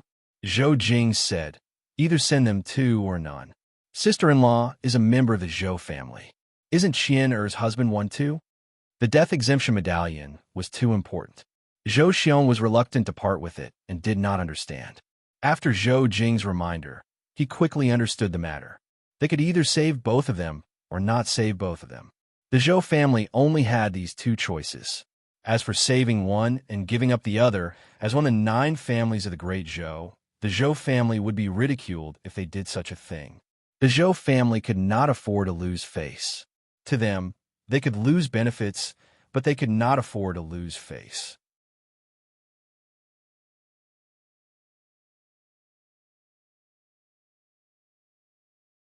Sooner or later, Li Mu would find him and settle the score. When he finally reached his house, he saw a few carriages parked at the entrance. Beside the carriages, Mr. Mei was instructing a few people to move the things inside. Li Mu walked over and asked, What's all this for? Lord Mei smiled and said, This is His Majesty's reward to you. There are precious fabrics, rare flowers, and some rare items that were offered as tributes from various places. Later, His Majesty will have people rearrange the array formation in your residence. The carriages were parked in a row outside Li Mu's residence. If not for Mr. Mei's explanation, Li Mu would have thought that the Empress was moving into his house. He really didn't expect that Li Si would be right about this. Li Si said that the Empress would warm up to him again after a short period of coldness. Looking at the boxes of rewards, Li Mu even suspected that the Empress was trying to flirt with him.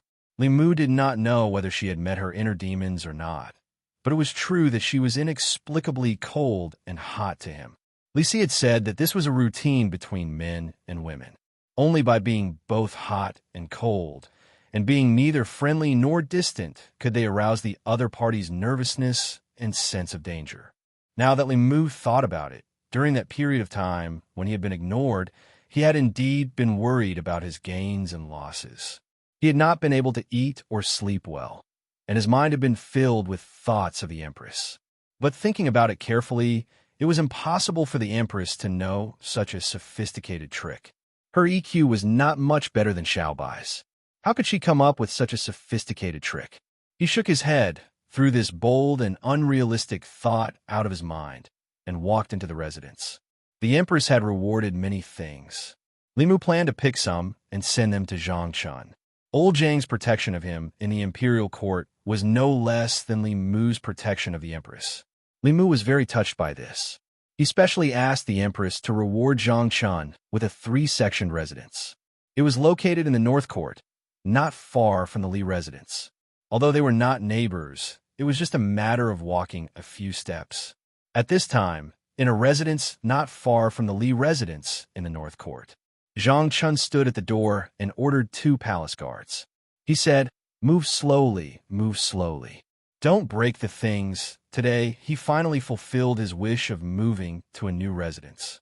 Although the residence was only changed from a 2-section one to a 3-section one, the location was worlds apart. This was the North Court, where the real high-ranking officials and dignitaries lived. If he lived here, he would not be embarrassed to say that he was an official in the imperial court. Zhang Chun pulled Madame Zhang around the new residence and asked, "How is it?"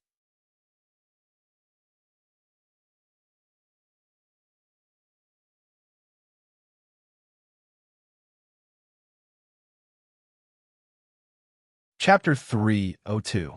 The case of the assistant minister of the Ministry of Rights being instigated by his mother-in-law to frame his colleague had attracted widespread attention, both among the people and in the imperial court. Everyone's attention was on the Ministry of Justice as they paid close attention to the progress of this matter. Using despicable means to frame a colleague had crossed the bottom line of the imperial court. According to the law, both the Zhou family's wife and the assistant minister of the Ministry of Rights will be severely punished. However, in the end, the assistant minister of the Ministry of Rights was only demoted from his position, while the 4th wife of the Zhou family only lost her status as a madam. This was because the Zhou family had taken out the 2 death exemption tokens bestowed by the late emperor. Although it was a bit wasteful to use death exemption tokens to absolve the crime, they had no choice but to do so. According to the law, as the mastermind, the 4th wife of the Zhou family would not only be stripped of her status as a madam, but she would also be demoted to a lowly status. If the Ministry of Justice was more ruthless, it would not be impossible for her to be classified as an official prostitute. The Zhou family was now considered a royal family. If the Zhou family's wife became an official prostitute, the Zhou family's face would be trampled on. The Zhou family would also become the laughingstock of the entire divine capital. The Zhou family had used the death exemption tokens to absolve the 2 of their crimes. However, the old party, especially the Shao royal family, did not feel good about it. The Zhou family had seized the late emperor's empire, and now they had to use the death exemption tokens bestowed by the late emperor to absolve the Zhou family of their crimes. To the Shao family, this was more disgusting than swallowing 100 flies. Fortunately, these 2 tokens would not appear in the future. Sooner or later, they would be disgusted. It was better to be disgusted sooner rather than later. A grand banquet was being held in a luxurious mansion in the southern court. At the banquet, everyone from the old party gathered. Apart from the officials of the imperial court, there were also many members of the Shao royal family. The table was filled with delicacies. Everyone toasted and laughed. The Ministry of Justice's Zhou Zhong was undoubtedly the main character of this banquet. His position in the old party was extremely high. This time, he had made the Zhou family suffer such a huge loss and made a great contribution to the old party. The Zhou family scoundrels tried their best to curry favor with the late emperor when he was still alive and obtained 2 death exemption tokens from the late emperor. Every time I think of this in the past few years, it feels like a fishbone is stuck in my throat. Now that I've finally spat out this fishbone, it feels great. This is simply satisfying.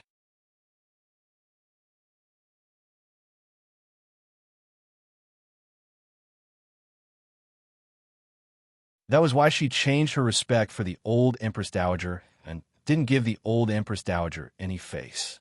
This was an obvious warning. In Fusho Palace, an old palace maid was angry. She said loudly, "There are so many places in the palace, but she chose to do it in front of our palace. Isn't this a show for the old Empress Dowager to see?" The old Empress Dowager sighed and said, "Yes, this is her warning to me. I didn't expect her to be so protective of that person. I was negligent. Not long after, a palace maid came in and said, "Old Empress Dowager." That palace maid fainted. "Should we send her out of the West Palace?" The old Empress Dowager shook her head and said, "No matter what, she is still one of my people. Bring her into the palace and let her work in Fusho Palace." Then she looked at the old palace maid and asked, "How is Yinyang?" The old palace maid sighed and said, "The prince consort's accident was a big blow to the princess. She locked herself in the princess residence all day and didn't see anyone." The imperial concubine said, "No one would have thought that the one surnamed Chui was actually a spy from the devil sect. Go to the princess mansion and say that it was Aijia's order to let her come to Fusho Palace and stay with Aijia for a few days, Princess Yunyang's residence." After Chui Ming's identity as a spy was exposed and he escaped from Luoyang, Princess Yunyang locked herself in the residence. She didn't see anyone except for her personal maid who brought her food every day. At this time, in Princess Yunyang's room, she looked at a woman who suddenly appeared and asked in shock, "Who are you?" The woman smiled at her and said, "It doesn't matter who I am. What matters is that I am here to help you." Princess Yunyang said warily, "Leave quickly, or I will shout for help." The woman shook her head and said, "Go ahead. I have sealed this place with an array. Even if you shout until your throat breaks, no one will hear you." Princess Yunyang said with a pale face, "What do you want?" The woman looked at her and said slowly, "Didn't I say that I am here to help you? Do you want to see the prince consort again? Do you want to sit on the highest position?" The woman's voice was bewitching. Princess Yunyang asked blankly, "What is the highest position?" The woman said, "Of course it is the supreme position, the position of the emperor." Princess Yunyang was shocked and said, "How is that possible?" The woman smiled and said, "If other women can sit there, why can't you? Don't forget that you have the blood of the Shao royal family and are the daughter of the late emperor. You are more suitable to sit on that position than her." In the room, Princess Yunyang pondered over her words, and the wariness on her face gradually disappeared. Li residence. Li Mu already knew that the Zhou clan had used 2 death exemption gold medallions to save the assistant minister of the Ministry of Rights and Zhou Chu's mother.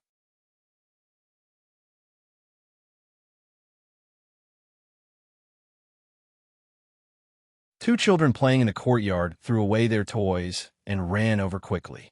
They opened their arms and said happily, "Daddy is back." Lu Qing picked up the 2 children, a boy and a girl, and played with them for a while. Then he put them down and said, "You two play by yourselves. Daddy is busy with official business." Because of the imperial examination, the officials of the Ministry of Rights were busy. Even after he went to the Yamen, he still had many things to do. He walked into the study and habitually glanced at a bronze mirror on the table. His eyes narrowed slightly. A strange rune appeared on the bronze mirror.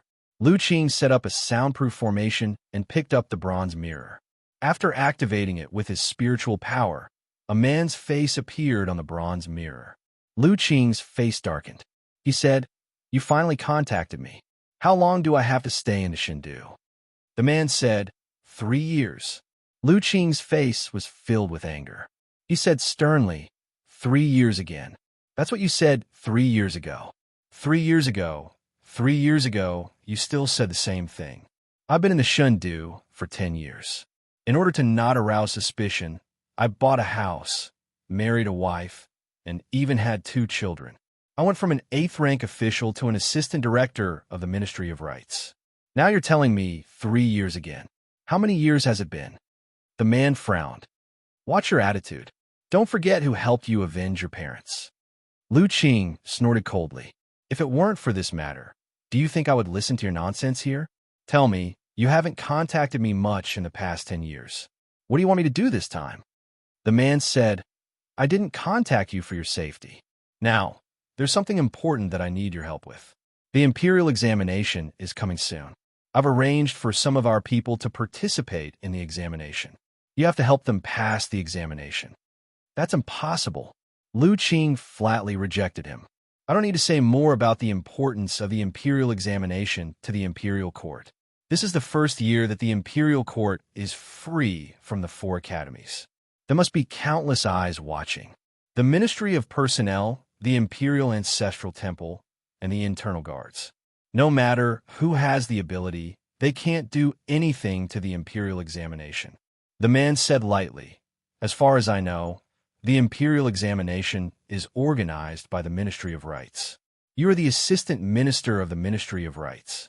Isn't it easy to help a few people?" Lu Qing shook his head. "The risk is too great. I can't do it. Who knew that Cui Ming was also your spy and accidentally exposed himself? Now the imperial court is investigating spies very closely. People like me are the main suspects. Every day, I go to the imperial court in fear. Do you know how much pressure I'm under?" The man's voice was unquestionable. "This is an order. I'm not discussing it with you. Don't forget who avenged your parents. If I didn't send you to the academy, you wouldn't be where you are today. You should know the consequences of disobeying orders. Your wife, your children, and you will all die without a burial place." Lu Qing looked out of the window at the 2 children who were laughing and playing in the yard. After a while, he withdrew his gaze and asked, "Aren't you afraid that I'll be exposed?" The man said lightly, "Cui Ming's identity was accidentally exposed.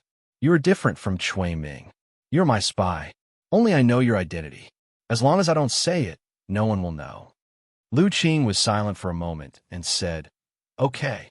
The man said, "I'll give you the list as soon as possible." Lu Qing asked, "Do they know my identity?" The man said, "No. The fewer people who know about your identity as a spy, the better." Lu Qing nodded and said, "I'll do my best to help them, but I can't guarantee that I won't be exposed. Over the years, I've been undercover in the imperial court and found a lot of secrets. Just in case, I have to give these things to you first. You need to come to Luoyang." The man was silent for a moment and said, 3 days later, 300 miles northwest of Luoyang, that you're tuning into the Romance Rendezvous YouTube channel. We're so grateful for your support, and don't forget to subscribe to join us on this incredible journey through captivating stories. Your generosity through donations truly makes a world of difference, as it's the primary source of revenue that allows me to expand and enhance this channel for you. Thank you from the bottom of my heart for being a part of this adventure.